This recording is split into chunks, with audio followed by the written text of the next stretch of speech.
From magnificent country houses to monastic ruins. These are the landmarks and treasures that reveal our rich heritage and history.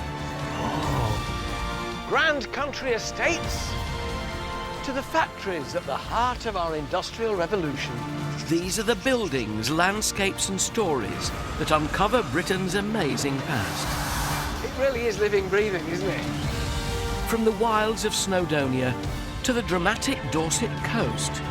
Join me and a host of celebrities with a passion for the past as we explore the riches, treasures and secrets of one of our most loved institutions, the National Trust. From the prehistoric... I have never found anything like this. ...to the present day. Congratulations! The Trust has given us behind-the-scenes and below-stairs access... Are we going right to the ground?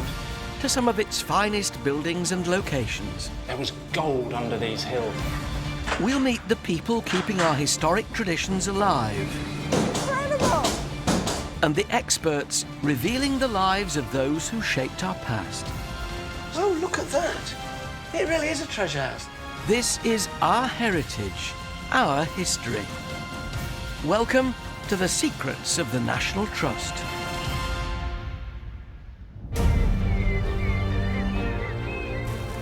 Today we have exclusive access to Knole in Kent. Once one of the most famed and sought-after palaces in the country. It was so desirable that King Henry VIII demanded it for his own. But now, after 400 years, this Jacobean giant is under attack from cold, damp and decay. And if something isn't done, its priceless contents could be lost forever. So today, I'll take you behind the scenes on one of the most ambitious conservation projects the Trust has ever undertaken. I'll be getting hands-on with this £20 million restoration and helping the team discover lost places. Are these what they call witch marks? That's correct. Also tonight, magnificent Croome Court reveals some shocking secrets to Annika Rice. It is like a house within a house, isn't it? Within a house, possibly within another house. Joan Bakewell helps to conserve a priceless 300-year-old masterpiece. Now, does the varnish have to come off? And Miriam O'Reilly turns dinosaur hunter on our Jurassic coast. Oh, my giddy aunt. Well, that's been locked inside that rock for 190 million years.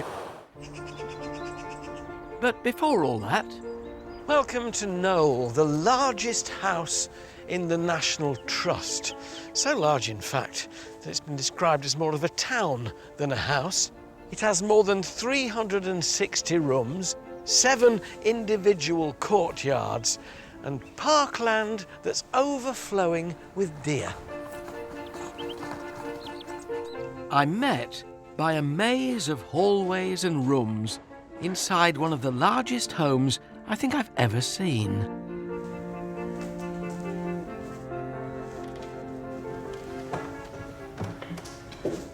A common complaint about this house was that it was just too large and rambling.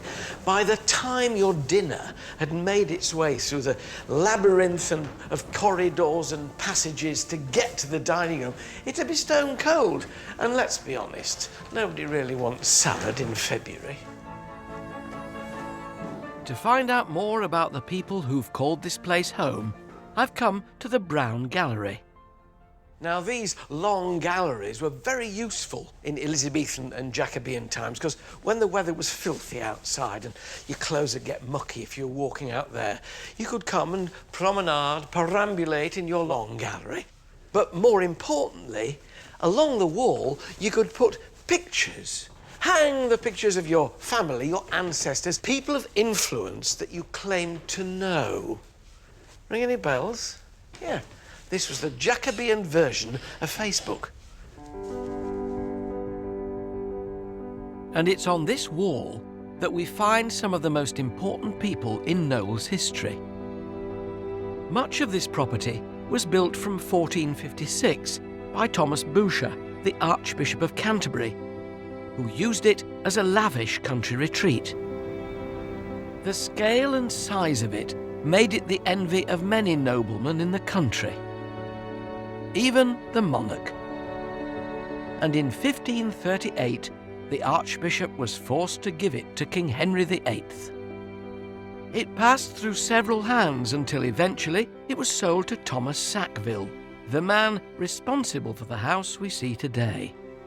The collection of paintings is interesting because it wasn't just their ancestors then, it was people they liked as well. Notable people of the day, yeah. Showing off. Yeah, absolutely. And it's the Sackvilles' legacy that House and Collections manager Helen Forbert knows only too well. Thomas Sackville embarked on an enormous building programme till 1608 when he died, updating what was probably a very old-fashioned medieval palace. So it's been owned by the Sackvilles since 1603? Yeah. When did Knole start having visitors? The visited history of Knole goes back probably at least 300 years. At first, I think the kind of people who come would be aristocracy, gentry. By the 18th century, you're getting the sort of polite tourist, the upper middle classes, visiting Knole. And by the 19th century, you're getting clerks from London coming for a day out, having their Saturday afternoon here. I think in the 19th century, at one point, the visitor numbers went up to about 10,000. In the 19th century, in the 1800s, that's a heck of a lot of people. Yeah. But wandering around here in wonderful costumes, you can sort of almost see them parading through these galleries. Yeah, so it became something that everyone could come and see. And how many visitors today? Around about 90 to 100,000 through the house. And it's this constant wear and tear from millions of visitors over 3 centuries which has left this ancient property in desperate need of urgent repair. I'm headed to the ballroom, once decorated with some of the country's finest 17th century decorative plasterwork and carved wooden panelling. Today, it's little more than an empty shell. Here to show me around is archaeologist Natalie Cohen. I've been in some pretty spectacular stately homes, but it's not generally this kind of spectacle, Natalie. This is scary. The walls look just like Yosemite at home, don't they, when you've been stripping it down a bit? It's absolutely dreadful. Why are you doing this? We have an internationally significant collection of furniture, textiles, works of art that is housed in these spaces, and we need to improve the conditions in which they are kept. What are your biggest enemies in a room like this? Cold, dust and damp. So that's part of the reason for this project, is to make sure that it's a little bit warmer, that it's quite a lot drier, and that everything is stable and better lit. But this ancient house wasn't designed to have central heating, so it won't be easy. What's lovely is we've got a door over there, which is transparent. People on the other side looking in, so you've clearly not shut this all off. No, not at They're all. clearly quite fascinated by what they see. It's fantastic, people being able to see in and see the work ongoing. How long is it going to take from start to finish? From start to finish, the whole project in this part of the house is 5 years. That seems awfully soon. Are you sure? Because you know what builders are like. I mean, they always take longer than they say.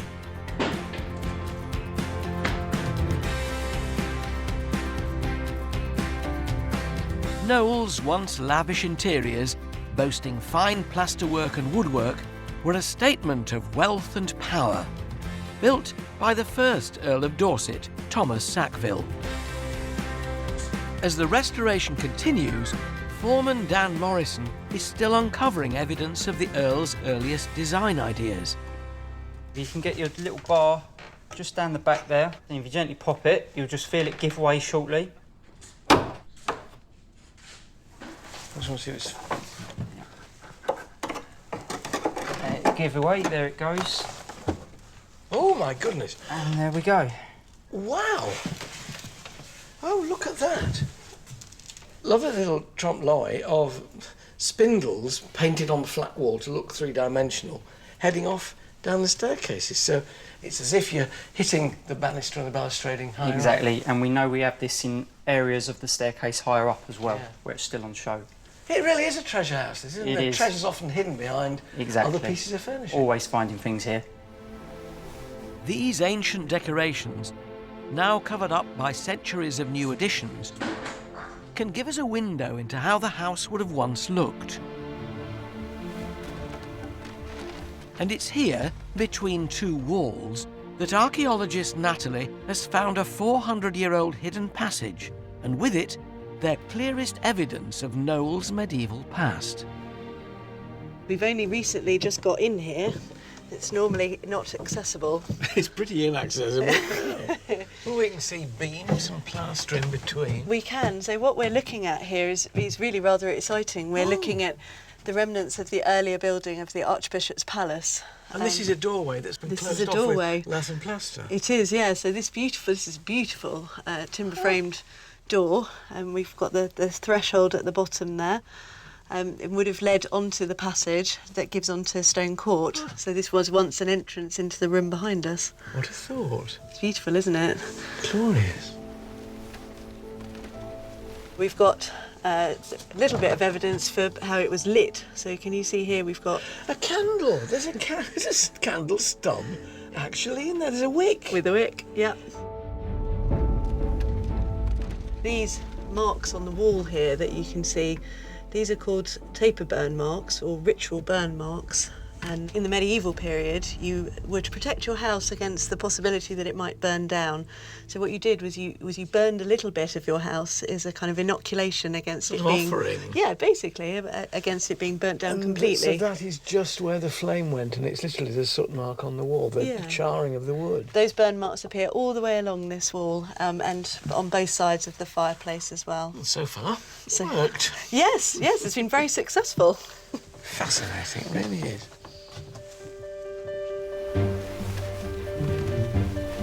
This hidden passageway and its medieval door are evidence of a house buried within a house. Covered over with large-scale alterations made by Thomas Sackville. To find out more about how this may have happened, Annika Rice has travelled northwest to one of Britain's most famous landscapes. And home to the spectacular Croome Court. This grand Neo-Palladian home is the work of Lancelot Capability Brown, Britain's most celebrated landscape architect. It's also one of the greatest examples of a house within a house. To the late Georgians, a capability design was a must-have. They all wanted a slice of the action, whether it was a beautiful garden, a lake, an exquisite temple in the grounds. But to the select few, those who had literally millions to spare in the equivalent of today's money, well, they could have the lot. Croome was Brown's first architectural project, commissioned in 1751 by the Earl of Coventry.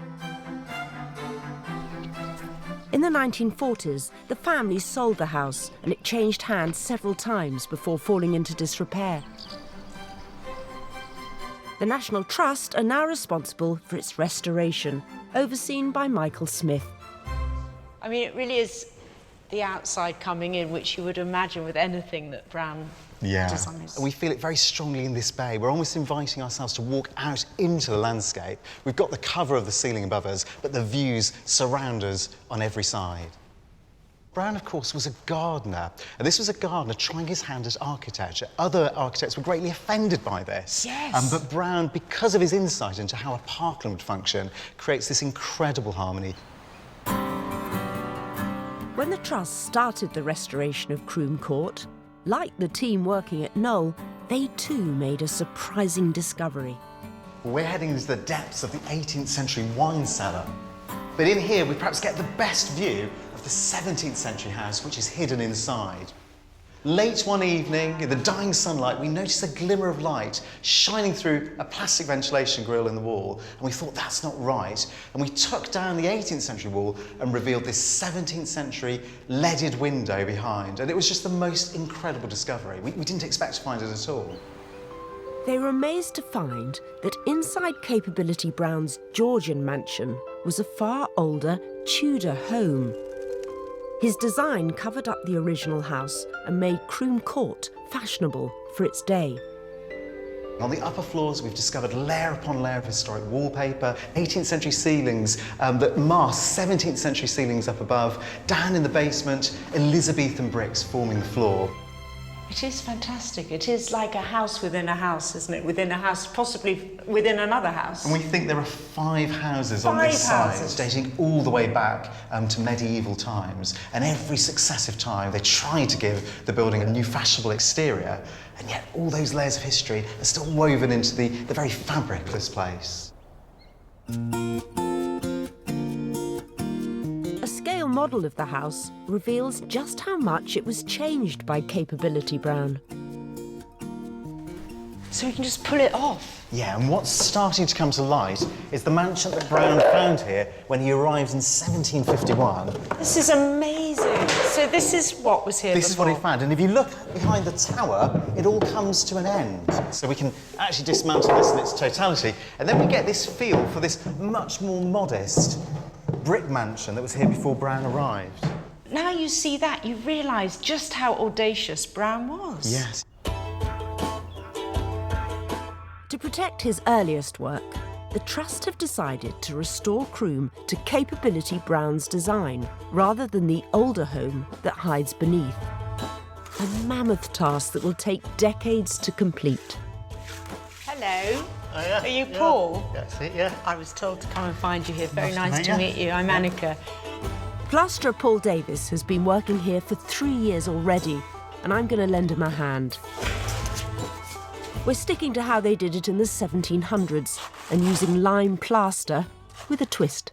Can I just ask you, what are the black hairs? That's the horsehair or goat's hair, which will bind it together, and it acts as a binder. OK.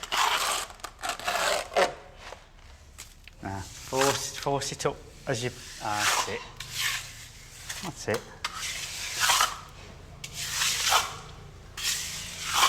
That's it.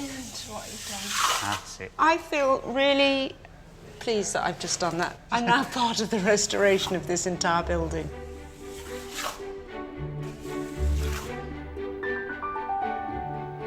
Discoveries like Croome's house within a house help us understand how Knole may have been redesigned from 1603 by Thomas Sackville.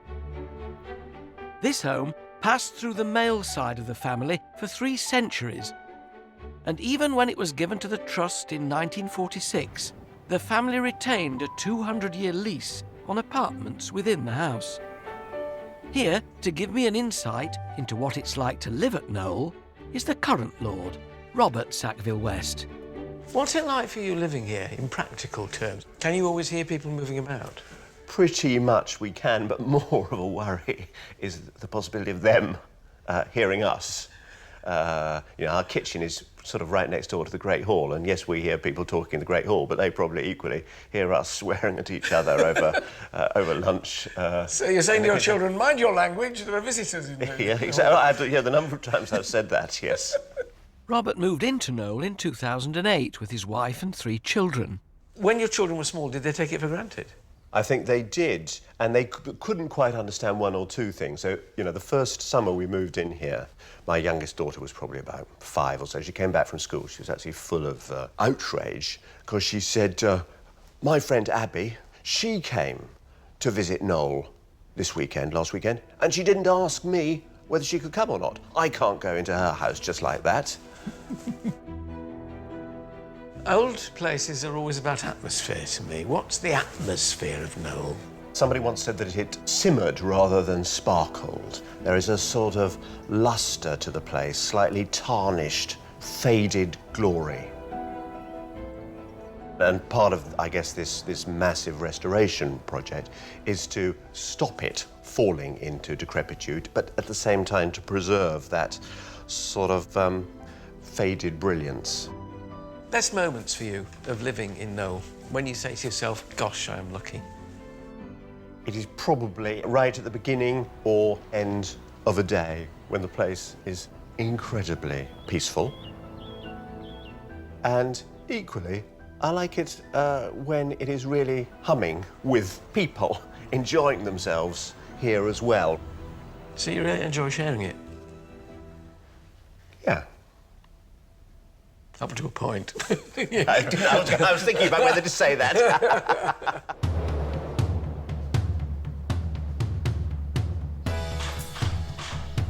Work to update one of the largest properties in England has been underway for over a year now. And while all the work is going on, archaeologists have a small window of opportunity to uncover this house's hidden secrets. We come and lift some floorboards here. I'm joining Natalie upstairs to help delve beneath the floorboards. Yeah, so we are the first people to have a proper look under here. Thicker than your, and weightier than your average floorboard. Yeah, they definitely are. Building with quality. Goodness, how do you start? There are little things to be found, and this is obviously a thoroughfare, so people are walking through here, dropping things. It's you an can old see there. tobacco packet. Any objects we find here today Sometimes we found them with little messages inside them. could greatly improve the understanding of this property's rich history. What have you got there? I've got Quercus roba. Excellent. An oak leaf. Have a look in the other void over here and see what we've got. There's a bit of woodwork here. Look at this. Yep. Or a bit of tie of some sort. Yeah, some kind of tie. You know, I could delve here for hours. Yeah, so that's the fun of it, see? Oh, what's that? A bit of clay pipe. A bit of clay pipe. Brilliant. Some of these items may have lain beneath the floorboards for up to 4 centuries. Yeah, even an old older. clay pipe. But to begin the work of dating them exactly, they need to go to the team busy cataloguing all the other discoveries made throughout the house. These your workers? Yeah. This is our archaeology team. Oh, hello, archaeology team. What's that? So that's a piece of textile, and we've even got a tiny little bit of the tassel as well. How old do you guess it is? Well, it could be as early as sort of 18th century. Well, this is probably our most exciting find, and this was found by one of the archaeology team. Loving friend. Loving friend, Robert Draper. 1633 the date is on here. So what this is an early 17th century letter from, we think, one steward to another, and it's asking to provide various different things, including green fish, which is a kind of salted fish. A snapshot of a bygone age. Absolutely amazing, and so clear and in beautiful condition. So we have 2 fragments of leather shoes. Age? Mid-17th century. One of the Charleses was on the throne when he was One of the age, Charleses probably. was on the throne, indeed.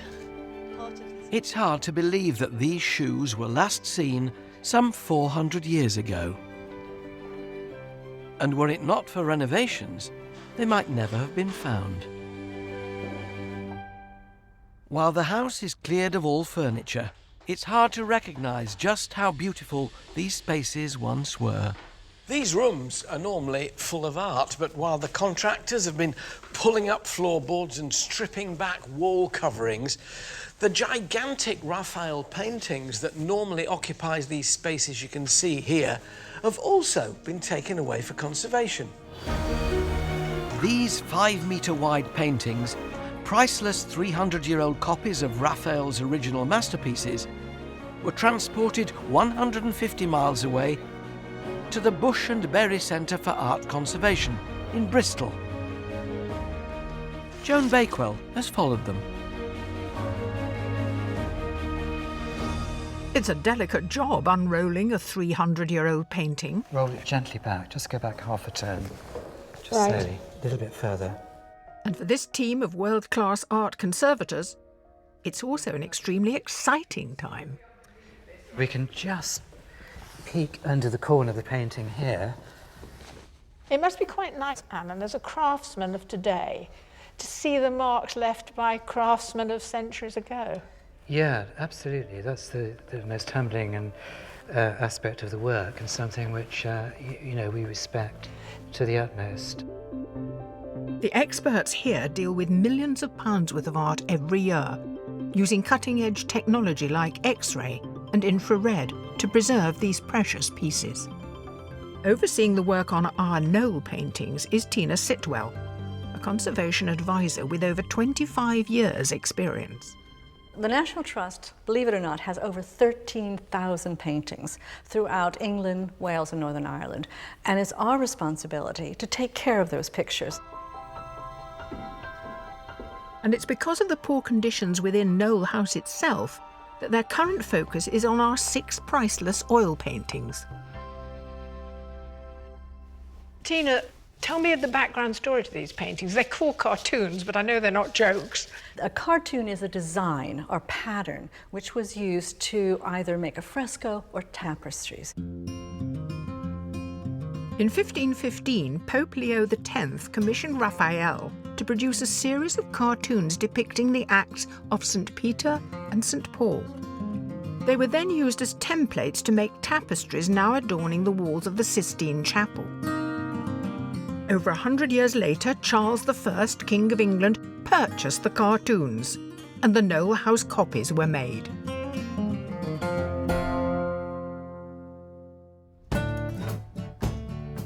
And it's here on the canvas that we see evidence of mould, damage caused by the damp conditions at Knole. Work has already begun on 3 of the 6 paintings. Today, expert Alan Bush and I will make a start on their latest arrival. Its surface has been covered with a layer of tissue to protect it during transit and storage. Here you can see the facing tissue which we applied to the paintings when they were at Lyme Park. With the painting unrolled and hung up, Alan can now start removing the tissue. I'm going to have to soften the adhesive, and I do this by saturating it with a solvent. I just release the edge of the tissue here. That seems to be releasing. It looks very satisfying to do. Can I have a go? Yes, you can. Yes, please do. Little piece here ready to lift away. Yes. So Quite good paint, isn't it? So there we see the original paint surface, which is in itself protected by the varnish layer. Now, does the varnish have to come off? Yes, it will. That will be the next stage. Before he can repair the painting, Alan needs to remove the 300-year-old varnish to access the paint underneath. These are relatively mild solvents, and already you can start to see the yes, it's changing. The improvement there. And there it is on your dirty... There we can see the discoloured varnish. It took Alan 4 weeks to remove the varnish from this painting in the series, and the extent of the damage underneath is obvious. It looks as though paint has just peeled off. Yes, it's suffered a lot of damage in the past. You can see strange little island shapes here are in fact inlays of canvas, and those now have to be retouched. Knole's fluctuating temperatures, damp, and even woodworm have been destroying objects such as these. And to restore these priceless works of art, experts like Alan also have to be highly skilled artists. So now show me how you would actually put on your restoring paint. I use here the dry ground colours, right, and those are mixed with a varnish resin medium.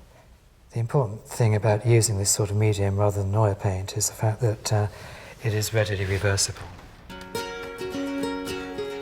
When Alan is finished, this set of 6 paintings will be returned to the warmer, drier conditions within the house, where they can be appreciated once again.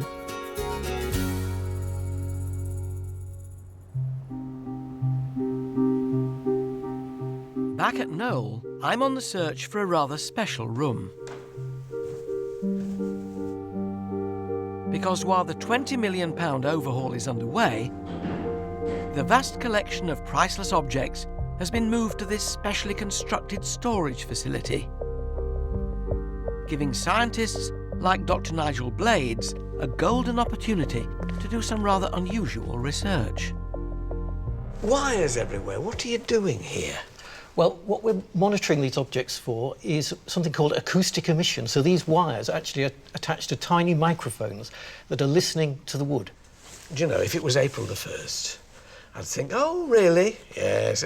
You're listening to the wood. We are listening to the wood. What were you hoping to hear? Well, we're hoping to hear if the wood develops any cracks or microfractures, which will happen as you change the environment of the object. Can I listen to the table here and see what sound it's By making? all means. So we've got a sound file which is very much amplified and processed.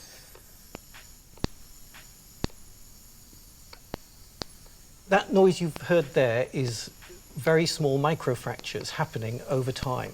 Amazing to think the table's actually making that noise. But he's also been listening for something else. Because lurking within this building is a hidden terror. Woodworm. Gosh, they've got a lot of teeth. They have.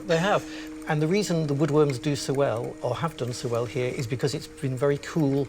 So when we change the heating and bring on the little bit of heat we want to have here, that will actually prevent the woodworm from being active. The wood becomes too dry and the woodworm can't survive in it any longer. And it doesn't matter whether it's a French table or a Dutch chest, the language of the woodworm is the same everywhere, isn't it? That's right, they like the exotic the best sometimes. A bit like us on winter holiday. It is. Thank you very much. But if that wasn't strange enough, while Nigel's downstairs listening to furniture, another scientist, Cecilia Bembibre, is upstairs cataloguing the smell of books. Now, you see, as a book collector, that for me is just the most wonderful smell. It's a good thing for you. It's not such a good thing for the book, because it's a smell of the book dying. No, just the smell of... Yeah, that wonderful smell. Slightly musty. Yes, and slightly sweet and vanilla is the smells that it's produced with the degradation of cellulose. Right, so that's actually rotting then, that book? Well, in a way. Slowly. Yes. What good does putting a rotting book in a bell jar do? What are we doing here? Every day we encounter hundreds of smells, and they affect our emotions, our thoughts, and our behavior even. And yet, although smell is so important, we don't have a strategy to preserve and protect and archive the smells. So we know very little about the smells of the past. By analysing a book's odour, Cecilia can work out which chemicals are responsible for that glorious old book smell. For example, it would look like this. So this is my This is a visual representation of what's in the book. So basically, this is acetic acid, which smells of vinegar, and this is called benzaldehyde, which is again the caramelly smell of an old book. Now I can see how it could work to your advantage. You can now artificially then recreate those particular fragrances, is that right? Well, we have the principle to do it. As a scientist, I have to say it's not such an exact science, but there's a lot of art in perfumery. But yeah, that's the idea. The idea is to archive the smells that are important to us.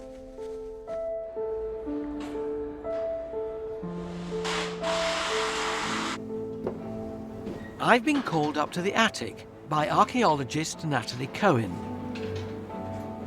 And we're just going to lift it out and sort of roll it back. Oh, yeah. Because directly above a room built for a royal visit by King James I, she's found evidence of medieval witchcraft. If you have a look down there, can you see we've got like a mesh design here?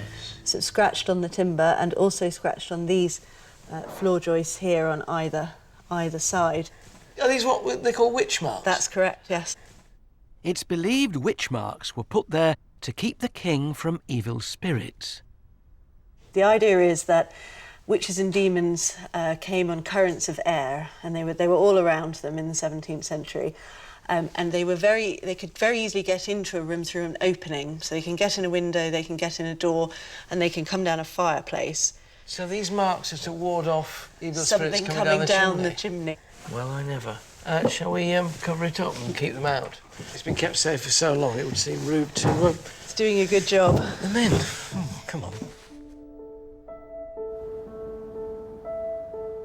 While Natalie and her team continue to search for lost gems under floorboards, Miriam O'Reilly has travelled to the south coast, searching for treasure of her own.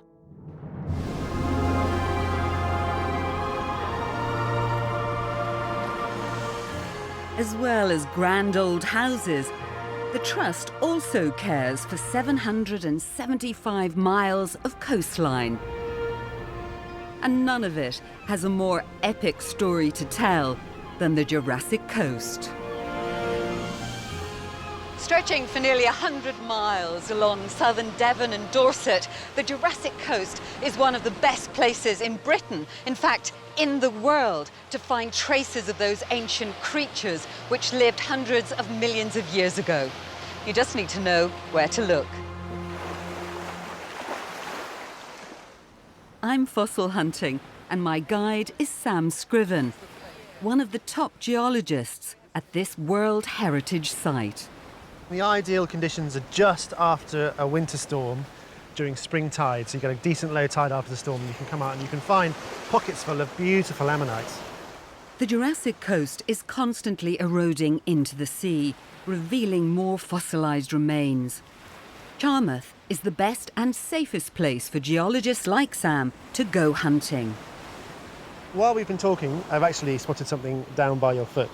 So this is a little limestone pebble, and you can see that little white rectangle there. Yeah. That's the edge of an ammonite that's been fossilised inside this stone.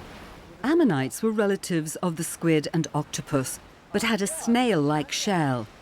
And if there's one inside this stone, it will have been there for a very, very long time. Okay. Now. Oh, my giddy aunt. So that's the imprint left behind. Oh, that is just beautiful. Section, okay, isn't it? That's been locked inside that rock for 185, 190 million years. You're the first person to ever see it. I've been picking up stones all of my life, and I have never found anything like this. Fossilised ammonites give us an amazing glimpse of life that existed millions of years ago. But there's even more compelling evidence of creatures that once populated these lands. To find out more, I'm heading to a nearby quarry on National Trust land to meet Kevin Keats. His family has been mining limestone here for over 300 years. I'm the 13th generation, my son's the 14th generation. But I've heard limestone isn't the only thing he finds in these hills. We find mostly mussels, fish, shark's teeth, crocodile bones. What's the most unusual fossil you've found, Kevin? Well, sometimes we find footprints.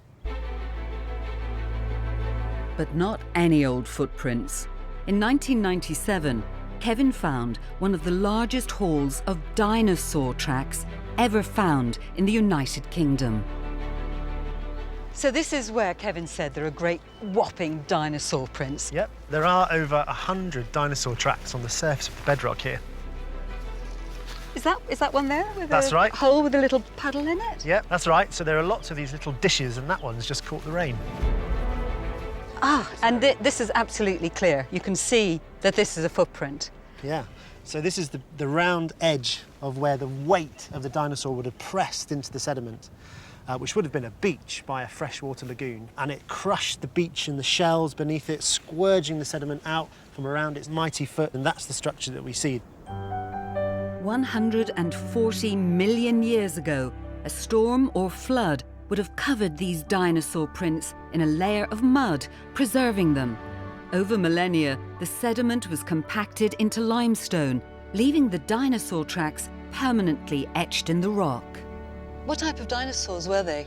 Well, but based on the age of the rock, they were probably sauropods called Brachiosaurus. And these had enormous, great long necks, and they could be 26 metres from the tip of their tail to the tip of their nose and weigh perhaps 40, 50 tonnes.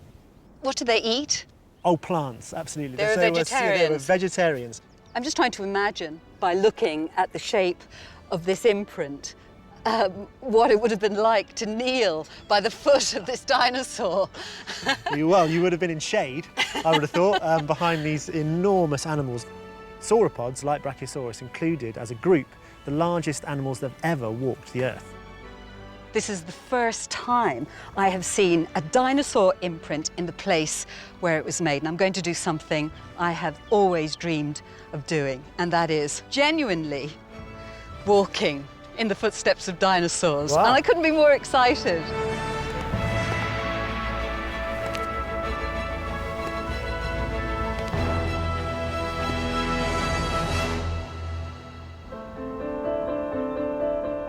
It's been a privilege to be part of the ongoing work here as Knole continues to reveal its hidden past.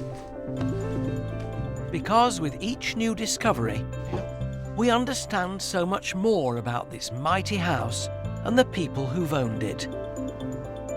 Monarchs, archbishops, and 13 generations of one family. Vita Sackville-West, the writer who lived here until the 1920s, said of Knole, "It has the deep inward gaiety of some very old woman who's always been beautiful, who's had many lovers and seen many generations come and go, smiled wisely over their sorrows and their joys.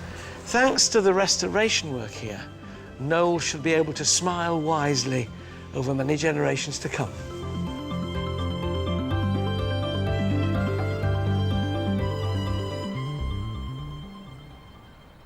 Next time, I'm in the Lake District, telling the real tale. She was unsqueamish enough to actually skin him? Of famous author Beatrix Potter. She didn't want to be even called Miss Potter, Beatrix Potter, anymore. Also, Oz Clarke gets access to some of the world's rarest plants. And Joan Bakewell stakes a claim to one of the National Trust's most important islands. Congratulations! The first part of the jigsaw.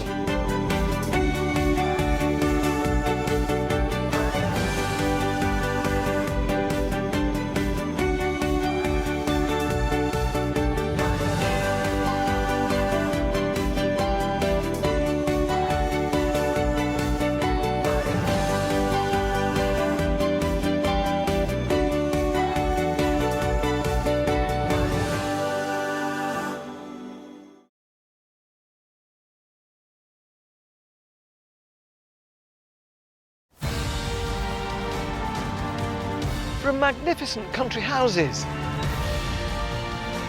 to monastic ruins. These are the landmarks and treasures that reveal our rich heritage and history. Grand country estates to the factories at the heart of our industrial revolution. These are the buildings, landscapes and stories that uncover Britain's amazing past. It really is living, breathing, isn't it? From the wilds of Snowdonia to the dramatic Dorset coast, join me and a host of celebrities with a passion for the past as we explore the riches, treasures and secrets of one of our most loved institutions, the National Trust. From the prehistoric... I have never found anything like this. ...to the present day. Congratulations! The Trust has given us behind-the-scenes and below-stairs access... Are we going right to the ground?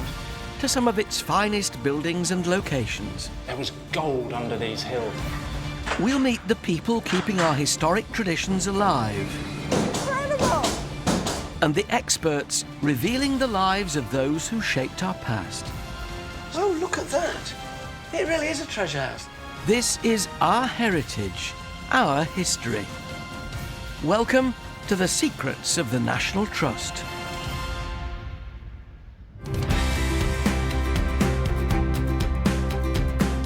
Today, we're taking you inside one of the world's first factories, Quarry Mill in Manchester.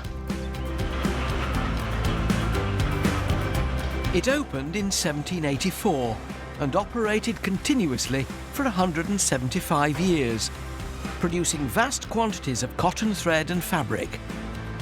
Now a working museum, visited by almost 200,000 people a year, Quarry Bank is one of the best preserved textile mills in the world, giving us direct access to our manufacturing heritage. We'll be taking you back in time. To meet the people, many of them as young as 9, at the heart of the Industrial Revolution. And exploring other turning points in our history. Oz Clarke gets hands-on with the weaponry at the heart of a military revolution, the English Civil War. That's fantastic. Dan Jones joins an archaeological dig, revealing the secrets of a long-lost culture. This actually looks rather like a sort of kind of dragon's claw. And John Culshaw uncovers the bizarre habits of an aristocratic playboy who upset the status quo. Unleash Bimbo the dog-faced baboon. That'll give him something to think about. But first, I'm seeing where Britain's manufacturing industry began.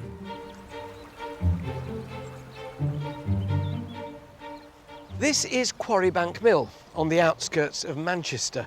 In the 18th century, this cotton mill was one of the largest factories on earth at a time when the very idea of a factory was a radical new concept.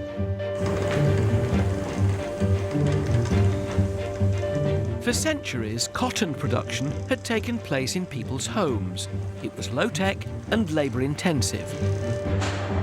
But by the 1780s, technology was transforming the spinning and weaving of cotton. Belfast-born Samuel Gregg was at the forefront of this change, investing in cutting-edge machinery to produce cotton on an unprecedented scale.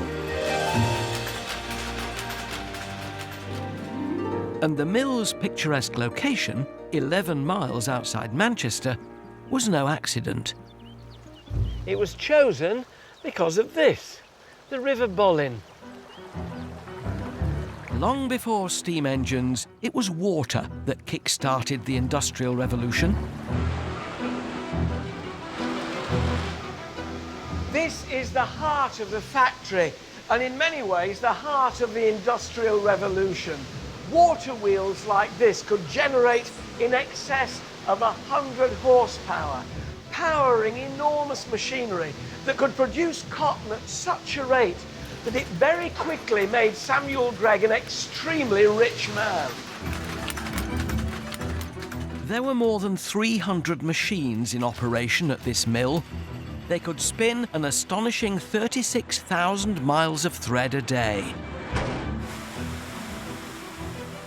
Claire Brown is introducing me to this game-changing technology. This is our spinning mule. Mule? Yeah, so this is actually spinning the threads. There's 560 spindles on here. So imagine that you've got 560 women all spinning at the same time on a spinning wheel. This is what this is equivalent to. Oh, God. This exponential increase in production was the death knell for handmade textiles. Hand spinners and weavers were out of a job. But these groundbreaking machines didn't run themselves. They needed an army of mill workers to keep them running round the clock. At its peak, 500 people worked here. So when this room was full of people, all the looms going, paint me a picture of what it would have felt like, what it would have been like to work in here.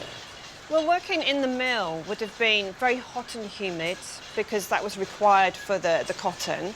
It would have been very dusty. We're talking long hours, people working till, for 12 hours or more. So it would be relentless. It's very repetitive work, very, very tiring. Conditions were brutal. Even more so when you learn that nearly half these mill workers were children, risking their lives around dangerous machines. This was indeed the dark side of industrial progress. Quarry Bank Mill has sat here on the River Bollin for more than 230 years. It was one of hundreds of cotton mills at the forefront of the Industrial Revolution, churning out thousands of miles of fabric every year, helping to turn Britain into an industrial powerhouse. But beyond the impressive mechanics and deafening noise, there's a heart-rending story of the people who worked here. most of them unskilled and unpaid, who were prepared to work in dangerous and difficult conditions in return for food and board.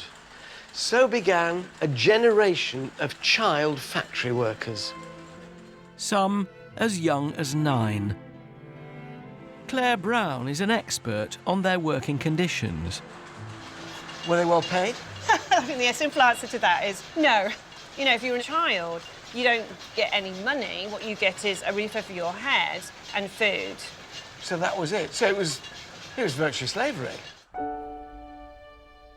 Euphemistically called apprentices, these children were at constant risk of injury from the dangerous machines they worked around. The worst machine to work with is actually the carding engine. If your hand feeds in with the cotton, then it's called degloving because it strips your hands of flesh and skin. So it's like taking a glove off. Oh, if it's my taking your skin goodness! off. Shivers down my spine. But the most notorious machine was the spinning mule. It's a sort of nightmarish machine, really. I found it very scary, all these cogs. And it must have been very dangerous to operate, wasn't it? It was definitely very dangerous. I mean, you would have 5 people working in here, so Along this row. You'd have your mule operator who was looking after several mules. But then he would employ what were called pieces. So they would be men who mended the broken ends. So you might have 2 of those. And then you would have small pieces as well, which could be children. Now, they would be piecing up, they were mending the ends by walking back with the machine. So that's very dangerous. If you tripped up? Well, it would literally run over you. Goodness. I'm having a go, thankfully with the machine stationary. So they're the broken ones? Yeah, so we have 2 broken ends here. So you need to find the thread, first of all, and you're going to piece that by twisting the 2 together. Like so. So now they're joined on. And they would have done that while it was moving? Yes, they would.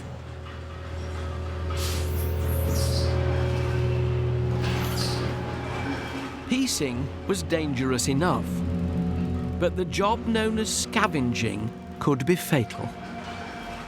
So for the children, once the carriage moves out, they can then get down underneath the frame.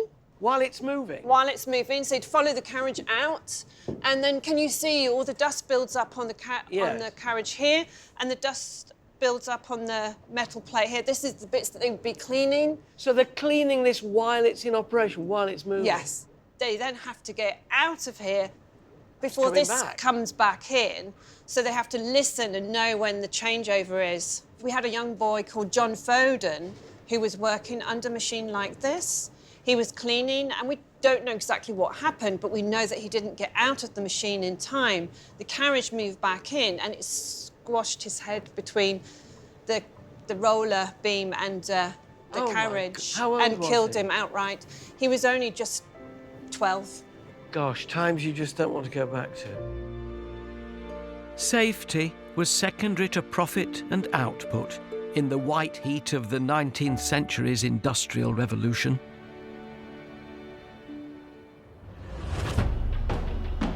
Centuries before, a more violent age had left battle-scarred castles in the wake of previous attempts to upturn society. Dunster Castle on the Bristol Channel in Somerset was witness to the most ambitious of these uprisings, the English Civil War. Wine expert and amateur historian Os Clarke headed there to reveal its part in this 17th century military revolution. This is the perfect site for a castle. Impregnable, impenetrable. It still stands magnificent. The first stone castle here was built just after the Norman conquest, one of the original Mott and Bailey castles. Dunster's gatehouse is all that remains of the 12th century castle, and this has borne witness to some of the bloodiest scenes in the castle's history, never more so than during the English Civil War.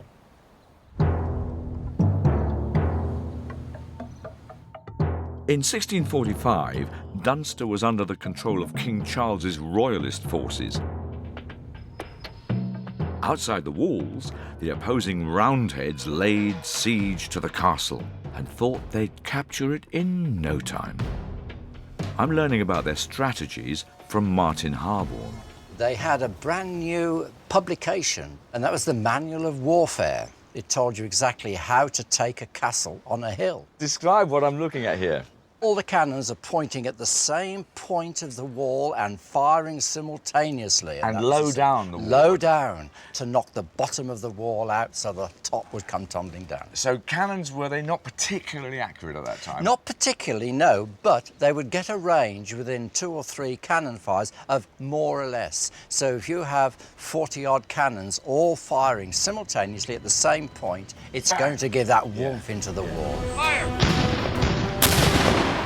These devastating cannons weren't the only weapons used by the attacking forces. They were also equipped with the 17th century's most up-to-date firearm, the musket. I'm learning how to load one. That goes in there. The Roundheads could do this in just 30 seconds. Straight down? Straight down, yeah, that's it.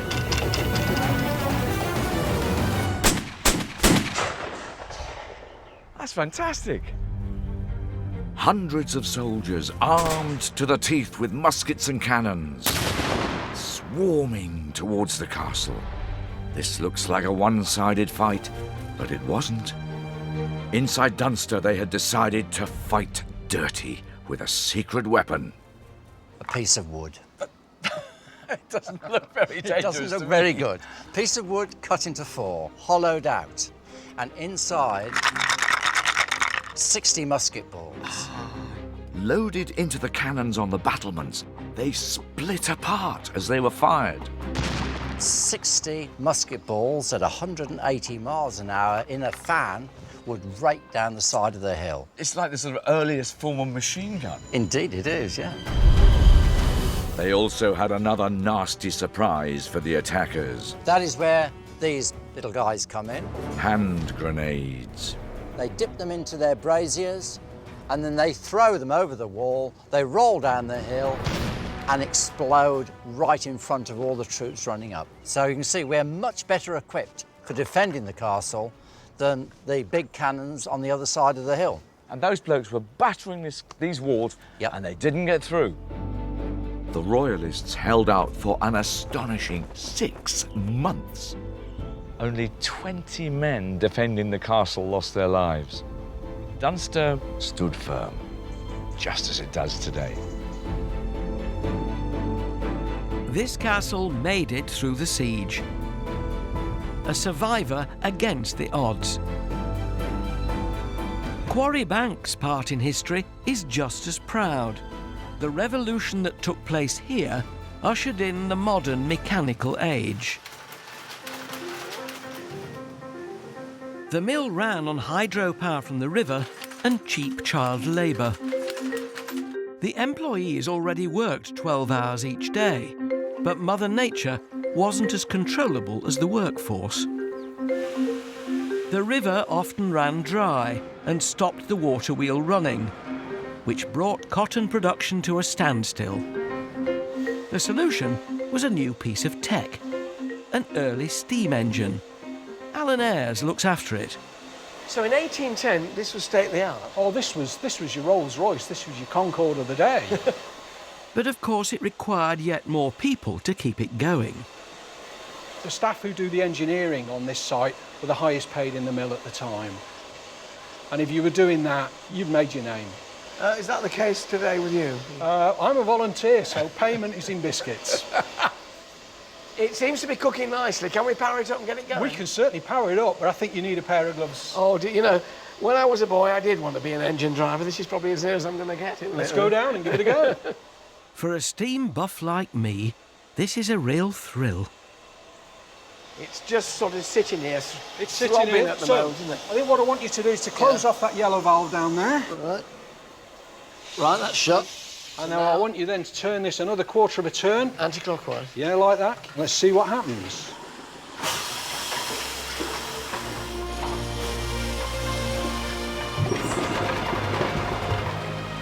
It's moving. Way. It really is living, breathing, isn't it? There's a humanity about these machines, isn't there? It's amazing. Steam gave Samuel Gregg a consistent power supply and transformed this mill into one of the largest and most productive in Britain. To celebrate his wealth and pride in his factory, he built his family home right beside it. But while the Greggs lived comfortably and in some style overlooking their mill, further up the hill, the unpaid workers, well, they had rather a different life. I've come here to the apprentice house to find out what life was like for these child labourers, from archive manager Ali Silica. This is Spartan in the extreme, isn't it? No interior sprung here. Gosh, box beds. How many to a bed, Ali? There would have been two to a bed. Goodness me. And really basic. And crammed in, presumably. Yes, there would have been more beds here, yes. After a 12-hour working day in the mill, the children came back here and did their schoolwork. The boys learned to read. The girls did embroidery. So how many apprentices altogether would have been in this house? At the peak, it would have been between 90 and 100. In this one house? In this one house. Who was looking after them in here? There would have been a superintendent, so someone who would look after them, usually a married couple. They would buy in the food, ensure that the washing was done. Goodness me, it's just, it feels really kind of austere and chilling almost. Life here was punishing, but hard as it was, it offered children a roof over their heads and gave them a trade that could become a job for life. Poor parents who couldn't provide for their children often applied to send them here. Ali has some poignant evidence. This is a letter which was sent from a man called Peter Jackson, and he's written to the clerk at Quarry Bank, asking if there was any space to bring his 2 daughters. You're aware that I have 2 daughters. I know well that the means I have at my disposal will neither feed nor educate them, and I hope to be successful, viz. Of sending them to the apprentice house. So he's obviously on his uppers. He's got no money to look after them. Yeah, he doesn't want his daughters to end up in the workhouse or on the streets of Manchester. So he's prepared to submit them to this. Oh, sir, when I walk through the streets of Manchester and see the hundreds of young girls from 14 to 20 years of age, as common as the dirt under my feet, and as void of shame as the brutes of the field, I cannot guarantee that they shall not come to that. This is just a man who's at his wit's end, isn't it? I'm a father of 2 daughters. This is a father of 2 daughters, and he's sending them to this because that's his only option.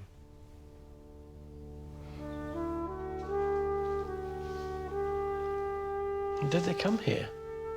No, they didn't. They didn't? No. What happened? Do we know? We don't know. Wow. What a thought. Personal testimony like this brings the past vividly to life. But the further back we go, the harder it is to connect with the lives of our ancestors.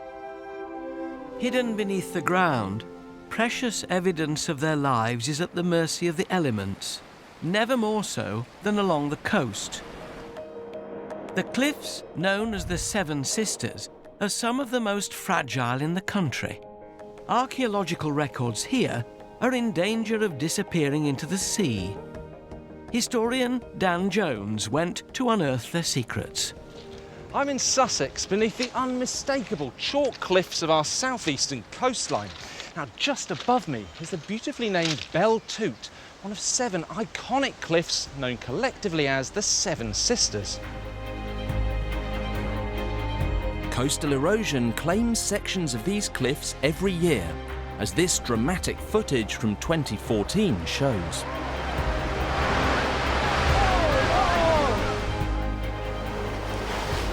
In prehistoric times, this was home to a group of people belonging to the beaker culture. They lived in a hilltop settlement here. And with each rockfall, priceless evidence of their day-to-day existence is vanishing forever. Which is why the Trust are excavating the site in an archaeological race against time. Tom Dommett has invited me along to see the work in progress at this closed dig. So, when the beaker culture arrived, what would this place have looked like? Well, 4,500 years ago, this place would have been about 2 kilometres inland. 2 kilometres? 2 kilometres, yeah. That's amazing. The rate of coastal erosion has left us looking at a landscape that is very, very different from that which the people who lived here would have experienced.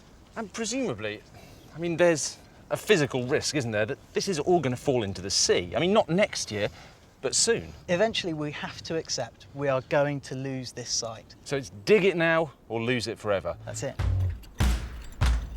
This is a rare opportunity to excavate a prehistoric site. 60 volunteers are searching for fragments that will reveal the lives lived here more than 4,000 years ago. What's happening here?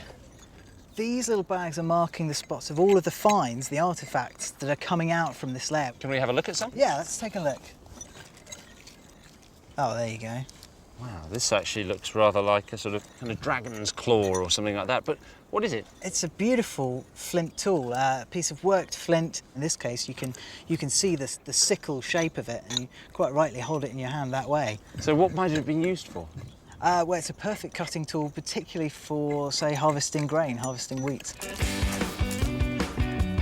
I'm going to see if I can find anything, with the help of Buffy Bennett, who's already been digging here for a week.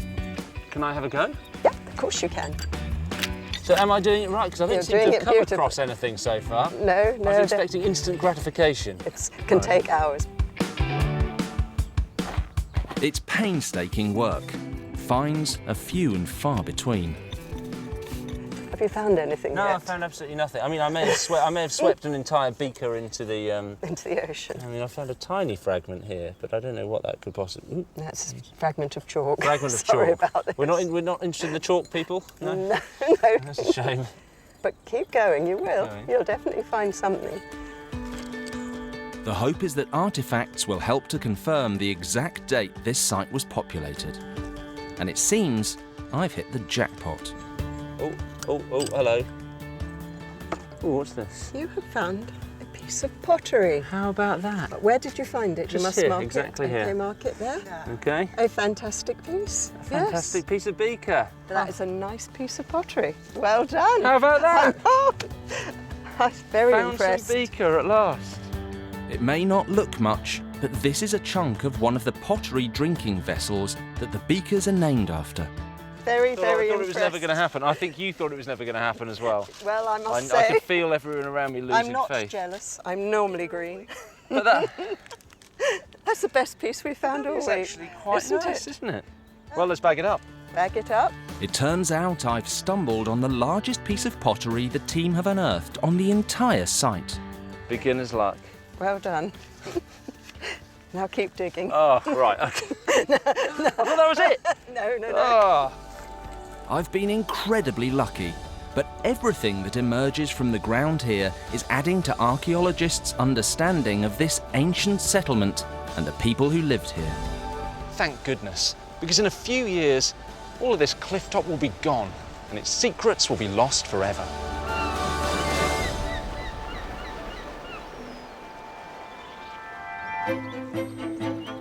The secrets of 19th century Quarry Bank Mill are better documented and easier to access because the evidence is still here to see. Its private archives provide a unique window into a world of almost 2 centuries of industrial history and are normally off-limits to visitors.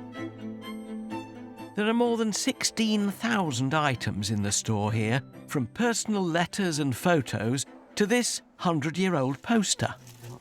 Oh, rules! Oh, my goodness. Any person coming too late should be fined as follows. For 5 minutes, twopence, 10 minutes, fourpence, and 15 minutes, sixpence, etc. Any person leaving their work, this would have been me, and found talking with any of the other work people should be fined twopence for each offence. You could lose your entire wage here. This is a treasure trove for an archivist. Do you open boxes that you don't know what's in? Yes, we're still going through boxes that we have no idea what's in there, and that's what makes it all so special. What have we got here? This is an apprentice indenture. One of the oldest and most precious artefacts. It's a contract between mill owner Samuel Gregg and one of his child workers. So this is what they would have had to sign to say they would stay? Yes. 1785? Yes, and this is the earliest indenture we have. So this is the parents, in effect, signing over their child? It's not actually the parents. We know that Thomas Royley, who this agreement is made with, came from the workhouse in Stafford. So it wasn't his parents signing him over, it was actually the overseers of the poor. What can we tell about Thomas Royley? Anything from this? Well, we can tell that he was an orphan, or his family couldn't look after him, that's why he's in the workhouse. But also, we can also tell that he can't read or write, because he's just made his mark here, which is just an X, just there. His mark? Goodness. It must have been a scary document for him to put his mark on. It looks, even now, terribly official. Seals down the side. He must have been frightened when he put it, in a way, signing his life away, isn't he? It's real Oliver Twist stuff, isn't it?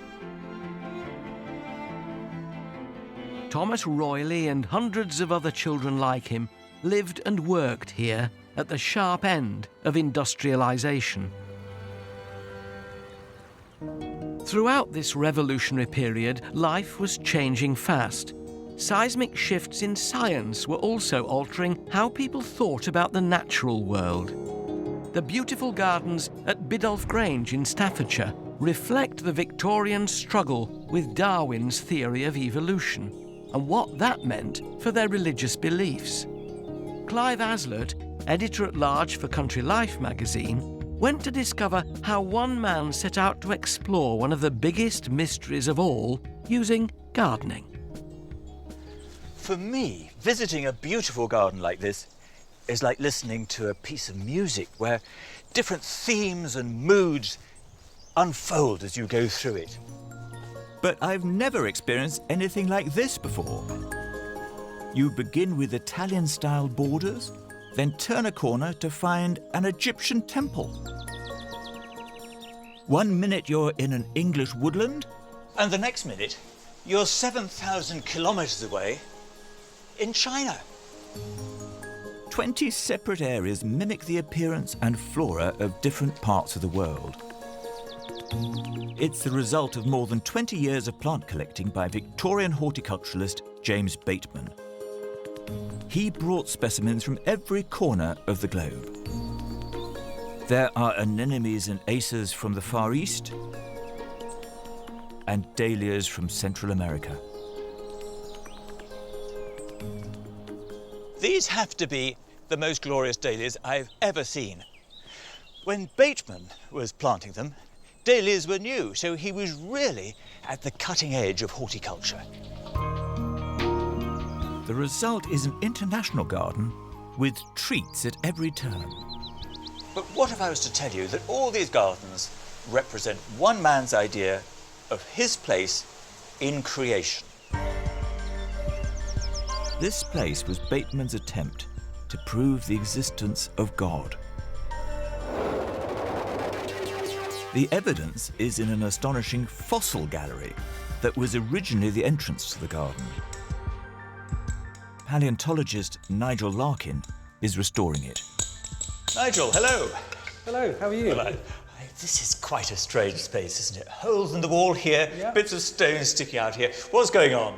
Well, this is a unique gallery. There's nothing else like this anywhere in the world. Bateman created this in 1862. And Bateman grew up as someone who's a Christian. He believed in the Bible. Then suddenly all these fossils are being found when people are mining for coal, that kind of thing. As a Christian, Bateman believed that God created heaven and earth in 6 days. But with the discovery of fossils showing gradual evolution over hundreds of millions of years, he had to reconcile his religious belief with the scientific evidence. he started saying that maybe these days in the Bible weren't literal 24-hour days, but periods of time during which these animals, may have evolved, if you like. So he's trying to marry the fossil record with the biblical story in Genesis. Down the gallery, you have days 1, 2, 3, 4, 5 and 6, and then you would actually normally enter the gardens this way. You'd pass through these days of creation and end up in the Garden of Eden, the world as it is now, you see. All this was leading to the garden, which was supposed to represent the seventh day of creation, when God rested. Biddulph Grange is a garden of wonder and delight. And how fantastic it is that this is being restored so that future generations can understand James Bateman's thinking. A Victorian attempt to marry religion and science. Its beauty needs no explanation.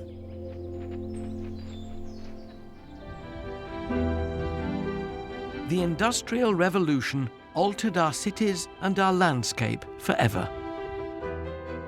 When Quarry Bank was built, the surrounding Cheshire countryside was populated with little more than a few farmhouses. 20 years later, it was a thriving industrial hub. But mill owner Samuel Gregg had a problem. He needed to entice people from further afield to come and work in his factory, but being so far from central Manchester, they'd need somewhere to live. So he built this, Style Village. Workers' cottages, a church, a chapel and a school made up the village, all built between 1806 and 1831. It's quite picturesque, isn't it? It's a bit like a sort of rural version of Coronation Street. It is a bit, yes. I'm with General Manager Eleanor Underhill. So how many people, Eleanor, would have been living in this village? Well, we think about 400. What were conditions like? I mean, they look quite picturesque now. Were they relatively primitive when they were made? Well, they were better than the alternative in Manchester, and the housing was considered of a good standard. They had their own privy. If they'd been in Manchester, they would have shared a privy with many other families, but each house had its own privy, and they had an allotment at the front so they could grow their own food, and they had fresh air. So, yes, conditions were fairly good, really. Presumably a lot of them would have spent their entire working lives here, living in these houses. Yeah, so the cottage would have been tied with the job, and they would have stayed in that job for their lives.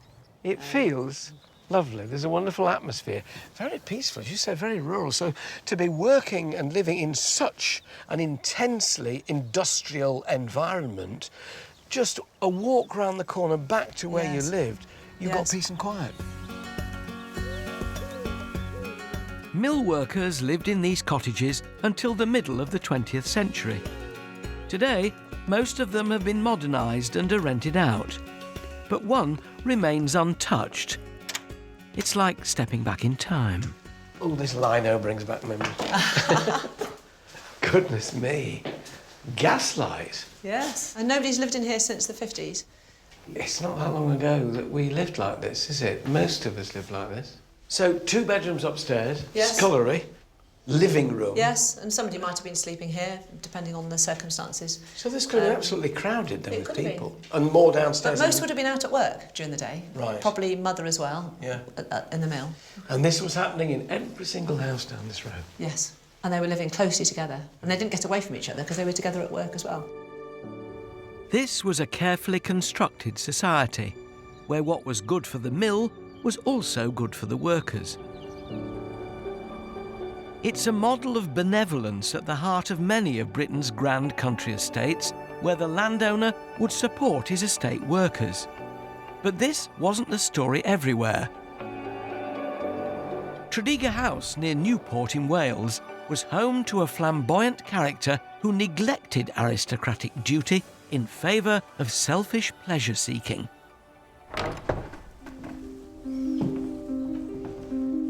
Comedian John Culshaw went to investigate. On the surface, Tredegar looks every inch the home of nobility. But if you adjust the angle of your view ever so slightly away from these striking red bricks and the elegant architecture, you'll see something perhaps slightly less than a country setting. Instead of sweeping views of uninterrupted fields, from one side, there's the view of the M4. And on the other, an altogether more modern estate. What events could have led to a house of such obvious wealth, having such unlikely neighbours? It's all down to a pleasure-seeking 1930s playboy called Evan Morgan, the second Viscount Tredegar. Historian Paul Busby reveals the truth about this colourful personality. He was a fantasist, so he wound these wonderful fantasies around himself. But he was such an invigorating personality. You didn't know what he was going to do next, but he was always immensely charming with it. So a bit of a loose cannon, really. He'd flirted with being a poet and a journalist before landing on a career in the church. He enlisted to train for the priesthood at the Pontifical Beda College in Rome, but he didn't attend lectures very often. He would send his valet in disguise in a cassock to take notes, while he was swanning around at the Hotel Bernini around the corner, arm in arm with the Siamese ape. After a while, the Monsignor told Evan that he didn't have the vocation for the priesthood. Back at Tredegar, he was notorious for fabulous parties and eccentric behaviour. And he had a menagerie in here of all sorts of creatures, didn't he? He did. If Evan thought his party was a bit dull, he would think nothing of releasing Bimbo the dog-faced baboon to thunder up and down the corridors. What a great name. It's great. Unleash Bimbo the dog-faced baboon. That'll give him something to think about. Rewind 40 years, and Tredegar was more famous for heroism than hedonism. When it was under the care of Evan's great-uncle, Godfrey Morgan. He had survived the charge of the Light Brigade and was a Welsh hero. I wonder what Godfrey would have made of Evan's behaviour. His drinks bill for the weekend house party was close to £250. So perhaps today's equivalent, 40 grand per weekend. So that was happening most weekends, a bar bill That around was about happening most weekends. Evan may have been in a partying mood, but the same can't be said for the rest of the country. It was the Great Depression, and along with the house, he'd also inherited the equivalent of £77 million worth of death duties. So we're in this period now of great taxation, death duties and so on, great deals of responsibility. Can he cope with this sort of environment? He's inheriting a position where if you tighten your belt, you might get through it. Is Evan the ideal man to be Lord Tredegar at this juncture? No. In fact, he's possibly the worst possible person. He drank and he frittered all the wealth away. And Evan knows he's not going to have a male heir. And while the show is on, enjoy it. And it was a spectacular show while it lasted. From Victorian boom to post-war bust, the Playboy Viscount's legacy was a virtually bankrupt estate.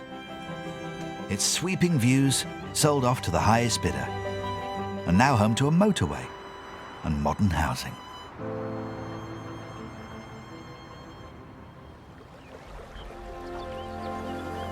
Quarry Bank's glory days were also to recede into history.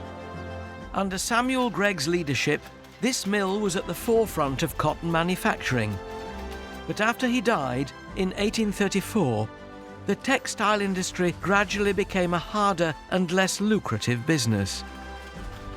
Quarry Bank continued to work for well over 100 years, but it was becoming a relic. In 1959, the machines finally fell silent.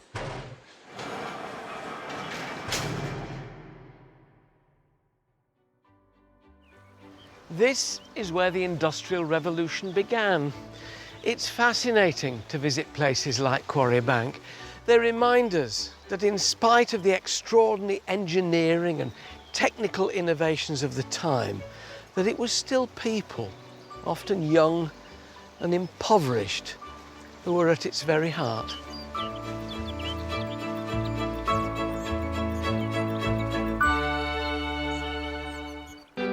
Next time. Ready, able, willing and rubber-gloved. I'm going behind the scenes at Lyme in Cheshire. That's a lot of muck, isn't it? To find out how the owner went from illegitimate son of a maid to lord of the manor. Also, Oz Clarke lends a steady hand. It's so delicate. Restoring a fragile masterpiece. And historian Dan Jones hunts for Welsh treasure. And that is quite a big chunk of gold.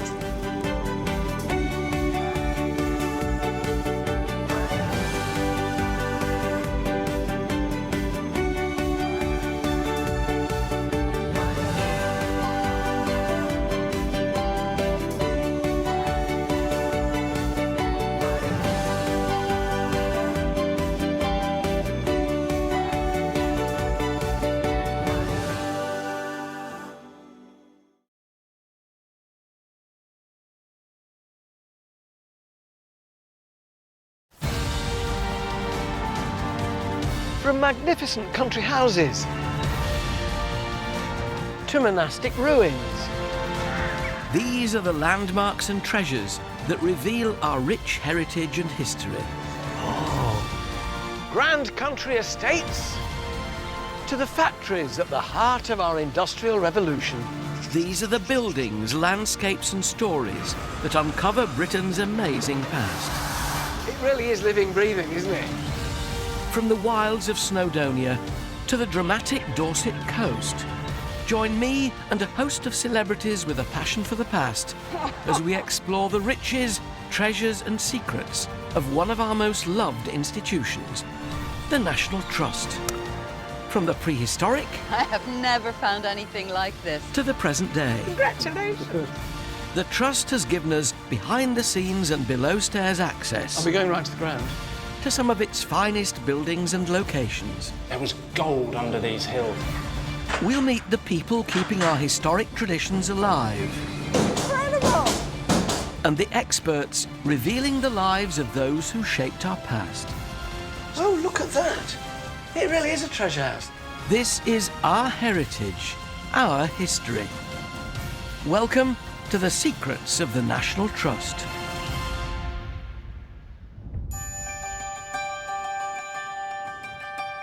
Today, we're in the Lake District, a place that inspired one of the best-selling children's authors of all time, Beatrix Potter.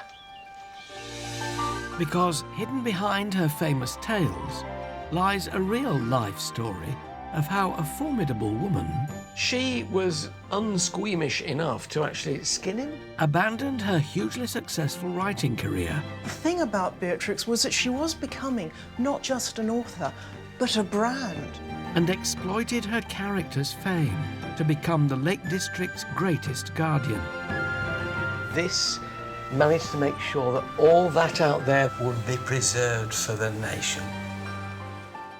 Also, Joan Bakewell travels back to where the National Trust first began. Congratulations! The first part of the jigsaw. Oz Clarke finds his way into a top-secret nursery in search of some of the rarest plants on Earth.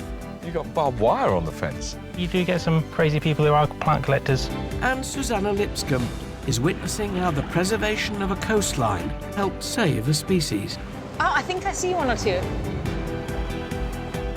But before all that...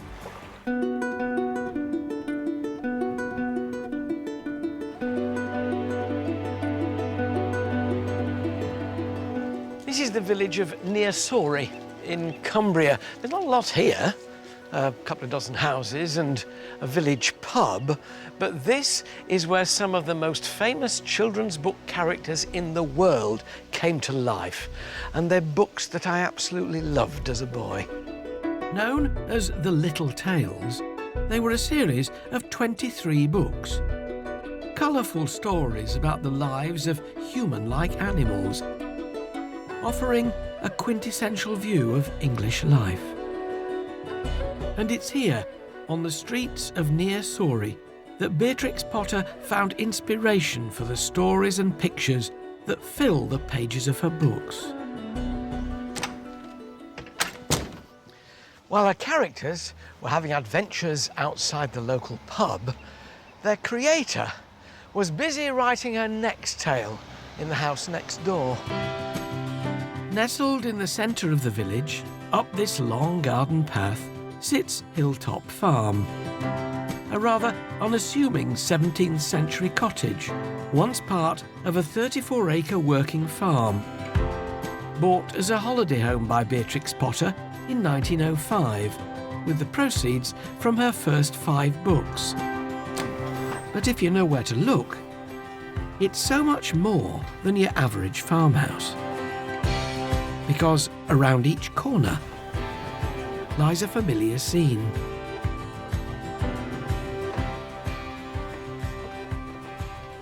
Of a garden and a farmyard. It's very atmospheric. It feels as though she's still here. You know, she must have woken up in the morning in that bed and sun streaming in through the window, looked out on her lakeland garden and thought, ooh, I think I'll send Jemima Puddle Duck down there today, by that gate. Beatrix's career as an author began in 1902 with The Tale of Peter Rabbit. The book was filled with page upon page of Beatrix's own hand-drawn images of animals. And it's how she managed to create these lifelike drawings that gives us our first glimpse of the real Beatrix Potter.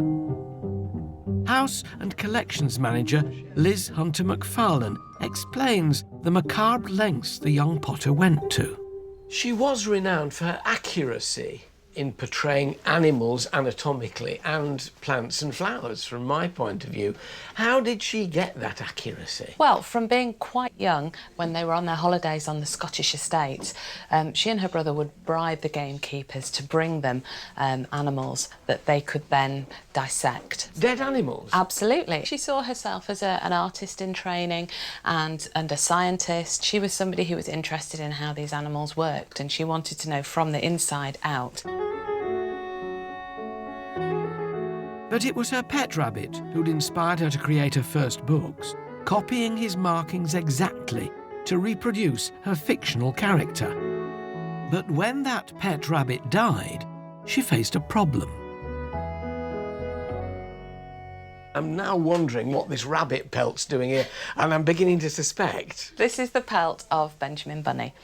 And Benjamin was one of Beatrix's favourite pet rabbits. And So this is Benjamin. Beatrix. Yeah, absolutely. Rabbit. Benjamin Bounce. She was unsqueamish enough to actually skin him herself? Yes, absolutely. And this was a purely practical solution to a problem that she had, which was Benjamin had been such a good model for her, and the markings on him are so beautiful and so distinctive that when she wanted to make the sequel, what was she to do?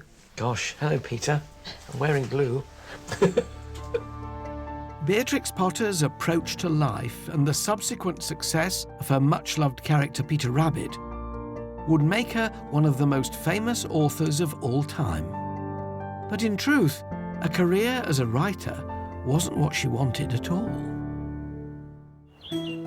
While living in London, Beatrix Potter had bought Hilltop Farm with the proceeds of her first 5 books and used these buildings and streets for inspiration. But behind the chirpy, playful children's tales that had made her famous, a darker chapter of her life was unfolding. Author Sarah Gristwood is an expert on Beatrix Potter. The kitchen, I mean, this is the heart of the house, really, isn't it? Yeah, it is. Well, it would have been of an old farmhouse, absolutely. What was the stage in her life when she came here, then, to live? Well, she was at a real, what she'd hoped would be a turning point. She'd published half a dozen of the little books already, but she'd just suffered a huge personal tragedy. Beatrix had become engaged to her publisher, Norman Warne. But sadly, less than a month after his proposal, Norman died of leukemia. It was a crushing blow for Beatrix, who saw Norman as the start of a new direction in her life.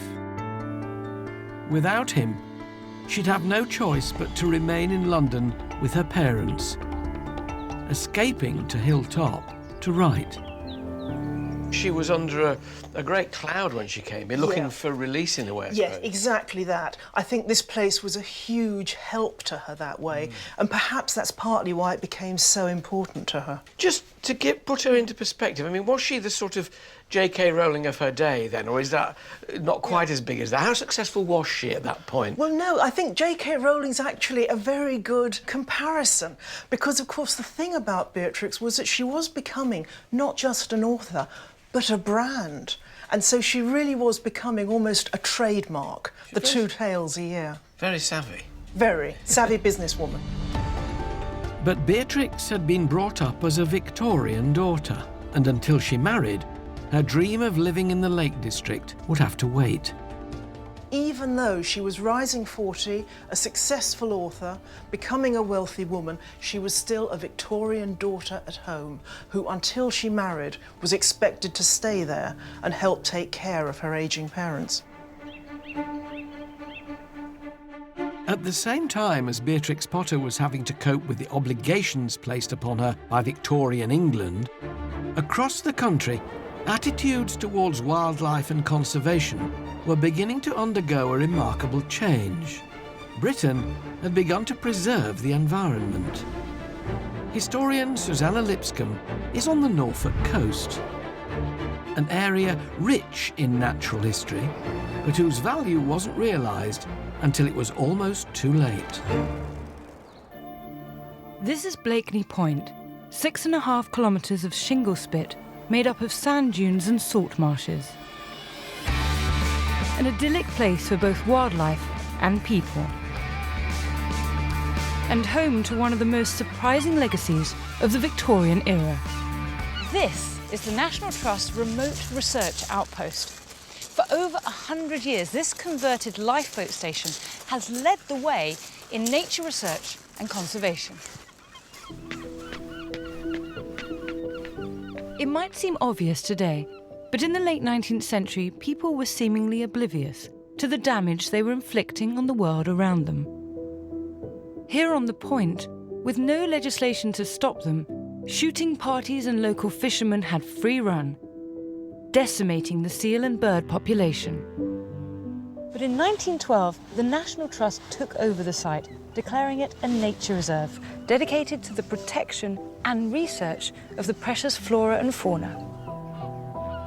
Scientists began studying the local wildlife, working out how best to protect it.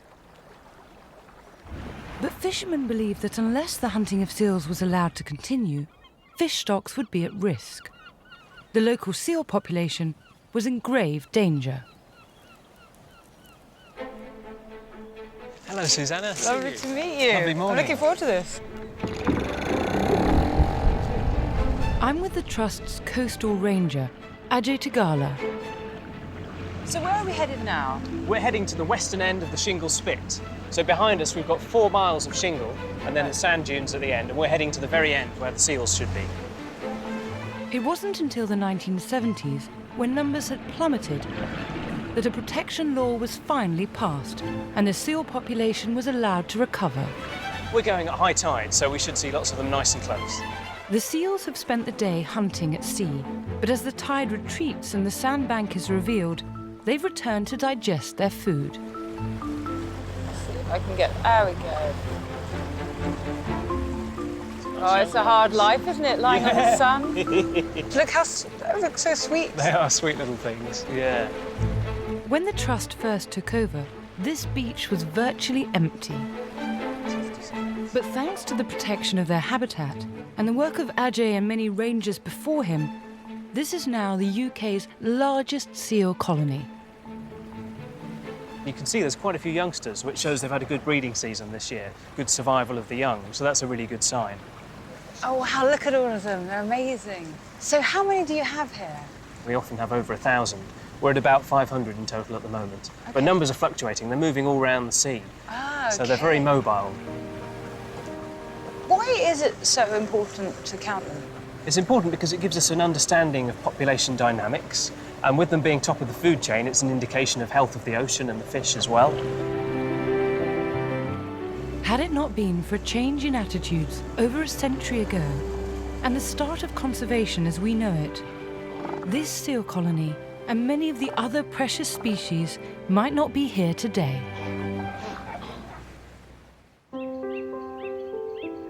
Back in the Lake District, Beatrix Potter continued to visit Hilltop, but only for a few days at a time. She must have written and illustrated more books when she came here, because I recognise the pattern on the bottom of that dresser from one of the books. Yeah, you absolutely do. And you can see how she took a huge pleasure in using this house and the village for copy. And she actually wrote about that, how that kitchen range behind you, she wasn't wild about it, but she couldn't replace it. She needed it for the next book. That was Tom Kitten. The Tale of Tom Kitten was Beatrix Potter's 11th and most lucrative book to date. Her writing career was flourishing, but her attention was elsewhere.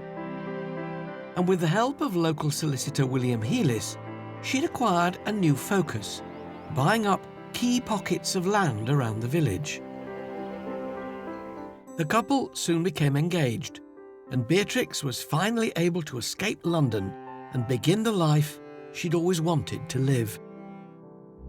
So when she did marry, when she did come and live here permanently, she then changed from being an illustrator and a writer of children's stories to being a farmer. What really fascinated me about Beatrix Potter is that her life fell into 3 completely different stages. And what we think of, the writer of the little tales, was really only quite a small part of it. When she married in 1913, her life changed completely. She was Mrs. Heelis. She didn't want to be even called Miss Potter, Beatrix Potter, anymore. She was a farmer, and that's what she wanted to do for the next 30 years that remained to her. But becoming a farmer was just the beginning of a life she'd been planning since she was a teenager. I'm heading for the shores of Lake Windermere, the location of a childhood summer holiday and a meeting with a man who would change her life forever. Here to show me round is Hilltop's house and collections manager, Liz Hunter-McFarlane. I've seen a photograph of Beatrix and her family standing in front of this castle. What is it? This is Ray Castle, and it was rented out, and Beatrix and her family took it for the summer of 1882. Now, this is where she met Canon Rawnsley. Now, Canon Rawnsley is a big figure in the National Trust. Tell me about him. Canon Rawnsley was the most charismatic character, and anybody would have been bowled over by him. Rawnsley came from a sort of a line of people who were starting to think about the preservation of the Lake District, the caring for this part of the world, this cultural landscape, and he recognised the threats that were coming from road builders and the railways, and he would talk to anybody who would listen and try and explain to them the dangers of losing the way of life here. Little did they know, this chance encounter at Ray Castle would affect this part of the world forever.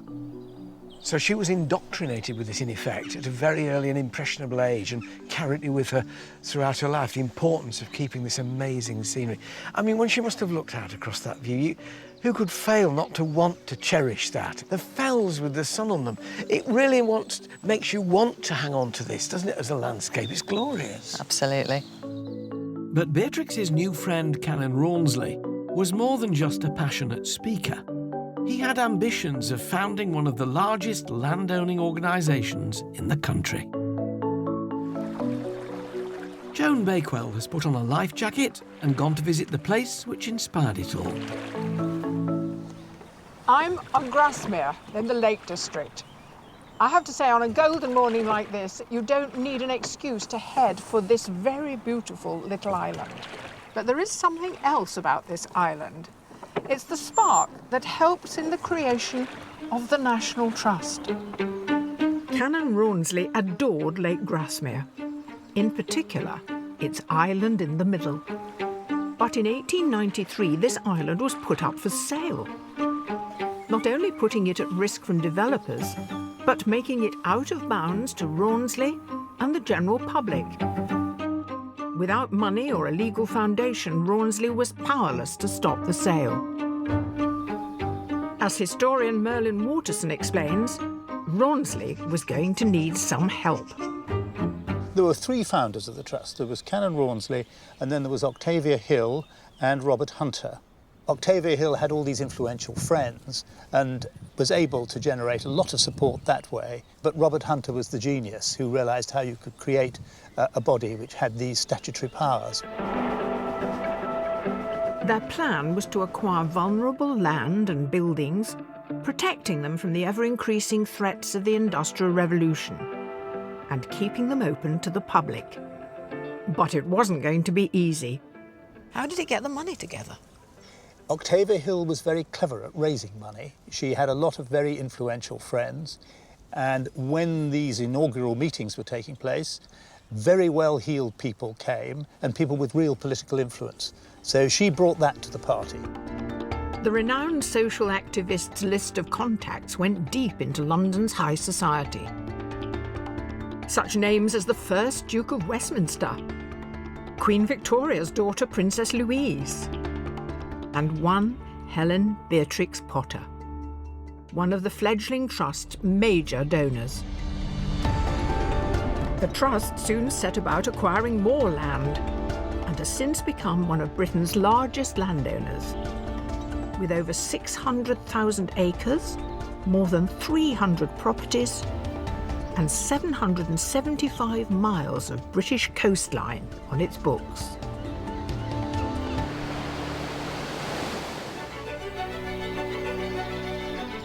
And the story has come full circle, because in just the last few months, this island has finally been donated to the trust. Well, here I am. Allowing Grasmere's manager, Dave Almond, and I to head back to where it all began. I think it would be lovely and so fitting under this spreading oak tree. To mark out the next chapter in its life.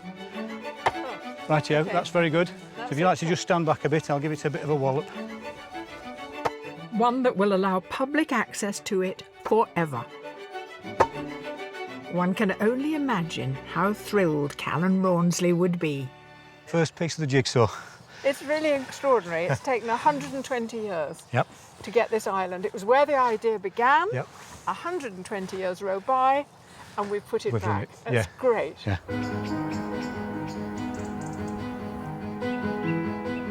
When Beatrix Potter purchased Hilltop Farm in 1905, Callan Rawnsley's National Trust had been gaining momentum across the UK. Inspired by her old friend's achievements, she vowed to do everything she could to conserve even larger areas of her beloved Lake District. So when Troutbeck Farm was at risk of becoming holiday lets, Beatrix Potter snapped up all 2,000 acres of it. But it wasn't just the income from her book sales that made this possible. Beatrix was a smart businesswoman, decades ahead of her time, and she knew that to achieve her goal, she needed to exploit the commercial power of her much-loved characters. Didn't she patent Peter Rabbit quite early on? She did. She created the first Peter Rabbit doll, and in fact there's a photograph of that she sent to the patent office to register her Peter Rabbit doll, and here he is, made with a real rabbit pelt. Oh, so she made this? Yeah, This the doll? bristles from a broom, and lead shot in the feet to weight him down, so very child-friendly. And unfortunately, she couldn't find a British toy manufacturer at the time to produce this doll, so the first Peter Rabbit dolls were made in Germany by Steiff. Who make the famous teddy bears? The very famous button-in-the-ear teddies. And so this is one of the very first Steiff Peter Rabbit dolls that appeared on the market. And if you took that onto the Antiques Roadshow now, I mean, that's worth an awful lot of money, isn't it? Well, the provenance of this one, of course, makes it worth that little bit more. Oh, this is hers. So this belonged to her, yeah. Gosh. Hello, Peter. The range of merchandise known to Beatrix as the Little Sideshows was vast, with everything from board games to must-have children's gifts.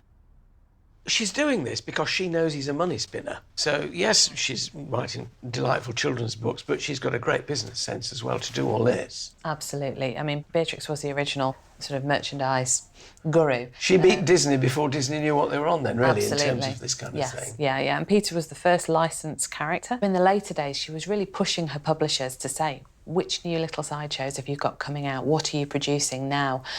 She really wanted to make sure that they were making the most of her product.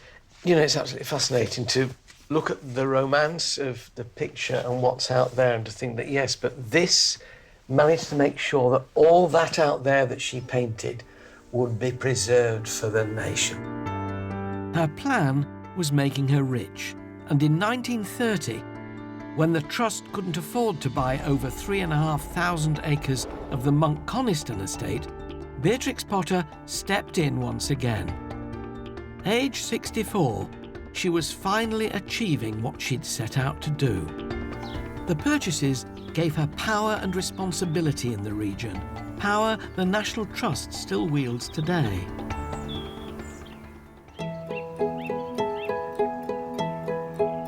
Hilltop Farm, the inspiration for many of author Beatrix Potter's most famous stories. But it's outside, in her garden, that one feels a connection with her two most famous characters, Peter Rabbit and his cousin, Benjamin Bunny. If the little rabbits were here today, this is where I'd find them, in Hilltop's garden, cared for by head gardener Peter Tasker. It's his job to keep it just as Beatrix would have had it over 100 years ago. But round the end of a cucumber frame, whom should he meet? Not Mr. McGregor, but Pete the gardener. Lovely to see. What are you doing? Just putting out some wallflowers. Oh, go on then, I can't resist. Chuck me a few over here. I'll keep my hand in. You know. Was she a keen gardener, Beatrix Potter, do we know, Pete? She was a keen gardener. She'd never really done any gardening until she came to Hilltop. But when she got here, she was obviously interested in the natural world and gardens, so she really went to town with Hilltop. Yeah, because it wasn't the thing that well-brought-up ladies in long frocks did. It wasn't at all, no. Young ladies of her social standing were basically just encouraged to find a husband, a suitable husband, and that was that. So she kind of railed against that and decided she was going to do all sorts of manual stuff as well. And, of course, the garden features in so many of the books, Jemima Puddle Duck and the Rhubarb and the Gate. Yeah, we've got Jemima's rhubarb patch behind us, and the main path features in the Tale of Tom Kitten. There's a picture of Tom and his sisters in their Sunday best, heading off down the path. There must be a great pressure on you to keep it looking like it did in her day. There is. In some ways, it's nice to have these pictures because you can base your design around them. From your and my point of view, it's lovely that it includes so much gardening within its pages. It's just that we now are branded, all we gardeners, as all being as grumpy as Mr. McGregor. Well, that's true, yeah. Mr. McGregor didn't do us any favours, really. He didn't, really. Although I have to say, I think he was justified in a lot of his grumpiness. I think I would have been the same if the rabbits had come and taken all my onions or eaten my lettuces and stuff like that. It can be hard work at times. Even if they're called Peter. Even if they're called Peter. I have to tell you, in my garden, rabbits aren't generally called Peter. They're called something else. Yes, exactly. Give us another wallflower. There you go. Come springtime, these wallflowers, which Pete and I are tucking in for the winter, will burst into life. But across the UK, many plants face an uncertain future. Oz Clarke is at a secret location to find out more. This is not exactly your typical National Trust property. Gone are the welcoming smiles, replaced with high fences and razor-sharp barbed wire. It's more like entering a top-secret facility. This is a place that you won't find in any of the Trust's guidebooks. In fact, they'd prefer to keep the exact location under wraps. And with good reason. This is the home of the most important plant conservation initiative the Trust has ever undertaken. Precious blooms that are considered as valuable as fine paintings or grand, stately homes are brought here. Gathered from the Trust's 200 gardens across the UK, this place ensures the survival of some of their rarest plants. This is a cutting from the Ankerwick yew. That's the tree which saw the Magna Carta being sealed in 1215. And the tree's about 2,500 years old. The Romans hadn't even arrived then. This is our native juniper. Here's the female with the berries. Here is the male. This is the only male of its type in existence. So for the sake of English gin, gotta preserve this.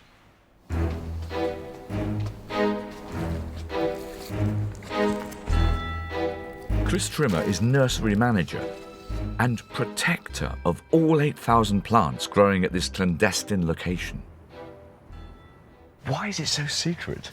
It's basically done for biosecurity reasons. We don't want any nasty pests and diseases getting in.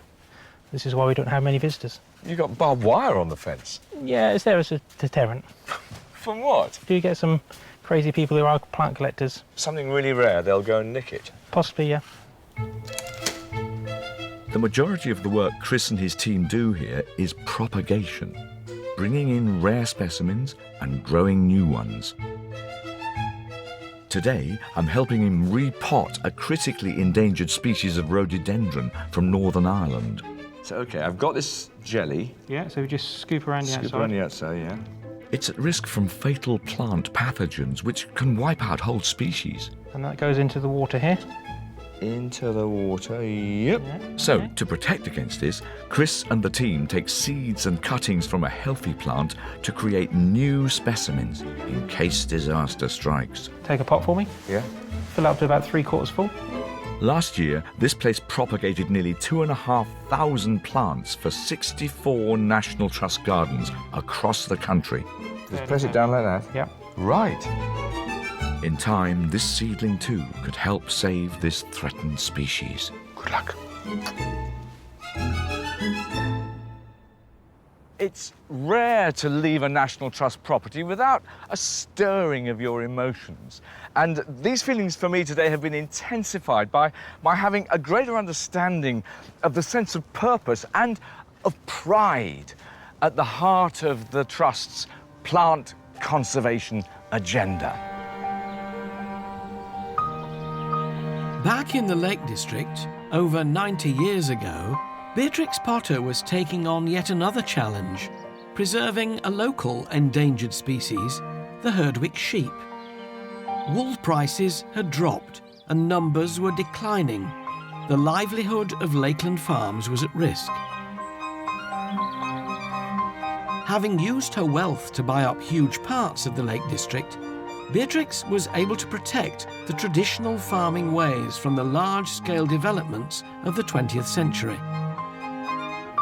Today, the National Trust has to balance that same farming heritage with tourism and conservation. But for General Manager Jeremy Barlow, getting that balance right isn't always easy. This was her land, and it's still Herdwick sheep, her sheep, on the fields there at the foot of the fell. It's important to keep it a working landscape, isn't it? Absolutely, and she really understood that. She wanted this to be a living, working landscape. But the challenge is about how we put the natural environment at the forefront of the agenda, while at the same time making sure that this land continues to be living and working and producing food. Conservation isn't just about preserving things and wrapping them up in cotton wool. It's about managing change. What are the difficulties that are presented by what you have to offer tourists and making sure this is still a practical landscape? When do you find the difficulty comes there? Well, see, there are always pressures. With 15 million people coming to the Lake District every year, there are pressures on access, on footpaths. There are issues around the management of things like dogs with livestock all around. It is a really delicate balance. The Trust is not without its critics. You're sometimes accused of being too muscular. I mean, particularly up here in buying tracts of land. We have to be really sensitive to the way people feel about this. So we have to listen to what local people and people throughout the world who love this landscape and have come here on a regular basis, what they feel about it. Each year, Hilltop Farm attracts over 100,000 passionate Potter fans from right across the world. During her career, Beatrix Potter published dozens of books, extraordinary tales about the adventurous lives of human-like animals.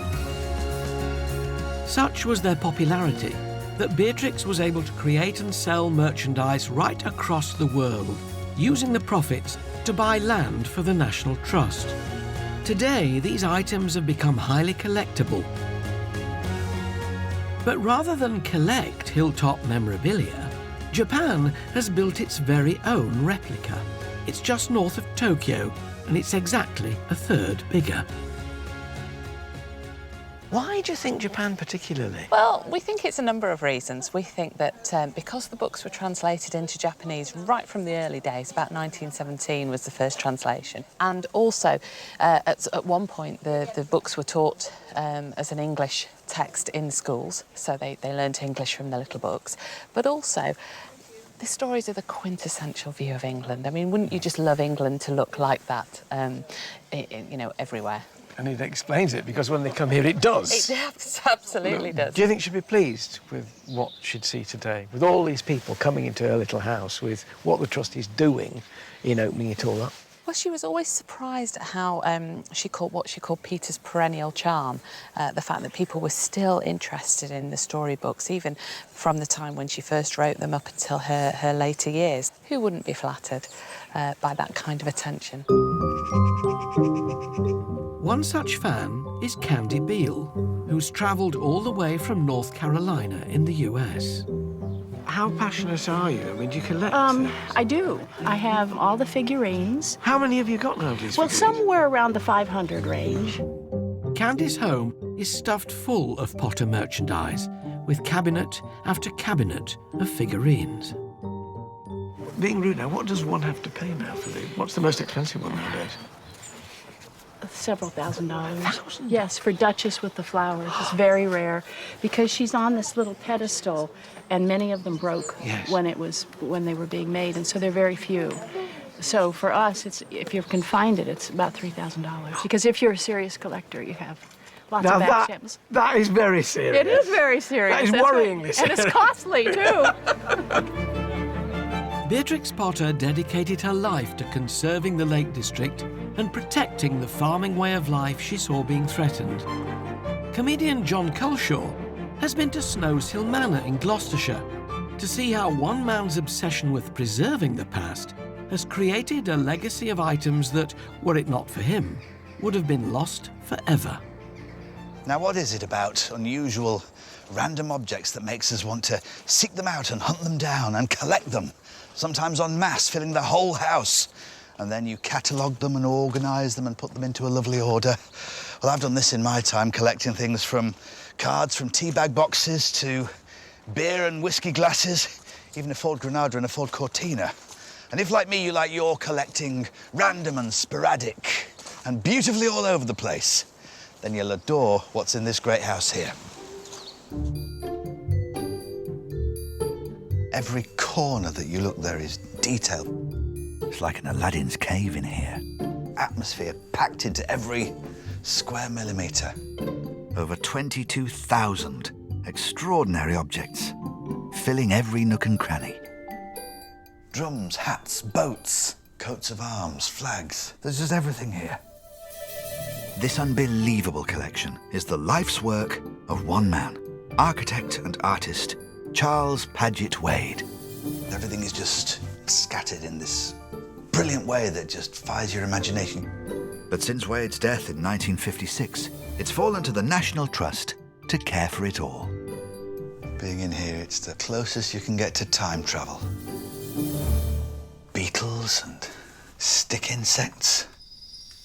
And above, the largest lepidopteran moth in the world.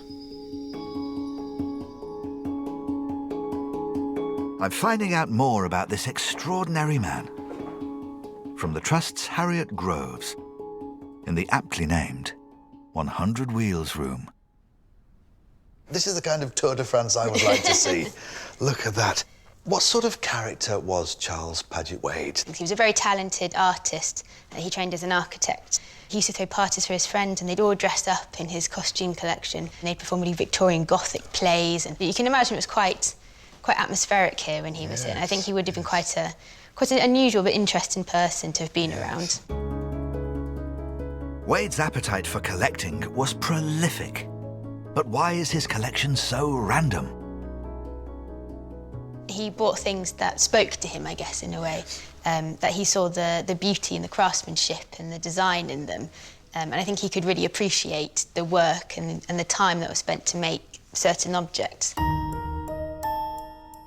And Wade certainly appreciated clocks. A clock made entirely of wood. I wonder how that sounds when it's working. Maybe like a very ordered, slow woodpecker, something like that. Over 178 clocks and timepieces are scattered throughout the house. Mike Flannery has the wonderful job of keeping them all up and running. And the patient for today is no spring chicken, dating from 1750. It's a beautiful little clock. It's gorgeous. Just the one hand there, that's interesting, isn't it? In the day this was made, this clock would have been set off a sundial. We only had one hand because you didn't need to be any more accurate. Here is the vacuum cleaner. Every year, this old-timer gets the once-over. And I've been given the rare chance to give Mike a hand.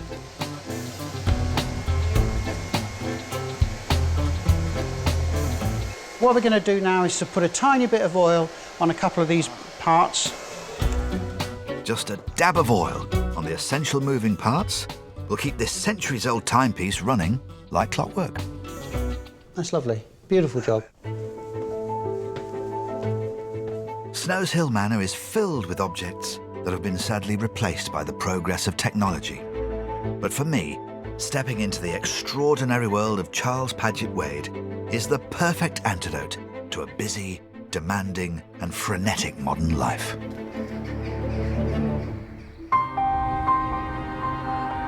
Whether it's rare clocks in Gloucestershire or precious landscapes in Cumbria, history will always remember those who've paused to care for our nation's heritage. And here in the Lakes, one name will always stand out, because by the time Beatrix Potter died in 1943, there'd never been a greater contribution of land to the Trust.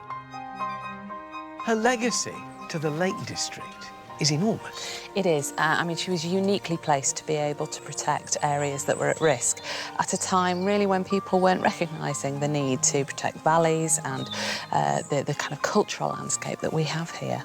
How much did she leave in total? Well, it was over 4,000 acres by the time she died, so a huge sort of portion of this part of the Lake District that was protected just because she was able to do so. Beatrix Potter was an author, an illustrator, and a businesswoman, but she'll also be remembered around here for being a great environmentalist long before the term was invented. The Lake District gave her respite and inspiration. In return, she gave us the Lake District. Well, certainly a large part of it.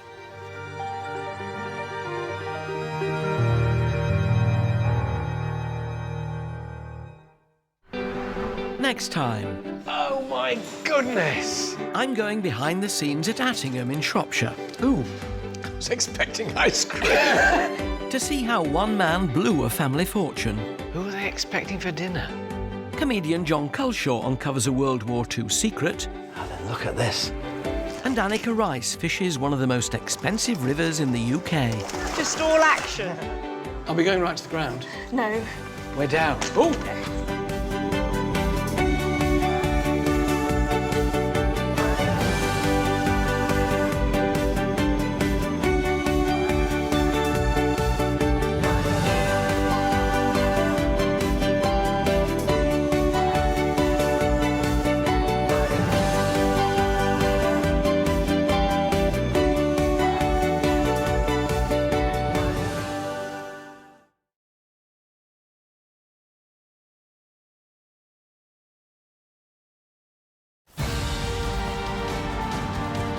From magnificent country houses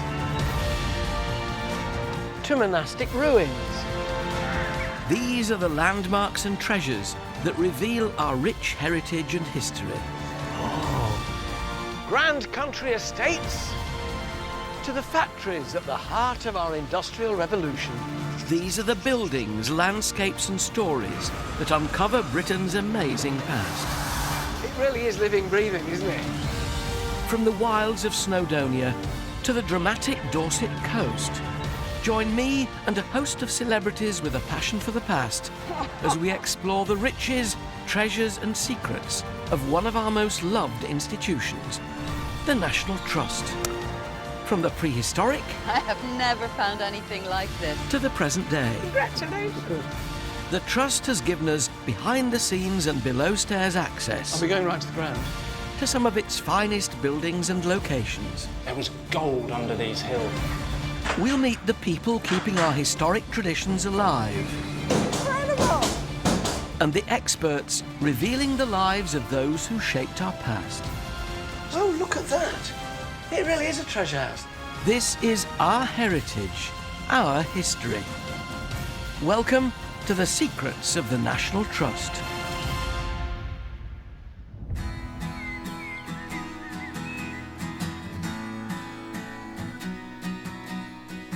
Today, I'm taking you inside one of the Trust's grandest properties, Attingham Hall in Shropshire. But behind this elegant facade lies a story of excess, neglect and financial ruin. Forget those fictional period TV dramas. The history of this place has all the intrigue you'll need. How about some beetroot? That'll do. And there's a lovely bit of gardening to catch up on too. Thank you. Thank you. Also, comedian John Culshaw turns detective. Alan, look at this. And uncovers a long-lost Second World War secret. TV presenter and textile fanatic Lisa Holloway threads her needle and gets to work on a 430-year-old tapestry. Can I touch it? No. Come by. And historian Dan Jones There he goes. discovers how a bunch of Hollywood A-listers came to the rescue of a remote Welsh farm.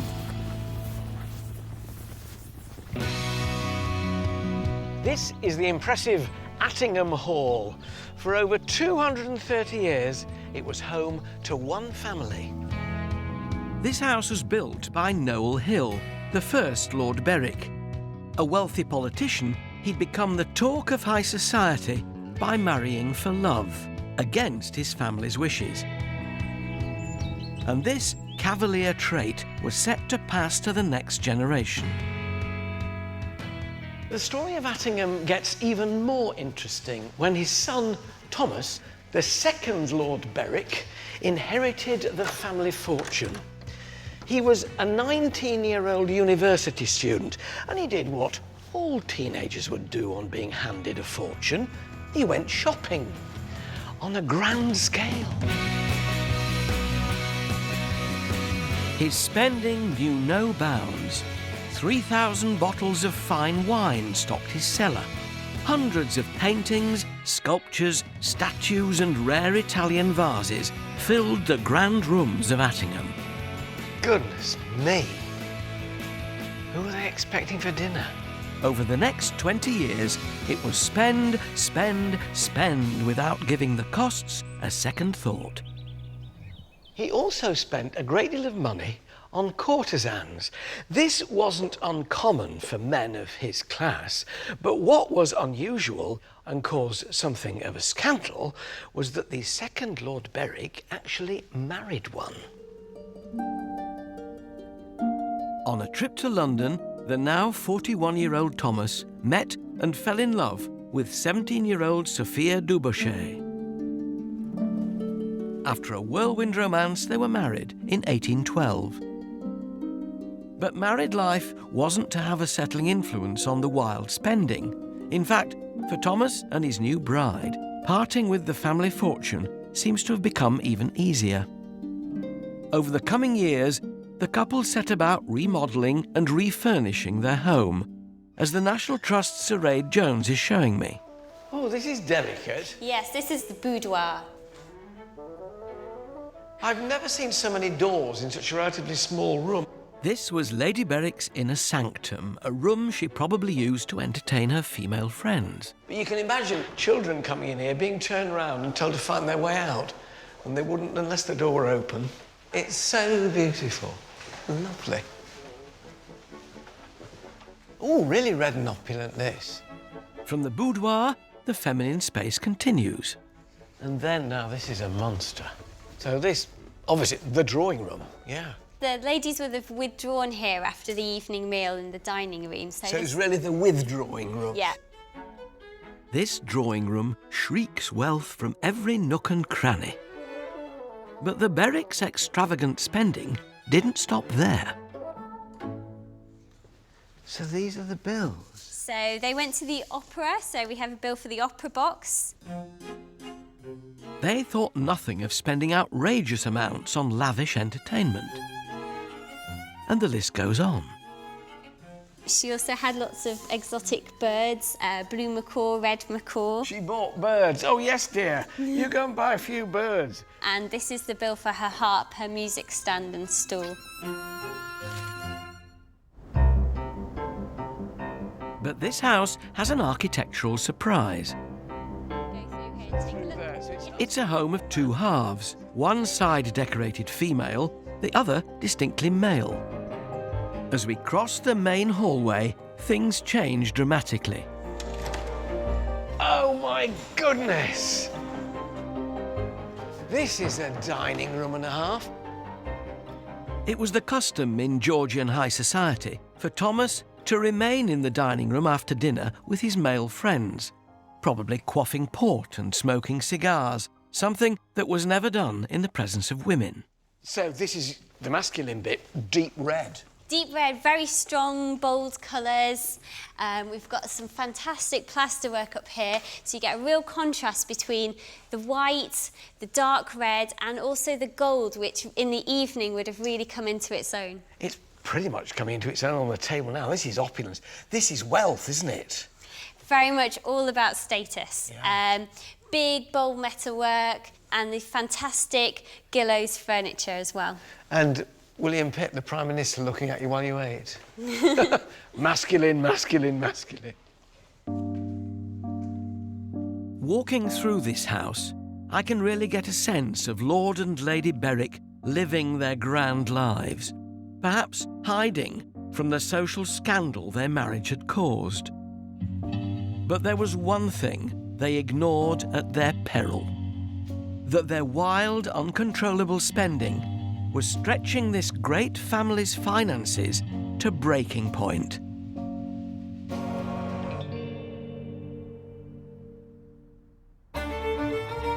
Along with his teenage bride Sophia, this high-living lord knew no bounds when it came to spending cash.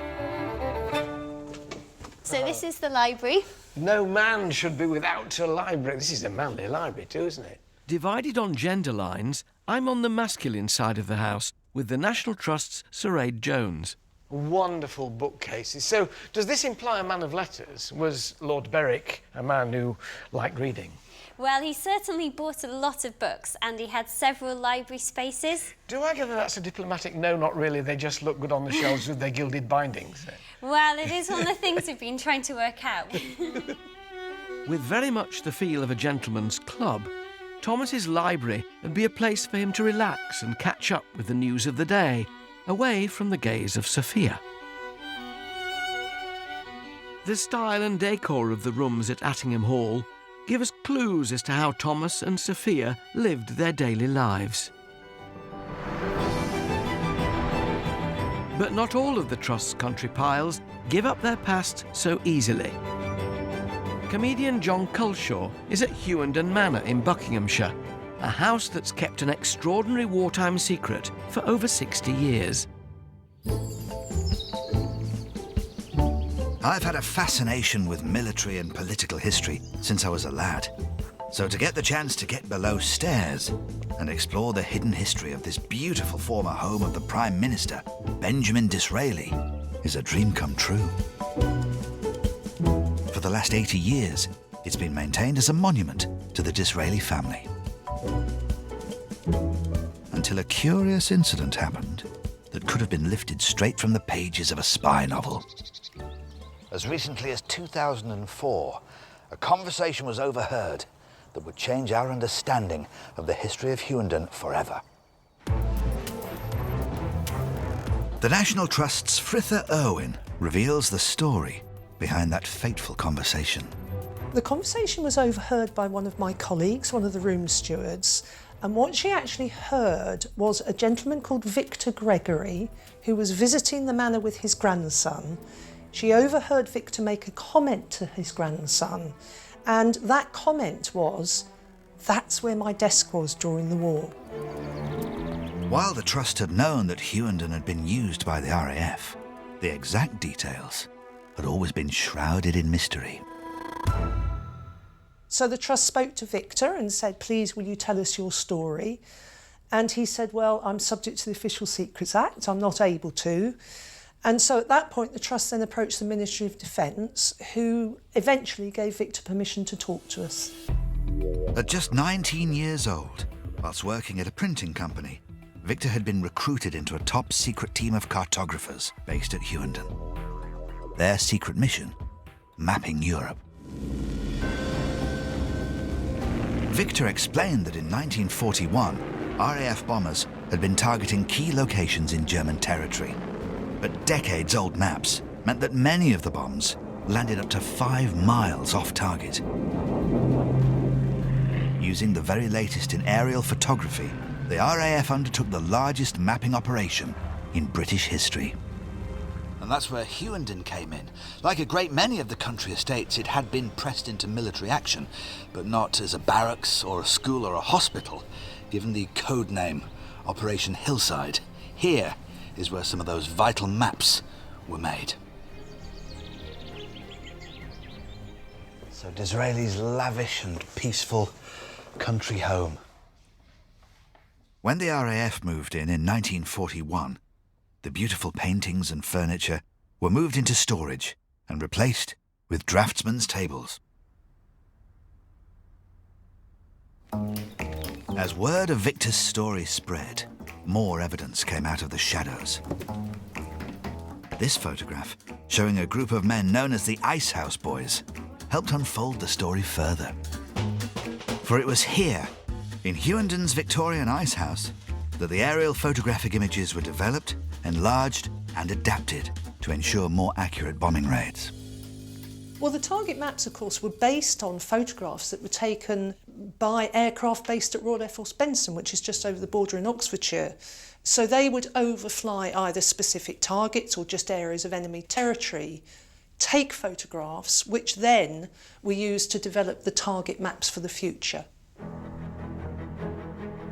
There is no doubt that the work carried out at Hughenden, producing accurate and up-to-date maps, was giving Britain the advantage. Discretion, as always, was of the utmost importance. No one was to know what went on within these grounds, which is precisely why it remained a secret for over 60 years. With the official Secrets Act still in effect, who knows what other stories may still be out there. And if it wasn't for a visitor, Victor Gregory, who just happened to mention it by chance, the Trust would be none the wiser. Well, thank goodness we do know, because what was already a most extraordinary house is now that bit more so.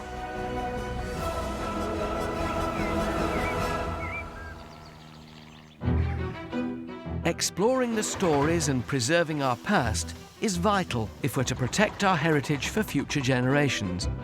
Here at Attingham, it takes 50 full-time staff and almost 500 volunteers to keep this place in mint condition.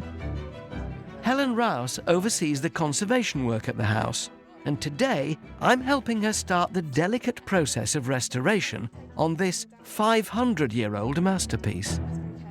I'm getting more nervous by the minute. You're fine. Right. So, Alan, we're just taking the weight at the bottom of the frame. Yeah. It's OK to slide your hand up the side of the frame. Yeah. OK? Yes. Lovely job.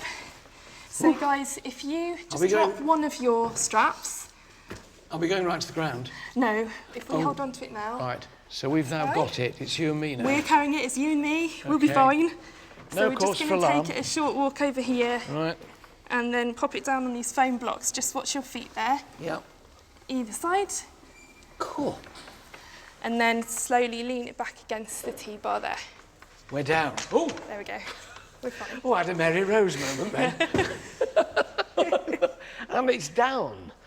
And I can see now it's very crackled. The surface is very uneven.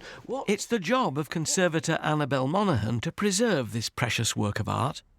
The painting has been conserved probably several times in the past, and it has quite a sort of mottled appearance because of all these different areas of retouching and overpaint, and then all that is covered by a very yellow and discoloured varnish. Now, when furniture's being restored, they often talk about, oh, you've removed all the patina, it looks far too new. Is that something that you have to be careful of? You don't want this painting to look as though it was painted yesterday when you finished your work? Or do you? No, it never will, because it's aged and the paint has aged. But it will look better than it looks It now. will look better, and the colours will look hopefully more original to how they were when the painting was first made.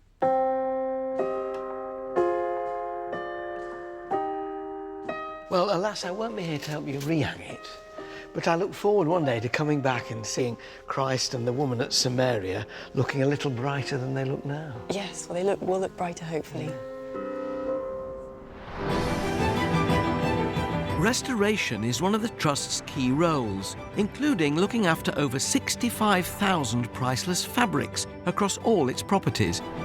TV presenter and textile fanatic Lisa Holloway is heading to Alton in Norfolk, where a 430-year-old tapestry is in need of some TLC. I've always been fascinated by textiles and fabrics, and I'm on my way to the Trust's world-renowned Textile Conservation Studio. If it needs restoring, this specialist facility is where it comes. From James II's state bed to Elizabeth II's embroidered coronation panels, it's the job of 8 of the planet's best conservators to bring them back to their former glory. And lucky me, as I'm going to be working with them. Hello, Mariah. Hi, Lisa. Nice to meet you. This exquisite tapestry is just one of 13 from the Long Gallery at Hardwick Hall in Derbyshire. It's in for a full 2-year restoration under the watchful eye of head conservator Mariah Jordan. Come and have a look at this tapestry. You can see that there are areas of weakness here. Yes, I can see the little holes. And here, particularly badly, Yeah. where we've lost the wool and the silk. In order to help it, it goes onto a linen backing, which then gives it a sort of second skin. Makes it stronger. Exactly. And all our stitching is then done through that linen. When it was first commissioned, this near 28-foot wide tapestry would have been a riot of colour, an ultimate expression of wealth and power. And would one weaver have done a bit and then another bit, or did they have different weavers to do different bits? There were a variety of weavers, and obviously when you started off, you were rather given a nice bit of sky to do, which was... The boring bit. Yes, which nevertheless does have shading in it, as you can see. Yeah. But when it comes to these beautiful heads, that is really skilled to get exactly the right amount of shading, to give the curls, to do the outline of his ear, to do his eye and his beard. His beard's it's gorgeous, absolutely isn't it? fabulous. Yeah. That's a master weaver. Yeah. Can I touch it? No. Damn. Sadly, over the course of some 430 years, exposure to dirt and sunlight has all but drained it of its colour and detail. And while it's not possible to fully restore those colours, by adding a new outline known as a weft thread, I'll be helping Senior Conservator Rachel Langley to enhance those faded images. So that's the undyed wool? That's the undyed wool. OK. Yeah. I've got little ties on it so it doesn't get knotted up. This is the bit that's been done previously. Oh, OK. So that's a bit that's ready to use. Isn't that lovely? It's like a big plait, isn't it? Yeah.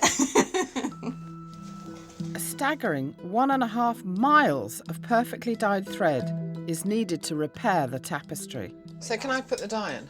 You can put the dye in, yes. This batch will make around 450 yards. And at 65 degrees, the thread is given 2 hours before being rinsed and dried. Do you ever get worried because you're working on something that's so priceless? I mean, it's beyond cost, isn't it? Before you do anything irreversible, we definitely test. But I think to a certain extent, that is a bit that you do have to block out, because otherwise you terrify yourself and you wouldn't be able to touch it. Well, I know you're recruiting at the moment, so I think I'm going to apply for a job. Finally, the dyed thread is carefully stitched into the tapestry, following the outline of the figures and landscape, helping them to stand out. Coming here today, I was already fascinated by textiles and colour and pattern, but having seen the work they do here, it's absolutely changed everything. I am so excited by it all because you can almost feel the people that made it.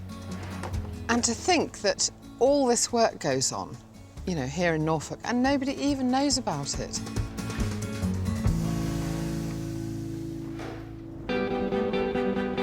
I'm at the grand and imposing Attingham Hall, a stately pile that's witnessed scandal and financial ruin, all at the hands of one aristocratic big spender, the second Lord Berwick, Thomas Hill.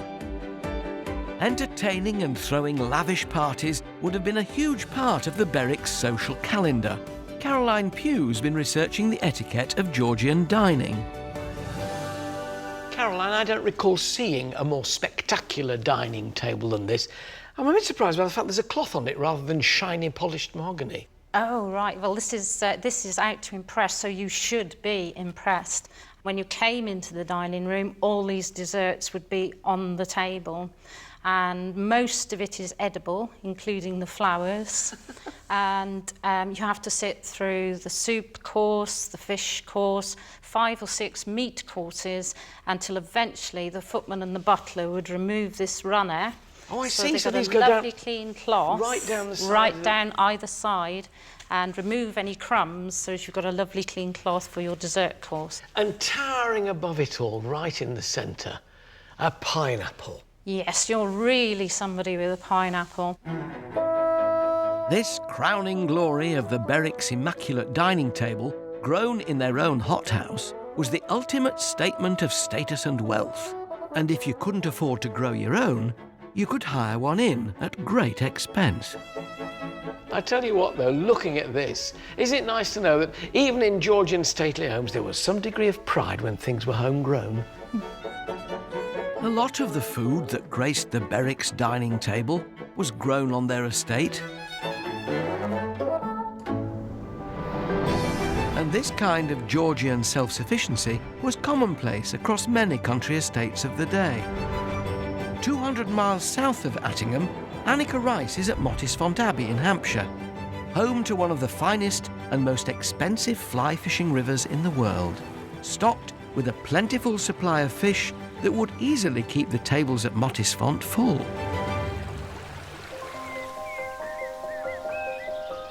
You'd be hard-pushed not to be impressed by this gloriously romantic-looking house. But just a short stroll across the beautifully manicured lawns brings you to the crystal-clear waters of the River Test.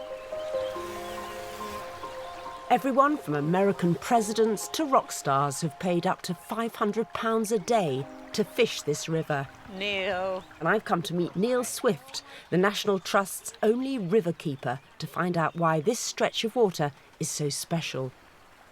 Chalk streams are a very rare global resource. So there's only about 200 chalk streams in the world, and 160 of those are in the UK. So it's a very important resource for us here. The Test's waters are naturally filtered through chalk at its source in Hampshire, giving this river its almost glass-like quality.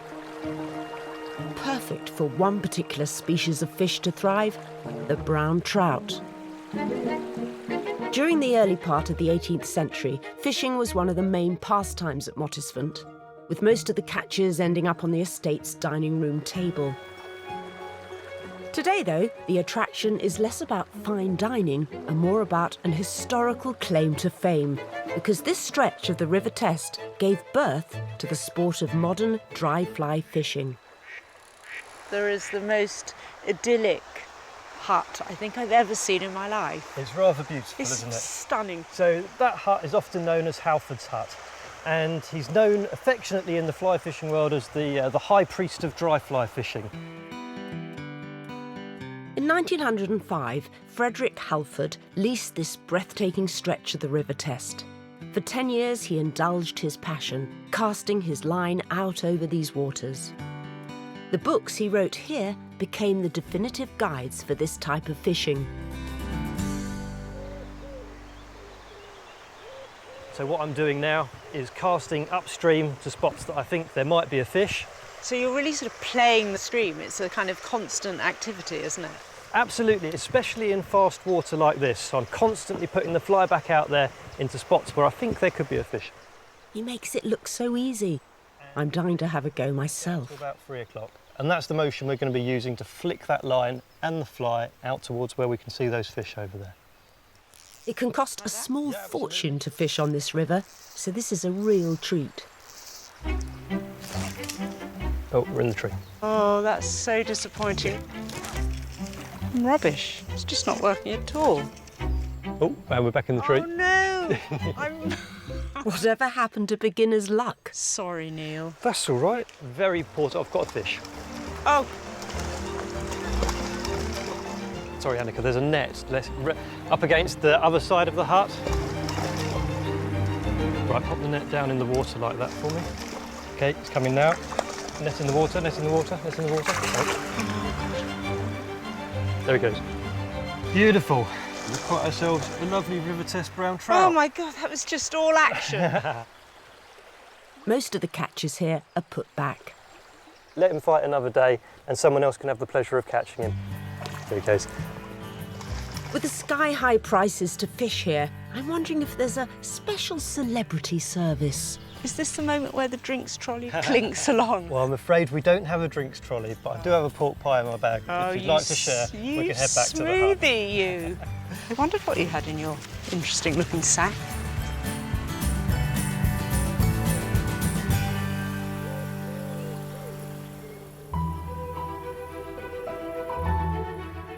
If you're one of the millions that visit a National Trust site each year, you may not be aware of the huge amount of behind-the-scenes work that keeps the great houses of Britain shipshape.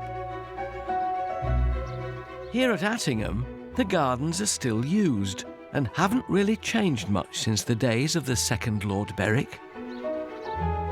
I'm here to meet head gardener Catherine Dowd to discover just how vital this 2-acre site was to the running of the house.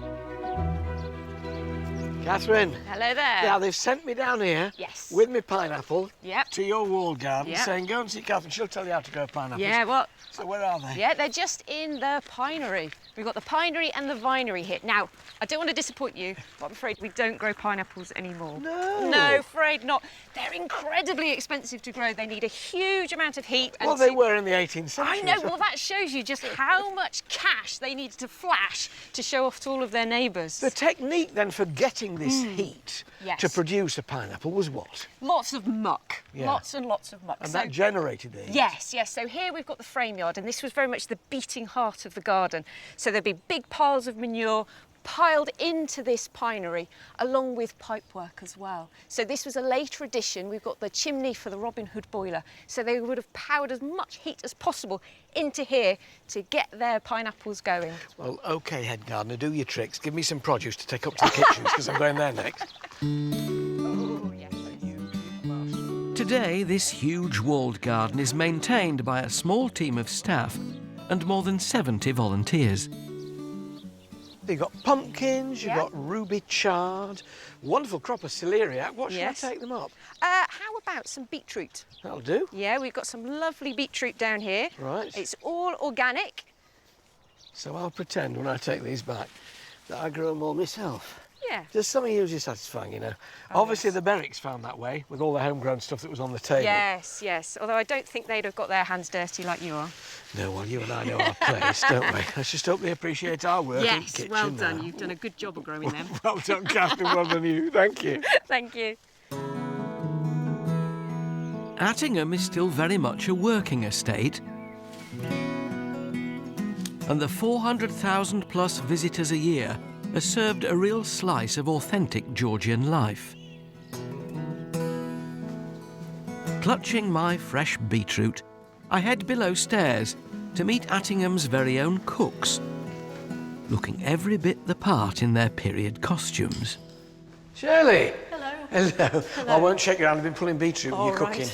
There you are. I brought you some in the kitchen garden. I didn't realise you were going to be in costume. This is wonderful. Well, yes, we do always do it in costume. So it really does take you back, and this is what you would have been doing? Yes, we're representing the period from about 1820. So this is Regency food? It is Regency food. What have we got? We've got quails and peas. We have apple snow, apple and potato pie. And this glorious one in the middle. This one, yes, this is venison. That's very special. Hence the deer on the top. top. Of course. Can I help you with anything? Yes. Life in the Berwick's kitchen was tough. One particularly mundane task was tammying or straining food. In this case, I'm having a go at preparing vegetable soup. It was quite tedious, a lot of kitchen work. Oh, it was. Can you imagine pushing meat through this? Oh, crumbs. Some interestingly flavoured ice cream desserts would also have graced the Berwick's dining table. So what goes in here? We make a custard, which can be flavoured with all sorts of things. Ooh. Was that very old? No. It's a bit cheesy. It is cheesy. I was expecting ice cream. It is. It's Parmesan ice cream. Parmesan ice cream? Good Lord, I thought it was only Heston Blumenthal who did that. No, they were doing it in Georgian time. It's a recipe from 1817. Do I pour this in there? There's ice all the way around. It's ice and salt round there. That was such a shock. That served me right. I thought I shouldn't have done that, should I? Right, OK. That's it. So that goes in there. Mm-hmm. And you pop the lid on. Oh. And then another tedious job. What? You just have to keep twisting this now. You're joking. So, can I taste the finished thing? It's not gone off, it's not set. No, it'll take quite a long time in here because we've got the firelight, so it actually would have been made in the dairy, so... Oh, would it? May I? Mm-hmm. Thank you very much. I hope it tastes better now than it tasted when I stuck my finger in. It's completely different when it's frozen. Yes, it's so much nicer, isn't it? Oh, it's delicious. Oh, I'm dribbling. You wait until I see Mary Berry again, I'll give her my recipe. Thomas and Sophia Hill were living the dream. By the early 1800s, the estate had grown to 8,000 acres. Beautiful. Sumptuous rooms were stacked with fine art.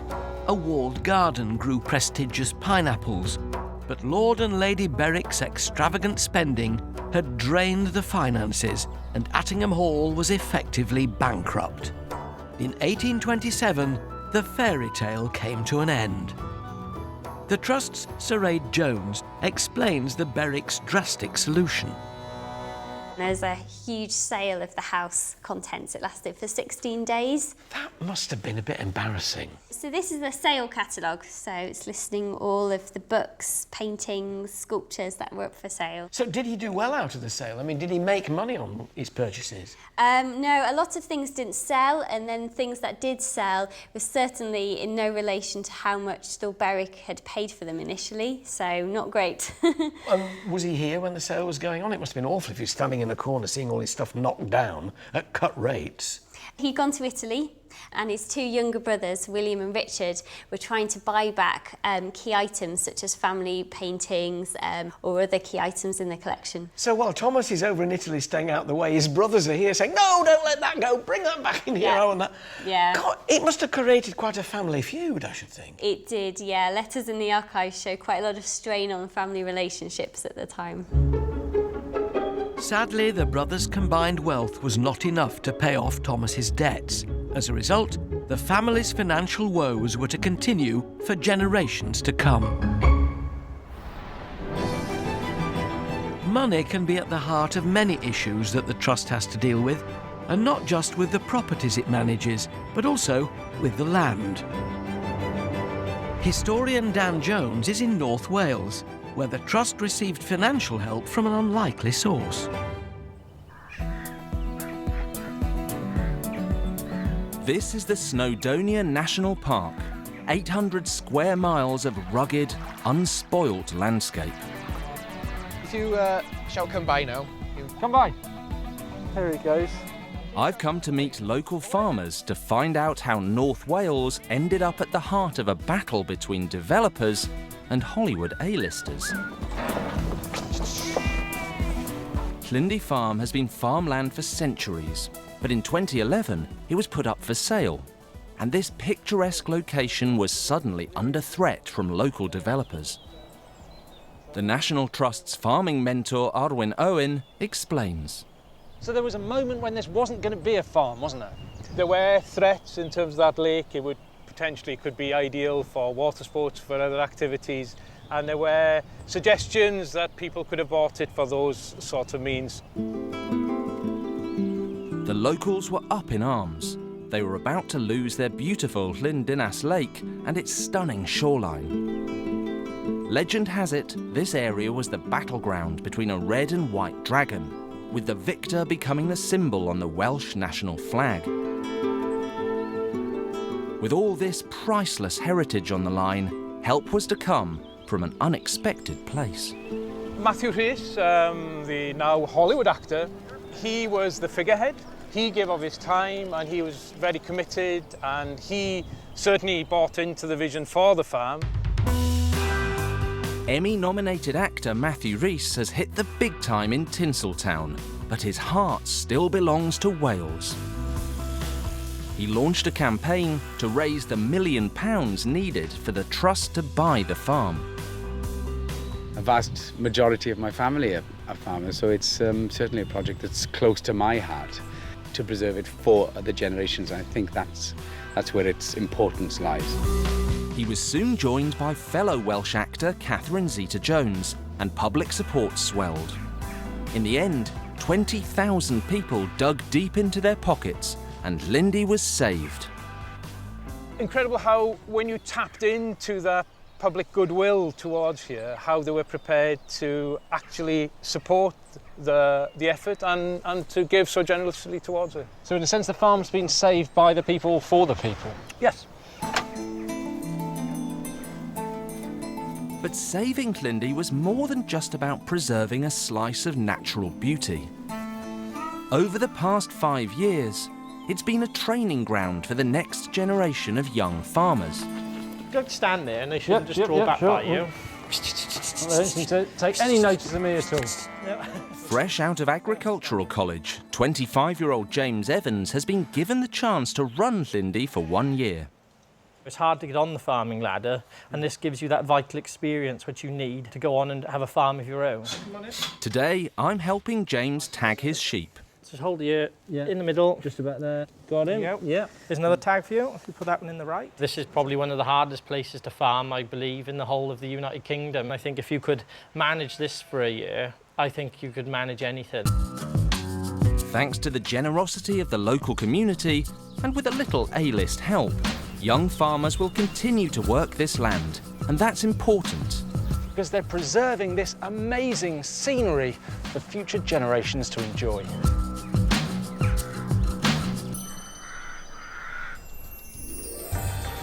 It's great to see people power in action, saving a local landmark, but sadly, Attingham Hall was not to enjoy the same generosity in the 19th century.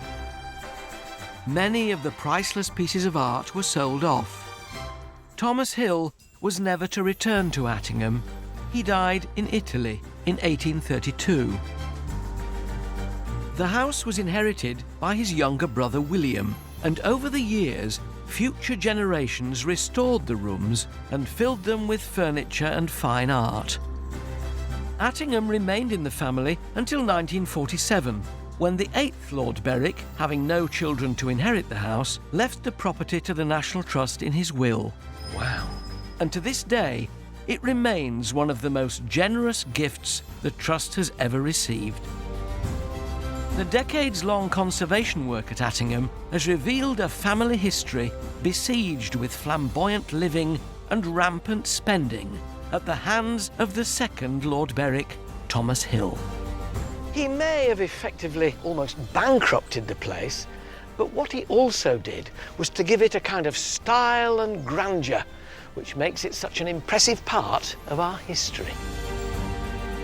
From beautiful rivers to priceless art, from war heroes to unspoilt land.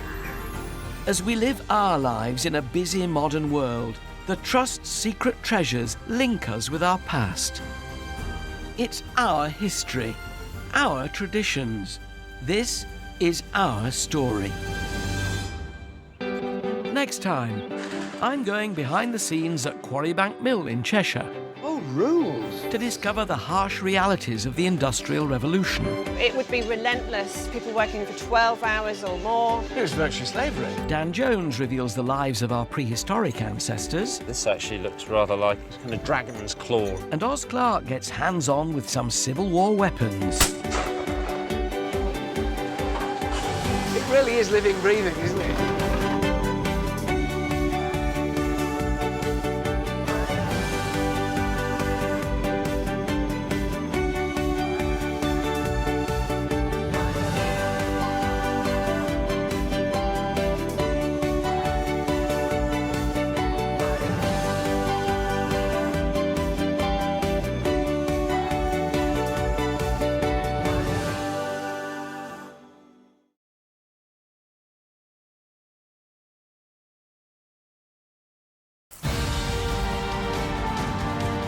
From magnificent country houses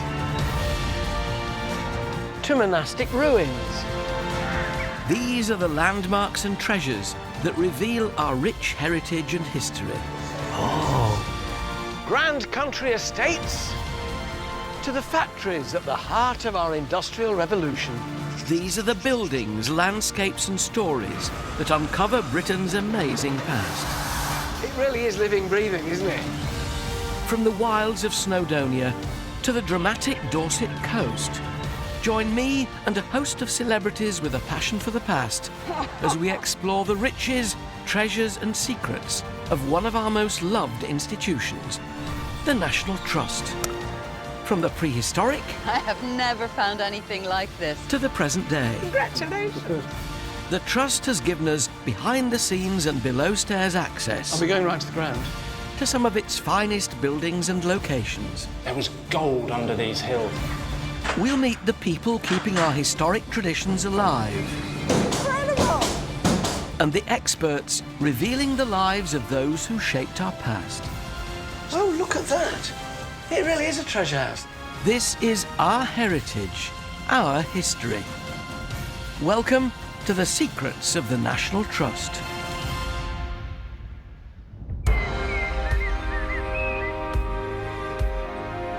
Today we're taking you inside an enormous house that was inherited by a 5-year-old boy. This is Lyme in Cheshire, one of the UK's grandest country houses. An estate probably best known to TV audiences worldwide as the backdrop to a wet shirt-clad Mr. Darcy, wading from Lyme's Lake in Pride and Prejudice. Mr. Darcy? But we're going to tell you a different story. How one boy, Thomas Lee, went from being the illegitimate son of a maid to Lord of the Manor. I'm also getting the chance to get my hands dirty. Whoa, that's a lot of muck, isn't it? With some of the conservation work that helps keep this stately pile ticking over. So half a dozen of these clocks and you're ready for a cup of coffee, aren't you, really? Also tonight, Lady Carnarvon, owner of Highclere Castle, known to millions as Downton Abbey, discovers how a devastating fire wreaked havoc at one of our grandest houses. Good decisions you've got to make. We've got lots of decisions to make. If I take some of this now on a brush. Oz Clarke swaps wine glass for painted glass. I can see it taking life. As he tackles the restoration of a rare window. It's so delicate. I feel the merest tremor in your hand and it's going to crack. So we're just swishing it around in the water. And historian Dan Jones braves the elements as he hunts for Welsh treasure. And that is quite a big chunk of gold.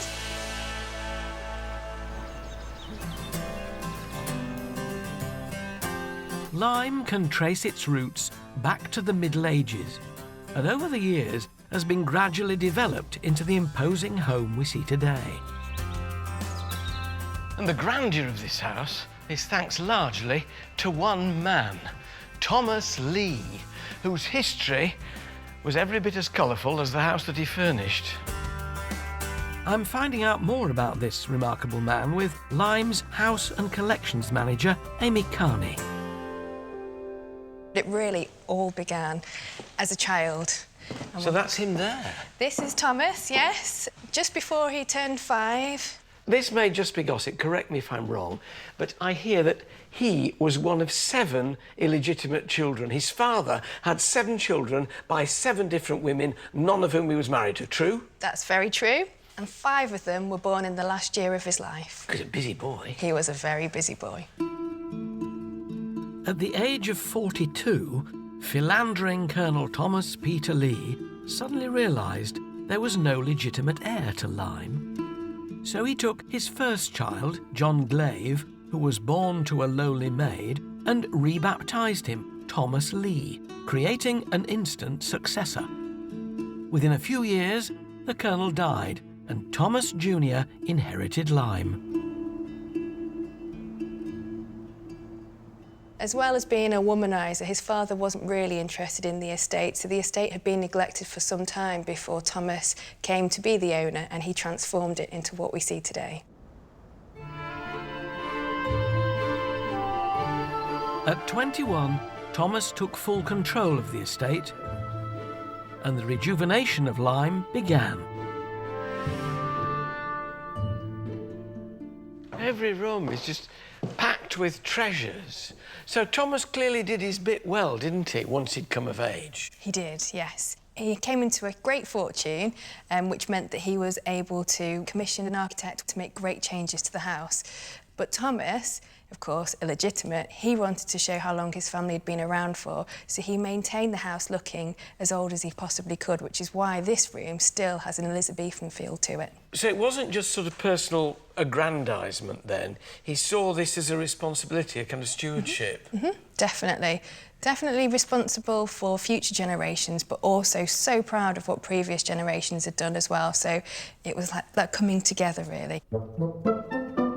Thomas filled this place with fine art and antiquities from around the world. And they all need carefully looking after. Jane! Hi! Standing in this astonishing collection of... Yes, it is. Oh, it's enough to make an horologist dribble. I'm going to be helping Jane Edge to wind this estate's precious clock collection. The clockwinder's apprentice. Let's go. Ready, able, willing and rubber-gloved. The Trust has around 2,500 ticking and chiming clocks in its collection. You don't hang around, Jane, do you? No, I don't. And here at Lyme, 50 of them are gracing the walls and mantelpieces. I wonder if I was a clockwinder in a former life. Maybe. Organisation here is key. They're all on here and they're labelled as to who's which. Yes. So can I nudge it forward? Yeah. Lovely, fills the house with music. And then there's this. Whoa! The granddaddy of all Lyme's clocks. Sitting in pride of place over the front entrance. That's the time it's telling outside. Outside, yes. Yeah. Those little keys on that board aren't going to do this. Where's your key they're for not. this? First of all, we stop the pendulum. So just yeah, stop please. It. OK, stopped. And then we've got this, which weighs a ton. Oh, my goodness. This is what we wind it with. Oh, this is a bit bigger than those ones I've been using. Yes, a lot bigger. Hey, that's a nice work of art. On there, and then clockwise? The other way, yeah, anti, yeah. Right. Oh, yes, that's all right. But is this once a week as well? Twice a week. And then it'll go through... Am I there? I'm there. You can You're feel there. it stopping. Sorry, yeah, you can feel it when it's OK, so that comes off there. there. Shall I start it again? Right, yeah. I may be a man of simple pleasures, but I can't tell you how much enjoyment I get out of winding your clocks. Oh, that's great, Alan. Thank you so much. Lovely to see you. Thomas Lee was known as the saviour of Lyme, rejuvenating and refurnishing this beautiful house. Once officially an aristocrat, Thomas could lay claim to his forefathers, which included plenty of military heroes with strong royal connections. In 1346, at the Battle of Crecy, a distant ancestor had saved Edward III's eldest son, the Black Prince, from a certain bloody death. In gratitude, the Lees were bequeathed Lyme, and to this day, a portrait of the Black Prince stands guard over the entrance hall with a rather ingenious feature. I'm on the other side of the painting with Lyme's House and Collections Manager, Amy Carney. There's a picture there which appears to have come off the wall. Yes, that's our fabulous squint. Pardon? Squint. This squint is the Georgian equivalent of CCTV. And this was a way of coming to the drawing room, having a look at who's coming through the front door and making your mind up whether you want to let them in or not. So does it... Have a look. Does it move? It does, yeah. It Oh, my swings goodness. away. With the help of his architect, Thomas certainly seems to have had a sense of humour. So now you can see the front door. Oh, no, we don't want them. They're always borrowing a cup of sugar. Exactly. Shut the picture up. Come away.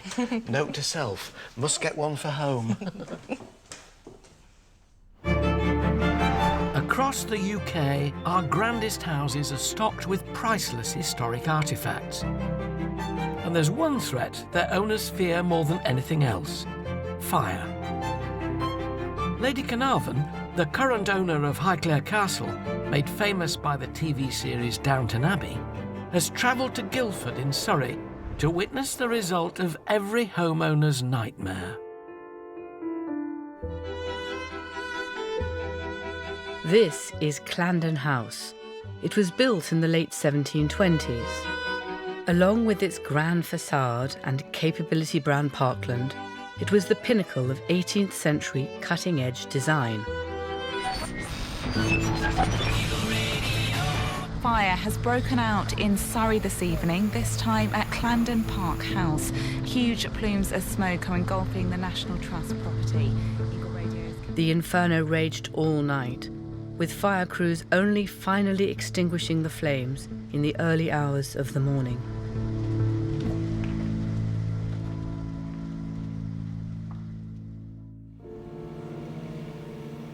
The fire at Clarendon Park House is out. All floors and ceilings have been destroyed. It's not yet clear how many artefacts have been saved. For many, the building holds a huge number of memories. Hannah Jones got married there last year. And even 18 months later, the scars feel as fresh as ever. The thing that strikes you is still the residual smell of smoke and of acridness. And when you see it for real, it's the randomness. The alcove there with the lady balanced on the edge, and there's fireplaces scattered here and there on the third story. Some of the doorways revealed. It's fascinating.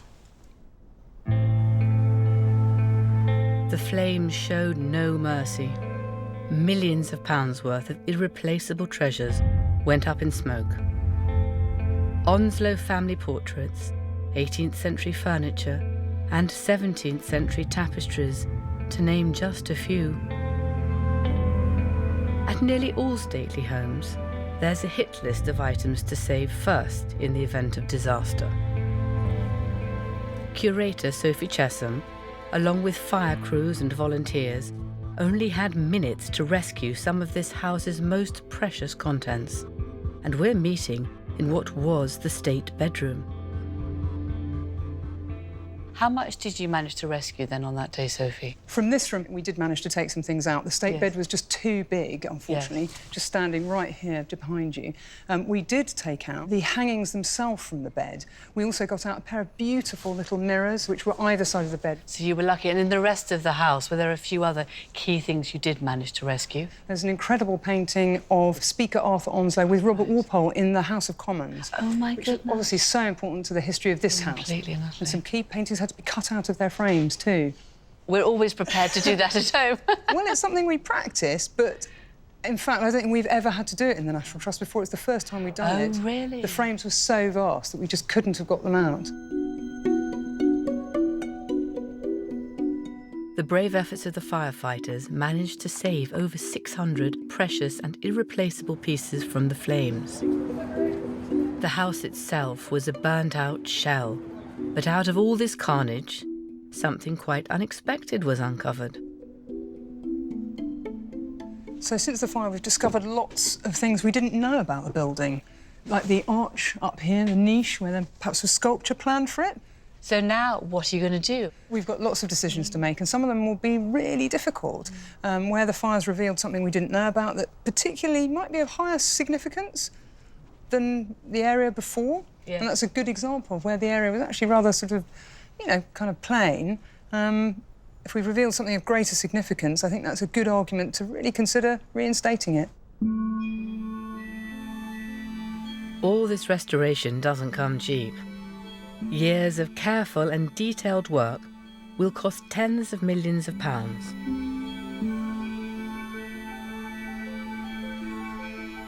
The Trust is planning to restore the entire ground floor, where the most significant rooms were located.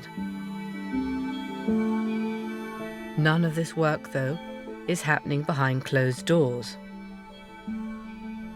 We really wanted to allow visitors in as quickly as we could. So our structural engineers built this safe but rugged walkway for people to come in so they can really experience the house. We want people to feel that they have followed us on the journey. They've seen the project evolve, they've shared our challenges and our solutions, hopefully, and they can really take part. This has been an extraordinary experience. It is a building, a home, entirely hollowed out by fire. But I'm sure Clarendon will rise once again. The detailed and careful restoration work here will honour this great house's past, and it will build a new legacy for its future. Here's to the next 400 years.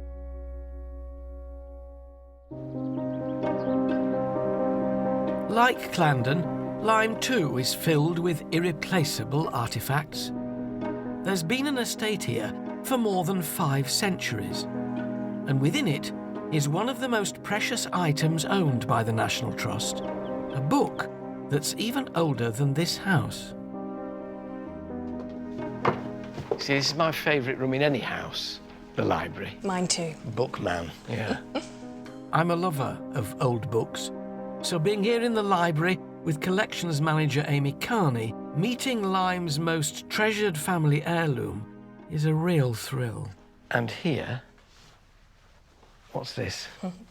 This is actually the most important printed book in the National Trust's vast collection, so really important book. Anywhere in Britain? Exactly. Can I open it? Please do.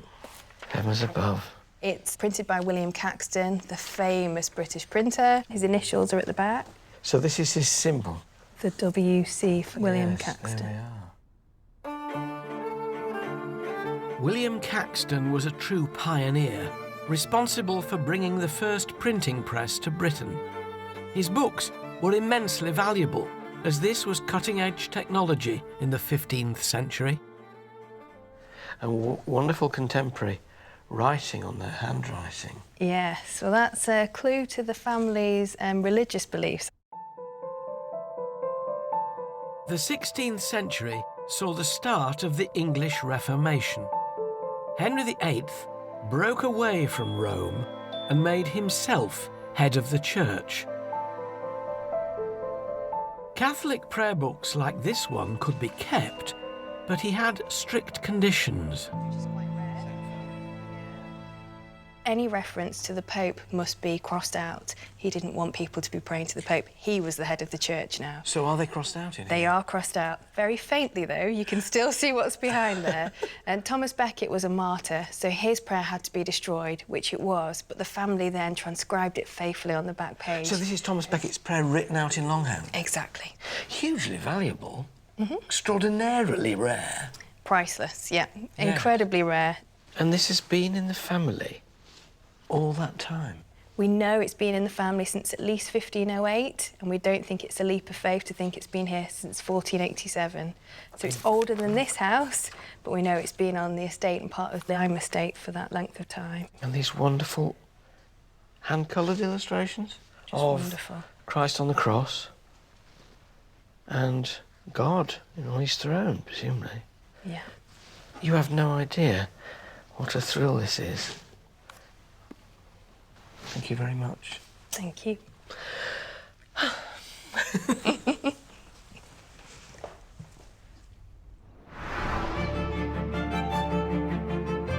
William Caxton was undeniably a 15th century trailblazer. And as John Culshaw heads to Woolsthorpe Manor in Lincolnshire, he discovers another man's pioneering work that was to shape our modern lives. Here grows one of the most famous trees that's ever existed. And it's in a memoir published in 1752 that we find out why. We went into the garden and drank tea under the shade of some apple trees. He told me he was just in the same situation when the notion of gravitation came into his mind. Why should that apple always descend perpendicularly to the ground, thought he to himself. Why should it not go sideways or upwards, but constantly to the Earth's centre? These words, written by a friend, give us an insight into one of the world's greatest minds, that of Sir Isaac Newton. It's here that he developed his theory of gravity after watching an apple fall from a tree. This is Woolsthorpe Manor, home of Sir Isaac Newton, and he was born here on Christmas Day in the year 1642. And over there is the tree, Isaac Newton's apple tree, and we can consider that the spark of our knowledge of the clockwork of the universe hangs upon it like the star on top of a Christmas tree. Legend has it that in 1666, a young Isaac Newton saw an apple fall to the ground from this very tree, inspiring him to develop his theory of gravity. But it doesn't take a mathematical genius to work out that for the story to be true, this tree would have to be over 3.5 centuries old. I'm meeting biologist Stephen Shepherd to get to the core of what has become one of science's most contentious stories. So can this really be the tree? This is an event that happened over 350 years ago. In the winter of 1815-1816, there's a great storm and the tree blows down. Much of it's cut away, but the fallen trunk is left lying where it is. By leaving the trunk on the ground, it managed to re-root itself and grow again. There's a very important sketch done which shows the tree relative to the manor house in exactly the position that the tree is today. Another reason why I think it's the tree, the way it's grown back in that sturdy, strong S shape, much less likely to blow down again. That's the tree of a genius, adapting itself. It's the tree to me, the tree of gravity. But really, this isn't a story about a tree. It's about one of the most significant scientific formulas ever written. 6 letters, 3 numbers, and the key to a universe of understanding. Because without it, we might never have begun our journey into space. And more importantly, I might never have discovered my love of astronomy. Today, using cuttings from this humble tree in Lincolnshire, some of the world's most prominent academic institutes have grown their own clones, looking to inspire the young minds of tomorrow. So you see, there's no way that I could leave without taking my own inspirational souvenir. Go for any of those easy ones up there. Thankfully, the gravity's still working.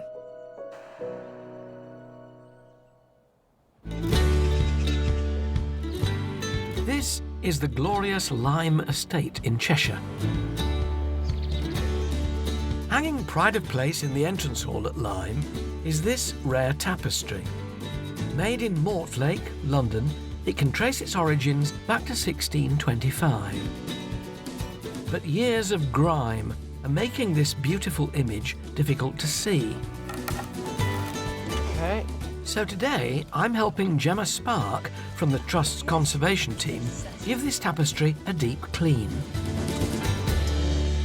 This is basically a vacuum cleaner, straightforward vacuum cleaner, isn't it? With really, the kind of head that you see at home. Bit of velour on there to be tiny bristles. That's why we use a protective surface To stop this from damaging. For doing that, and also to prevent any fibres which are loose on there from being pulled up the vacuum cleaner.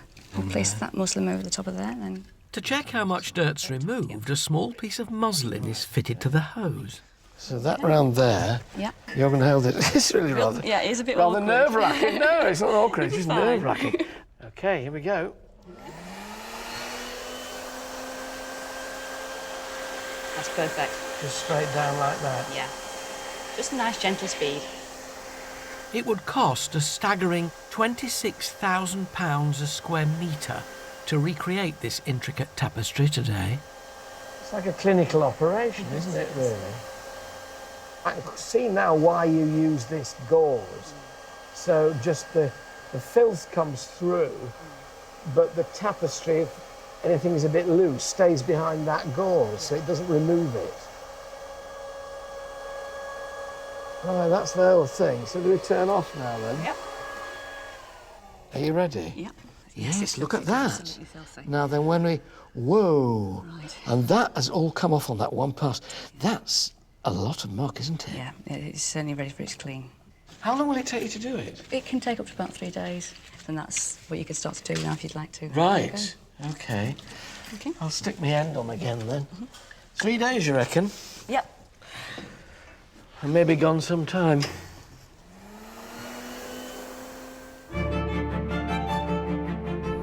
Across the UK, thousands of highly trained specialists, from carpenters to textile restorers, are caring and protecting our most precious assets. Oz Clarke is at Stourhead in Wiltshire, helping a team of conservators practice a centuries-old craft.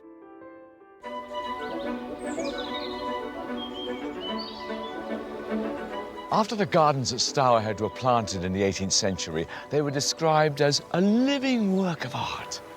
The Hall family, who owned this place, certainly had impeccable taste, and not just in the gardens. During the 18th century, for the owners of many grand country houses, an ornate picture window was a must-have feature to show off to your guests. And at Stourhead, the family added this. This beautiful lunette window depicts one of the most famous frescoes of the Italian Renaissance, Raphael's School of Athens. Painted by Francis Edgington in the 19th century, it depicts the greatest thinkers of the classical world. But this vibrant, illuminated scene is not what it seems. If you take a closer look at this glass, you'll see it's not a stained glass window. It's been painted. Stained glass windows are made up with individual pieces of coloured glass held in a lead frame. But this lunette has had the paint applied directly onto the glass. This technique was groundbreaking, but sadly, the ravages of time have taken their toll. Some of the panes have cracked, and parts of the image have become discoloured. Steve Clare is a painted glass conservation expert, and it's his job to repair the spoiled paint.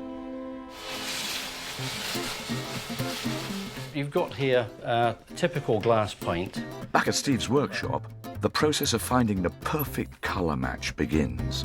Okay, so you mix it into a paste.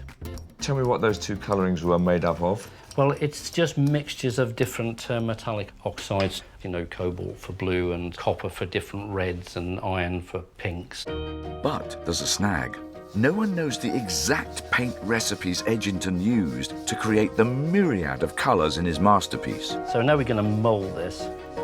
So, using a panel from the lunette window as a reference, Steve mixes different pigments with oil until he finds that perfect match.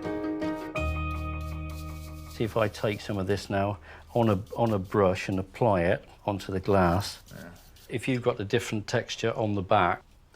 And the secret behind the wonderful look of Edgington's panels was achieved by painting both sides of the pane. I can see it taking life, Yeah. because it's more like human skin or something. Yeah, and that's what was really clever about this technique that Edgington developed. Do you want to have a go at this? Yes, please. Just paint it on adjacent to there. Yeah, that's good. Bit more of it. And then if we can get the sponge, you've got a flat edge on the sponge, obviously, so you can work it up to the edge. That's it. Yeah. That's excellent. Similar to the technique used in glazing pottery, the panel is fired in a kiln. The heating fuses the paint onto the glass, but this process changes the original colour. We'll have a look what the results are like. So Steve won't know if it's a match until the firing is complete. Let's put the original piece in next to it and see how it compares. Yeah. Well, that's much closer to the brown than it used to be. We've lost a lot of blue, though. Yeah, the blue's fired away, but obviously this is a first draft, and we'll do a few more tests, and we'll get there.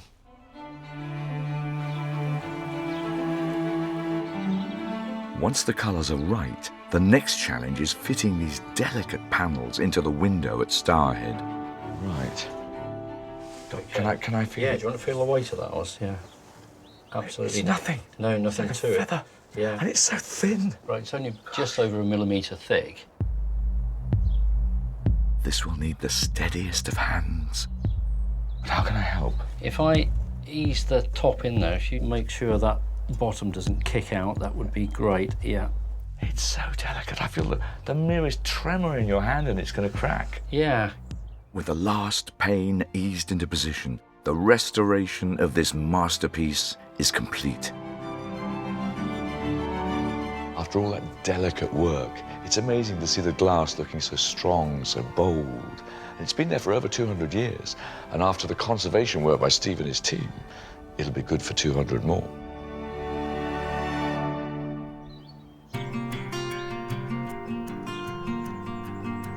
During the 19th century, displaying exotic fruits on the dining table was considered the ultimate status symbol. So to grow them, Thomas built this, one of the UK's highest orangeries.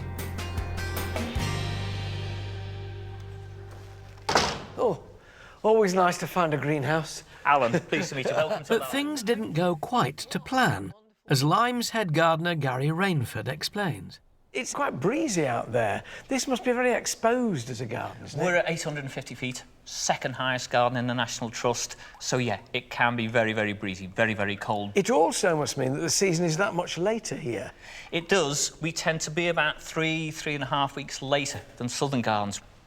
Now, it's called an orangery, but I can't see an orange tree anywhere. Absolutely. Thomas Lee originally wanted to build an orangery. This was about showing off, but they wanted to have something that nobody else had. And citrus fruits were an important part of that. Unfortunately, later on in the year, because we're at 850 feet, the sun goes down quite quickly, citrus fruits just never really took it. So anything that did come through just rots on the plant. It was a dream, an aspiration he had, it was just never fulfilled. But it's a very nice conservatory instead. The orangery may not have lived up to expectations, but the rest of the garden blooms gloriously. And this formal sunken Italian garden adds grace and splendour to the western side of the house.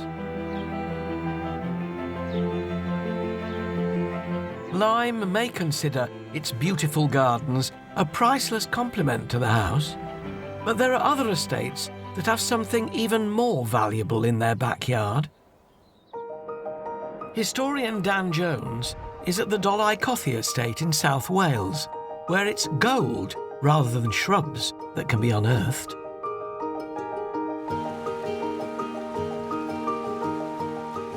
This beautiful, rain-drenched location is home to one of the most prized natural resources in the world, Welsh gold. It's been mined here since the Roman occupation. Worth 3 times the value of other golds, only the privileged few can afford it. Generations of royals have all worn pure Welsh gold wedding rings. So why is it so special? Mind yourself, it's a bit slippery. Archaeologist Claudine Gerard has been uncovering Dolaucothe's extraordinary mining history. We've got some wicker baskets.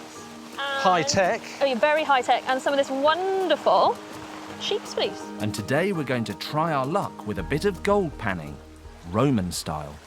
I'm going to give this to you because you're the expert. So, thank you very much. What are we going to do? So squat down when we down, come on. And we're going to essentially take our wicker basket and our sheep's fleece and dip it in the water. Okay. Get it all nice and wet. And then you are going to scoop up a load of rocks for me, and we're going to start swishing it all round in this pan. Why would the Romans do this? We're prospecting, essentially. We're looking to see if there is any gold in this area. So if there is gold, it would have been washed down and out of the sort of ground into the river, and we would find specks of it here. So this is like your first test if this is an area where you're going to find gold. Yeah. So we're just swishing it around in the water, acting like a sieve, and then what we're going to do is we're going to take it out, we're going to shake out all of the big particles, and hopefully any gold that's in there will be caught in the fleece. What am I looking for? So really, you're just looking for maybe something that's shining, maybe something. What about? Oh, that looks good. What's that there? That looks good.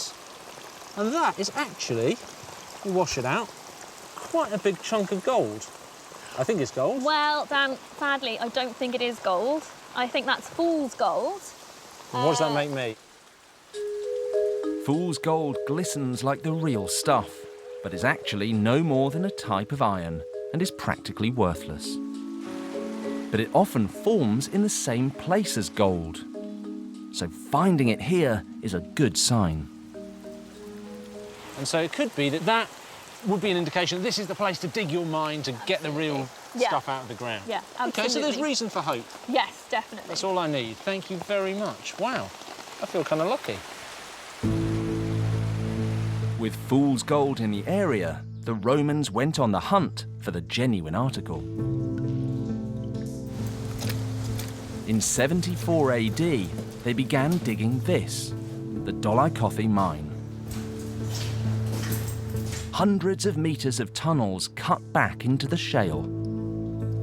Today, this mine gives us a glimpse of Roman gold mining methods.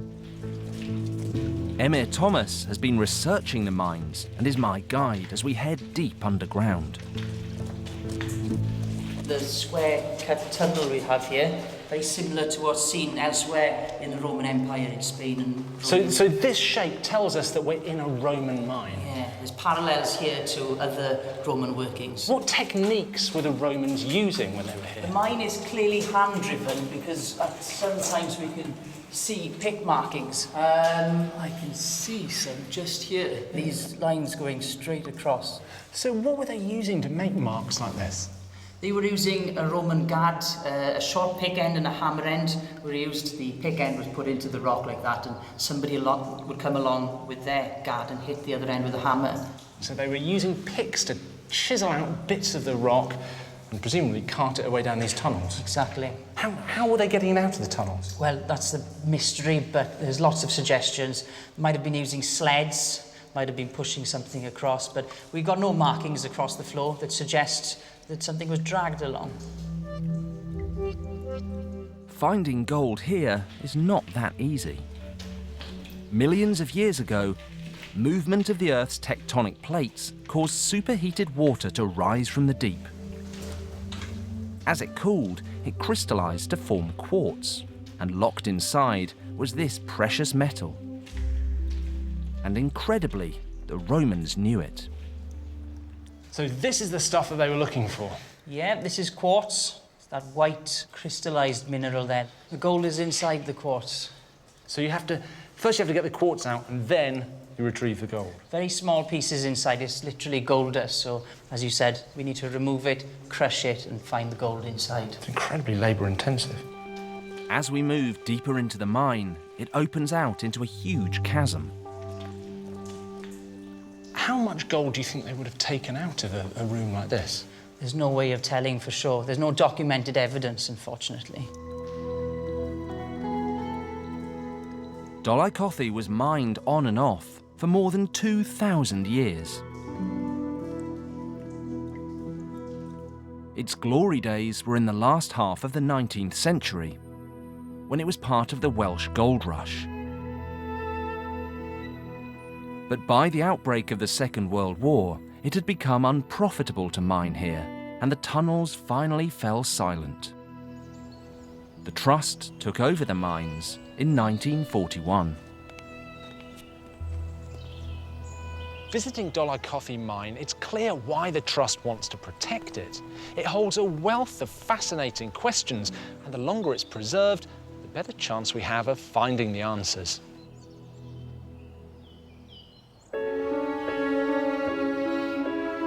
In a way, Thomas Lee had protected Lyme too, pulling it back from the brink, restoring this glorious estate to reflect his family's long and distinguished past.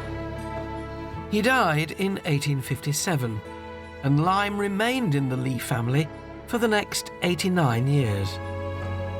But falling income from business interests meant 550 years of Lee tenure came to an end in 1946, with the National Trust taking over the running of the estate. Thomas Lee may not have had the easiest start in life, but from the age of 5, when power and influence were bequeathed to him, he did his best to turn Lyme Park into a treasure house, and that it remains to this day. Next time, we're taking you inside the largest monastic ruin in Britain.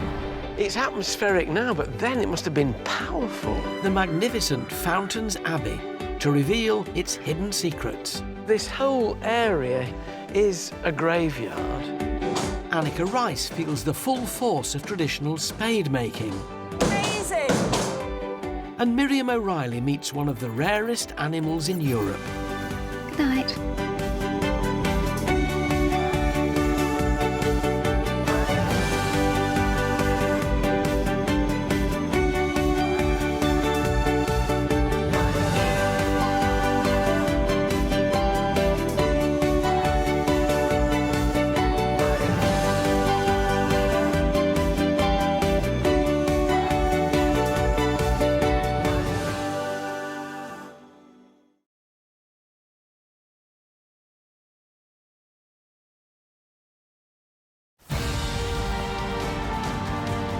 From magnificent country houses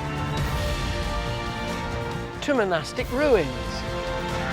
These are the landmarks and treasures that reveal our rich heritage and history. Oh. Grand country estates to the factories at the heart of our industrial revolution.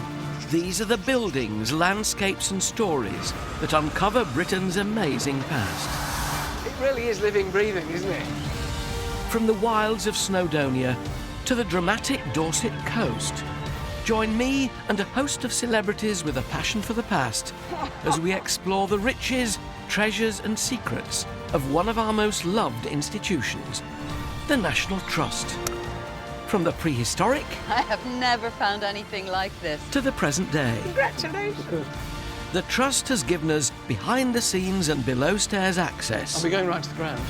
...to some of its finest buildings and locations. There was gold under these hills.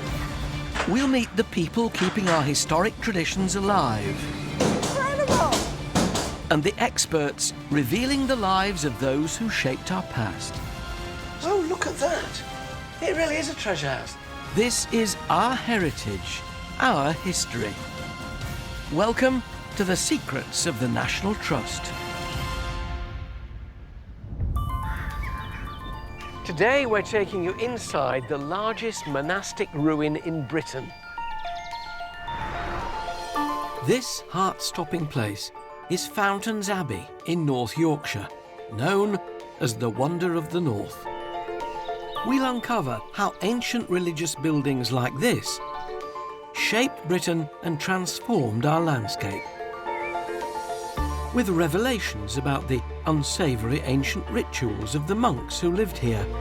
Sitting there with 3 leeches up each arm saying, "Nice mornings." And secrets buried deep underground. This whole area here then, Chris, is a graveyard. Also tonight, Miriam O'Reilly hunts down one of the rarest animals in Europe. They keep zooming out over our heads. I'm so surprised at how balletic they are in the sky. Historian Dan Jones uses cutting-edge technology to reveal the hidden secrets of Scotland's very own Giant's Causeway. So we're now going right into that cave here. Incredible. And Annika Rice gets to grips with the brute force of ancient industry. It's amazing to see that take shape like that.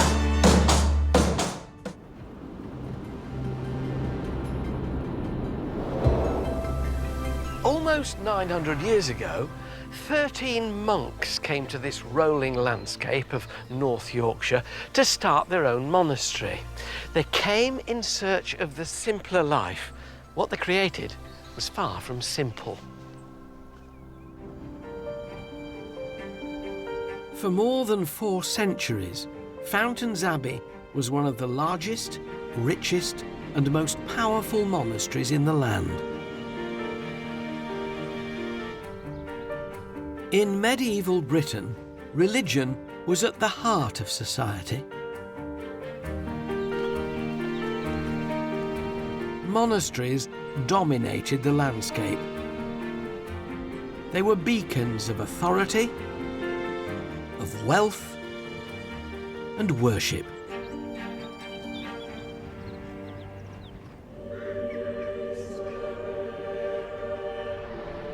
Paint me a picture, Mark, of what it would have felt like to be standing where we're standing all those years ago when this was occupied by monks. It would have been a stunning visual and sensory experience for them.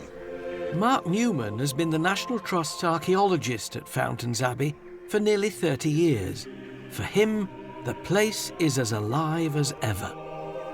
This powerful architecture strikes of light and dark as you process up the church. Perhaps the smell of incense still lingering on the air. And the noise, the sound of the monks, the music they're singing is replaced by the cawing of the crows today. A busy lot, aren't they? Life began at Fountains in 1132. 13 Benedictine monks fled nearby abbeys. They took shelter under an elm tree here in the Skell Valley. Disgusted by the ungodly behaviour of their peers, the monks converted to the Cistercian order. They built a new life dedicated to prayer and a new church. So from the moment they were under the tree to the moment this was finished, how many years? 120 years for the entire building programme. In those days, and that kind of lack of machinery they had, that's phenomenally quick. Manual labour is all part of that dedication to the religious life. You know, as a gardener, as someone who uses his hands, I found that really heartening, that what the monks regarded as important was that they used their hands to the glory of God. Fountains Abbey was a thriving monastic community of 450 people, with its own customs and even its own special language. This is so impressive, Mark. I don't think I've ever seen a longer vaulted ceiling anywhere. This is the lay brothers' refectory. This must have been incredibly noisy. I mean, the ceiling's quite low. Were they speaking when they ate? They weren't a silent order, but what they had was a sign language. So if you want milk, you make a sort of nipple symbol with your thumb. That's a bit rude for a monk. Take it like that. Oh, they're proper earthy fellows, these monks and I lay think I'd rather brothers. have gone... Yeah. Right. Milk. But there was another side to this monastery. As well as being devoutly religious, the monks also believed in the dark side of medieval medicine. Now, over here, so this is a room that I think would have been very popular with the monks. It's called the warming room. It's in this room that you had the principal fireplace in the abbey. Oh, this is it? It's lit on the 1st of October and it's put out on the 1st of April. My late father-in-law must have been a monk in a former life. He adopted exactly that rule. The rest of the family froze at the beginning of April and the end of September. So they just literally just come in here to get warm. They would also come here for bloodletting. Pardon? Bloodletting. Once a month, monks held mysterious rituals using scalpels or leeches to drain their blood, in reverence for the essence of life they believe it contained. Sitting there with 3 leeches up each arm saying, nice morning. Something like that. Thank goodness for antibiotics. Medicine has moved on, and the monks are long gone. While the monks abandoned this place nearly 5 centuries ago, there are still hundreds of residents at Fountains Abbey. I'm told they're fond of these nooks and crannies in the solarium. Bats. Thousands of bats live in National Trust properties. In their castles, stately homes and barns, you're rarely far away from these peculiar creatures of the night. In fact, the Trust cares for more bat roosts than any other organisation in Britain. To find out how, Miriam O'Reilly visited a secret bat hideout in East Sussex.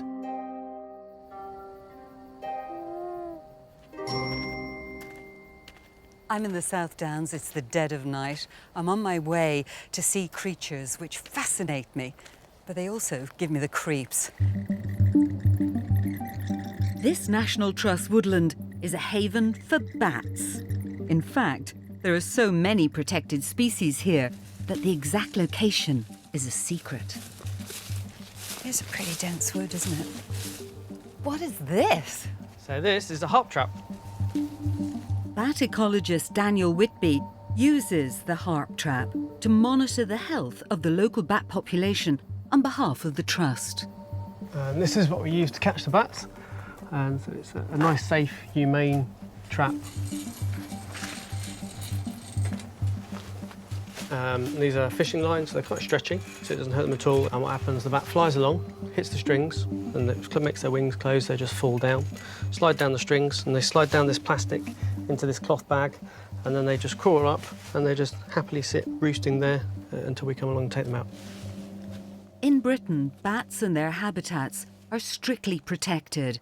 It's illegal to even touch a bat without a wildlife licence granted by the government. So this is a brown long-eared bat. Massive great ears to help with its hearing, so it echolocates incredibly quietly. Look at them. Wow. The routine capture of these extraordinary animals will reveal the health of the local bat population. So I've got to get a couple more out. Do you mind holding these bags for me? Of course. There we go. Daniel bags some of the rare ones up for a closer look later. Across Britain, there aren't enough roost sites for all our bats. To help solve this problem, National Trust wildlife advisors like Crispin Scott convert its properties into special sanctuaries, like this bat barn in the South Downs. It's surprising, Crispin, that something so simple can play such an important role in bat conservation. I've got my nail just there. So they just slip behind it here, do they? Yes, this is just an ordinary bit of board from a sawmill, untreated timber, and you get 3 or 4 bats behind there, and they just go cling onto the board, between the board and the wall, and will stay there for most of the winter.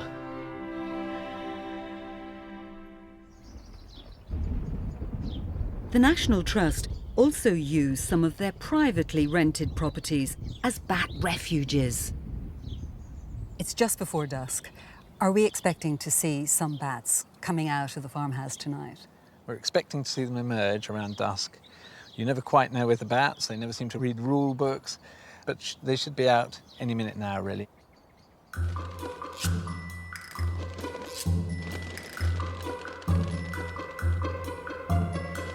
suppose I just haven't seen them fly. They keep zooming out over our heads. I'm so surprised at how balletic they are in the sky. Yes, they're amazing, and they're quite fast flyers. And here, they want to feed as soon as they come out. And they've got this big estate, all those hedgerows and the woodlands and the open fields to feed. They want to get out there as fast as they can.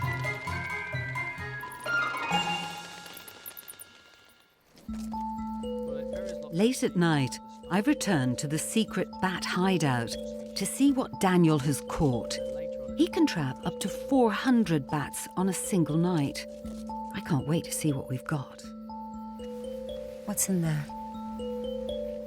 So, here we've got a Benton's bat. This is the one with the big feet, a male, and he looks immature. If we look at the wing, yeah, so he's actually a juvenile, so he was born this year. We get an awful lot of these here. They're quite a common species, so we could just let that one go. Good night. All of the data that you collect, how is it used? If we don't understand and know about the requirements of a species, we can't actually conserve them and do anything to protect them.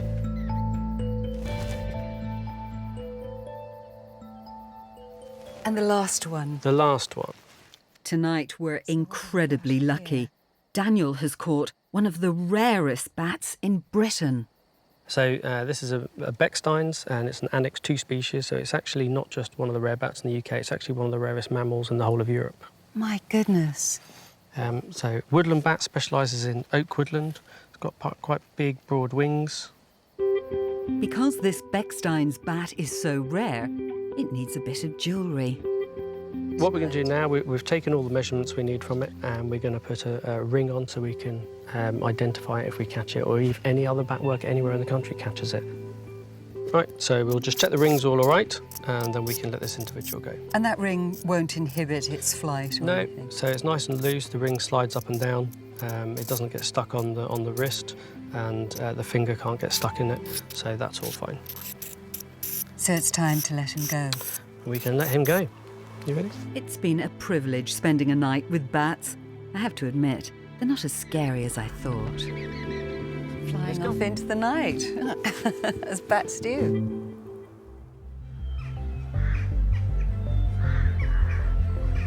At Fountains Abbey, walking through this ancient ruin, you develop a reverence for the spiritual and solitary lives of the monks.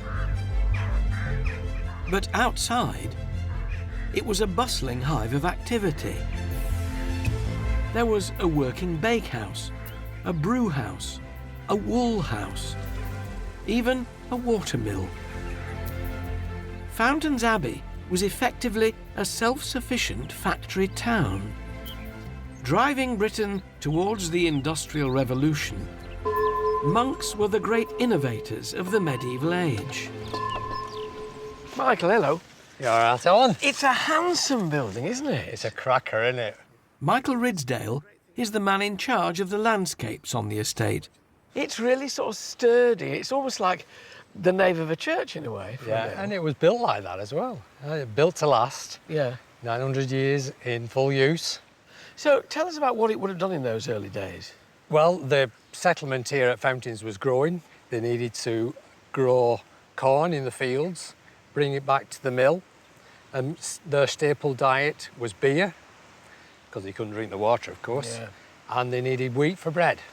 So these monks were drinking at least a gallon a day of simple beer. We're talking about relatively low alcohol content, then, aren't we? About 1%. 1%, but the alcohol was purifying the water. Yeah, it was indeed, yeah. So does it still work, the mill wheel? Yeah.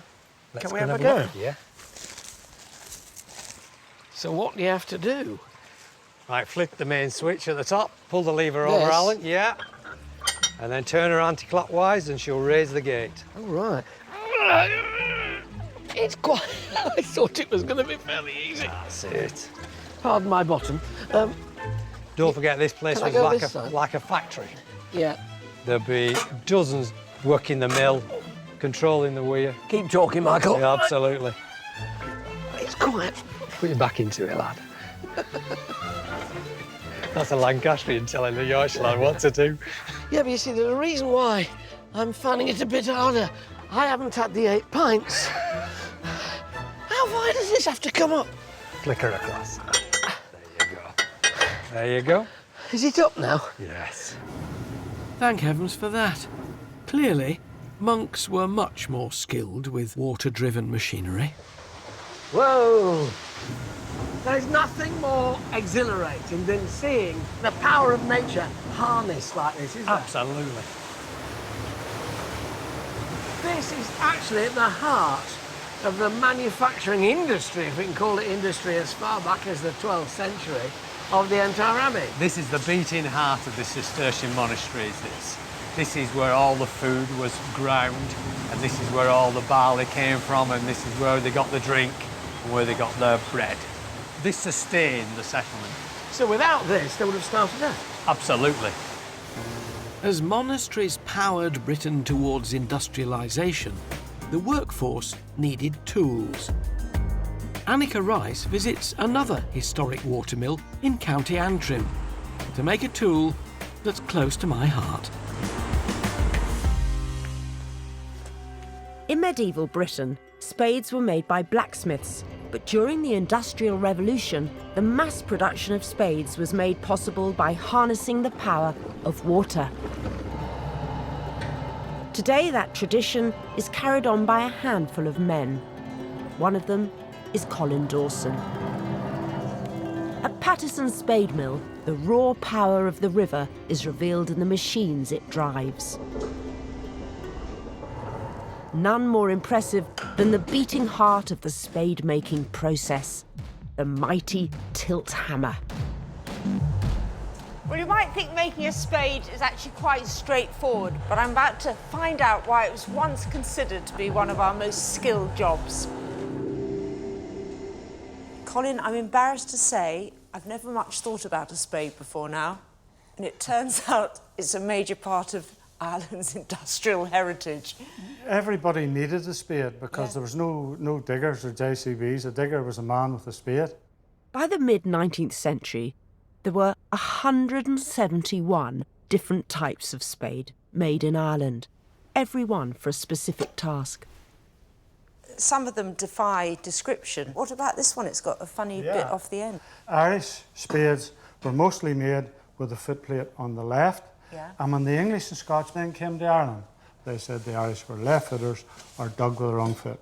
So today, if someone asks you what foot you dig with, they're asking you what religion you are. So a left-footer would be a Roman Catholic. Which is your favourite? Well, the County Antrim one would be this one here, and this would be a good, strong, labouring man's spade. Could you show me how to make a spade? Well, we'll have a go.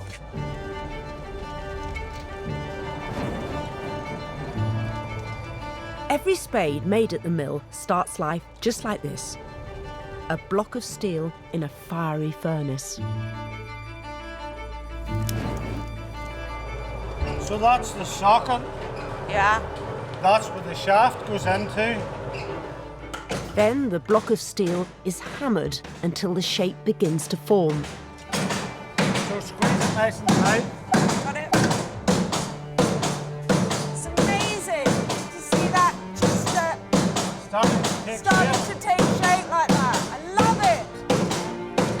Where are we off to now? Back into the furnace. Back into the furnace. Then it's pressed into its rough shape by a machine called a billet press.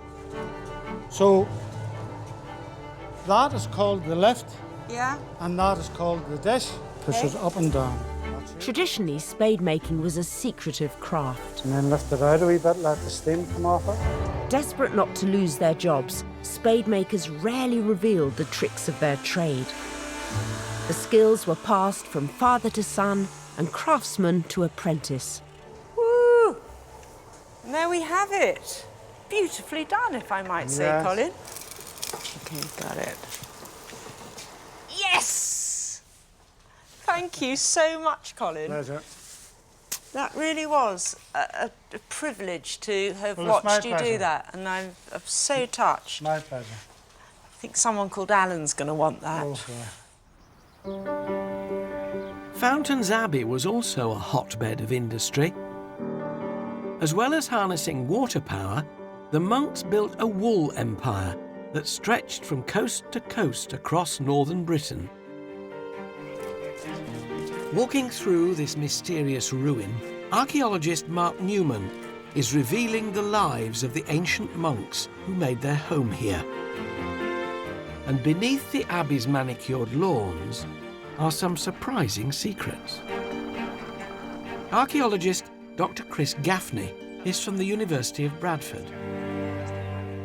Serious stuff. It's not a lawnmower, Chris, which is what I thought from a distance. No. This is a ground-penetrating radar. Chris's lawnmower is really quite clever. It sends waves of energy into the ground. When they bounce back, it visualises what's beneath the surface. Chris and Mark originally used the radar to scan for old drains, but they soon discovered something extraordinary. Here we go. The images begin to build up. And can you see these things here? Yeah. They're graves. There's another one coming in. See what you We're can... picking up now. We're on new territory So now. you've got the new So new here data we've got sets, more coming in. Yeah, that's right. Yeah, This is just really... in here. Ooh, Fantastic. yeah. This is characteristic of a grave-type anomaly here. We can see them all the way through this section. Almost by accident, Chris and Mark had discovered one of the most complete ancient burial sites in Britain. It's absolutely perfect. Oh, there's loads of them, one after another, at a depth of 1.2 metres, about 4 feet. We may not necessarily be looking at the very bottom. In other words, there may be more than one grave. Oh, so they're stacked? They're stacked. There are up to 4 burials in each individual grave cut, but they will put a body in, put in side stones and a slab across the top, and then there will be another burial on top of it. So this whole area here then, Chris, is a graveyard. Yeah. With 500 cuts down in it, with potentially 4 people in each one. So there could be 2,000 people buried all here. the way over here. And if you start working out how many monks there would have been over the course of time and how many lay brothers, you're pretty much accounting for everybody who would have lived here from the monastic community. For so long we've seen the abbey as ruins, as an archaeological object, and then the people who made this place about whom it's about are here. Yeah. They never went away. Rest in peace, all you thousands of monks and lay people. We'll tread very carefully on top of you. Makes you quite respectful, doesn't it?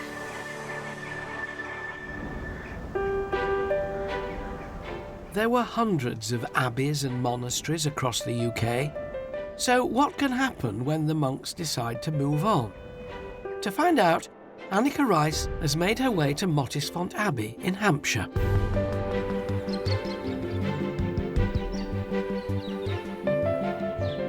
In the 13th century, this site was a priory, home to monks from the Augustinian order. For 800 years, Mottisfont evolved quietly with a succession of owners. It wasn't until the late 1930s that it underwent its most radical transformation, and that was all down to one remarkable woman. Maud Russell had a dream. The wealthy art lover wanted to make her home one of the most extravagant places in Britain. A unique backdrop to throw lavish high society parties. Maud commissioned the extraordinary talents of Rex Whistler, famous for his portraits of London's glitterati. Wow. Oh my goodness. The centrepiece of his creation is Mottisfont's saloon, the Whistler Room. But first impressions can be deceptive. There are no real columns or ledges. Even the moulded plasterwork is a trick. All of it has been ingeniously painted to fool the eye.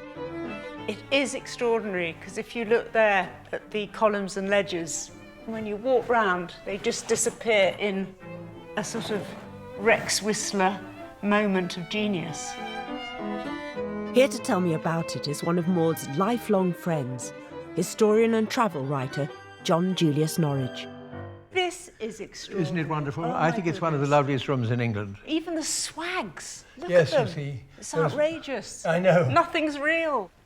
And you see That little paint pot up there, that's not real either. That's not real. He just left it behind, you know. That's very, very typical of him. He always did a thing like that. I feel as if I'm in a sort of theatre set. At Maud's parties, there were high-profile guests, like the Churchills, Ian Fleming, and members of the Bloomsbury set.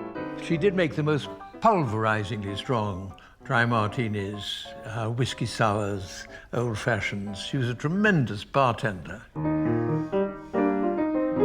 As they sank their cocktails, John Julius often played the piano. I used to play the piano, and I used to sing a few songs to a guitar.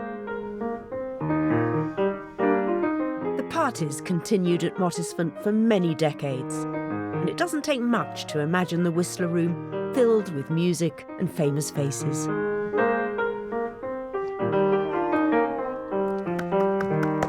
Thank you, John Julius. Like Whistler's astonishing trickery at Mottisfont, at Fountains Abbey, there's a visual treat that surprises and inspires. More than 250,000 people visit Fountains Abbey each year, but they don't just come to see the Abbey, because right next door to these ancient ruins is one of the finest water gardens in the world. This is Studley Royal.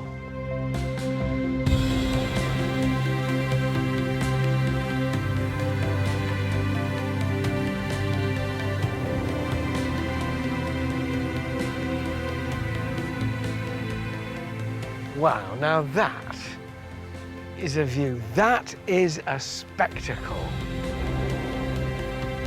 Studley Royal is an 18th century water garden and the grounds of Fountains Abbey.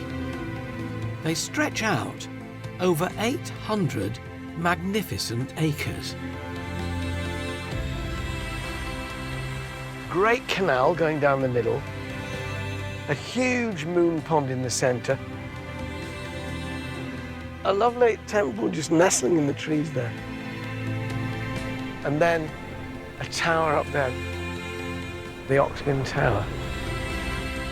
Studley Royal was the first garden in Britain to become a World Heritage Site.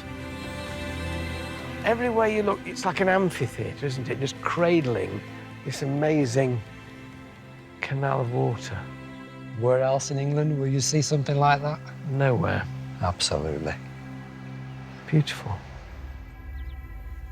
Michael Ridsdale's been maintaining this glorious landscape for more than 30 years. So right next door to the Abbey, we have this astonishing contrast, this water garden, this estate. Who designed it? John Aisleby, Chancellor of the Exchequer. He set about creating one of the greatest Georgian landscapes we have in England. It looks like lakes, but I can hear water up there. So is this, in effect, a river that's being controlled and shaped? It is. You could argue one of his cleverest movements was to harness the river scowl. And what John did was to canalise the river, put in a series of dams.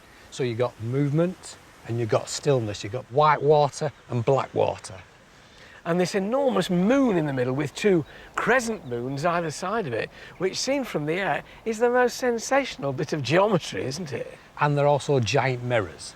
So the landscape was able to be mirrored inside the ponds as well. During the garden's construction, there were as many as 100 people working here. How many gardeners have you got now? 8. 8 and volunteers? Yes. Well, I tell you what, it's still looking pretty good. Yeah, but it is a challenge. I couldn't visit a World Heritage garden without getting my hands dirty. As well as maintaining the water gardens, enormous banks of laurel need to be trimmed. The last time I saw a scene like this, it was on the back of a packet of tea. But these aren't tea plants. Goodness me, do you not know they've invented electrical snippers now? You know, you go all over this. Here, try these. Try these. It takes volunteers like Dave Power and Ian Alston months to trim all this laurel, Now, everybody's going to say, though, aren't they, seriously, why do you use secateurs? Why don't you use power trimmers? If you look at it when it's been done, you'll find that you get in there a ziggy-zag edge, and you can see that from the distance, whereas here it's all nice and clean, and you get the effect from further away. And you just drop these prunings down into the mould? Yes. Oh, I like that sort of thing. Sort of the horticultural version of under the carpet. Sweep it under the rug.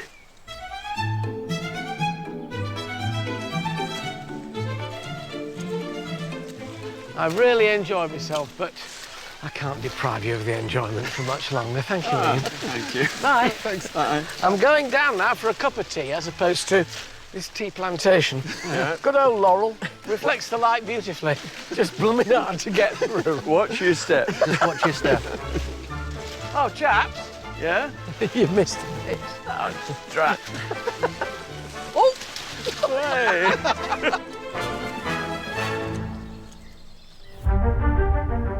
Under the guiding hands of gentlemen and monks, Studley Royal and Fountains Abbey have matured through 8 centuries. But every year these ruins survive, they're tested by the power of nature.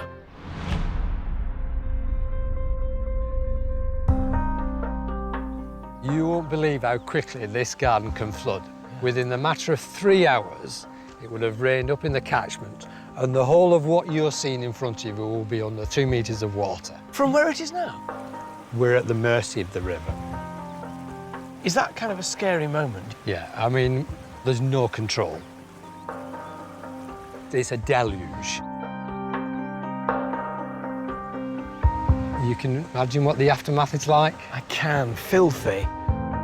Untamed, the forces of nature can wreak havoc, but occasionally they create something captivating, as historian Dan Jones discovered. This is the Giant's Causeway on the County Antrim coast of Northern Ireland. It's the National Trust's #1 attraction, with more than 500,000 visitors every year. Legend has it that a giant called Finn McCool built the causeway from Northern Ireland through the North Atlantic Ocean to an island in the Scottish Hebrides you've probably never heard of. On a damp, grey day like today, this uninhabited island can feel like one of the remotest places in Britain. We're in Scotland's Inner Hebrides, on our way to Staffa. Just like the shafts of rock at the Northern Ireland end of the causeway, it's easy to see how the columns of basalt on Staffa reinforce belief in the legend.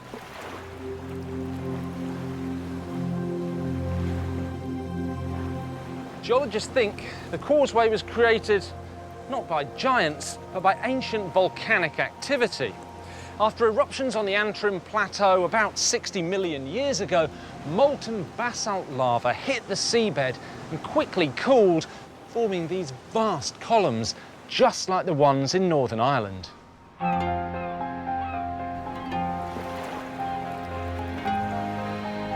Scientists are reinterpreting the island's human history too.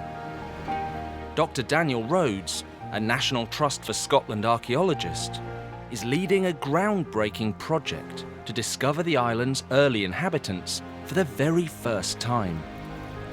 Daniel's work is focused on this spellbinding place, Fingal's Cave. Daniel, over the years there have been some very famous visitors to Fingal's Cave, even Queen Victoria and Prince Albert, but some of them have left their mark on the walls. So Nimrod here, that's a ship, a famous ship, right? Yeah, there's been a number of HMS Nimrods over the last few hundred years. There's so much graffiti on these walls, but it's all over the top of each other. How do you get to see it properly and study it? We take high-resolution images to try and identify more than we can see in the cave. After some techie trickery called reflection transformation imaging, Fingal's Cave unveils the identities of more visitors. So we can manipulate the light source to move it around and create shade and shadow and see how much more we can actually read. This is an incredible effect because this looks just like a photo of the wall, but as soon as you start moving here, we've got all of these things coming out. So now we can see Stephen Hogarth. We've got a date there, looks like a 39. Looks like a 39, 1839 maybe. Yeah. But then suddenly there's even more of them. This, I think, says Plowberry. Daniel's technology is revealing a view of Fingal's cave never seen before. Not everybody can actually get to a Fingal's cave, but using technology like this, we can create these fly-throughs and these images, and people can experience actually entering the cave and walking exactly where we are. So we're sort of now going, well, right into that cave here, but, you know, instead of taking a ferry and a boat and a train and a plane and everything that it takes to get here, you can look at this fly-through. Yeah. Incredible. We've all heard of the Giant's Causeway in Northern Ireland, but I love this Scottish version, nestled away here in the Hebrides. Because of the work the National Trust for Scotland are doing using the latest technology, we're finding out more about Staffa every day.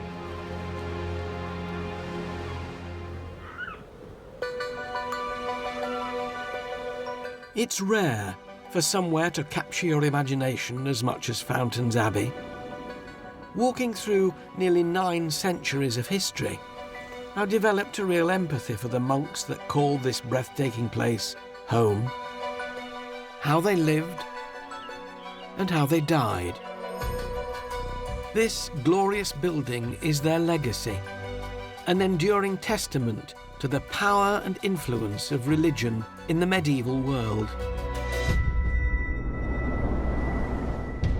Yet one man is mostly responsible for the way Fountains looks today.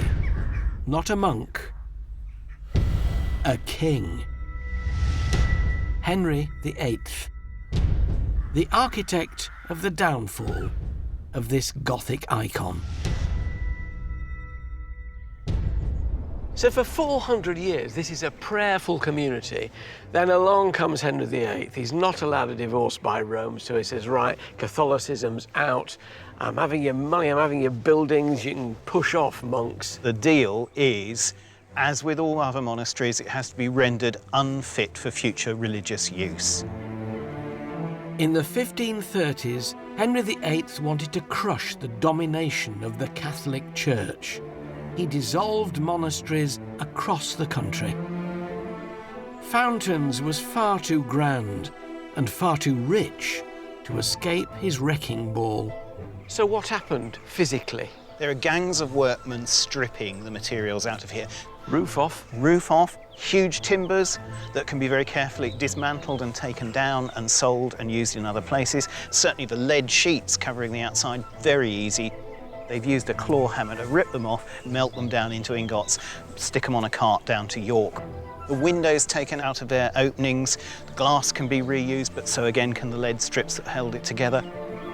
And they start work on the stonework as well. So you're missing here one of the 4 columns that would have supported the original crossing tower, and all you're left with is the scars in the walls where the stonework has been plucked off.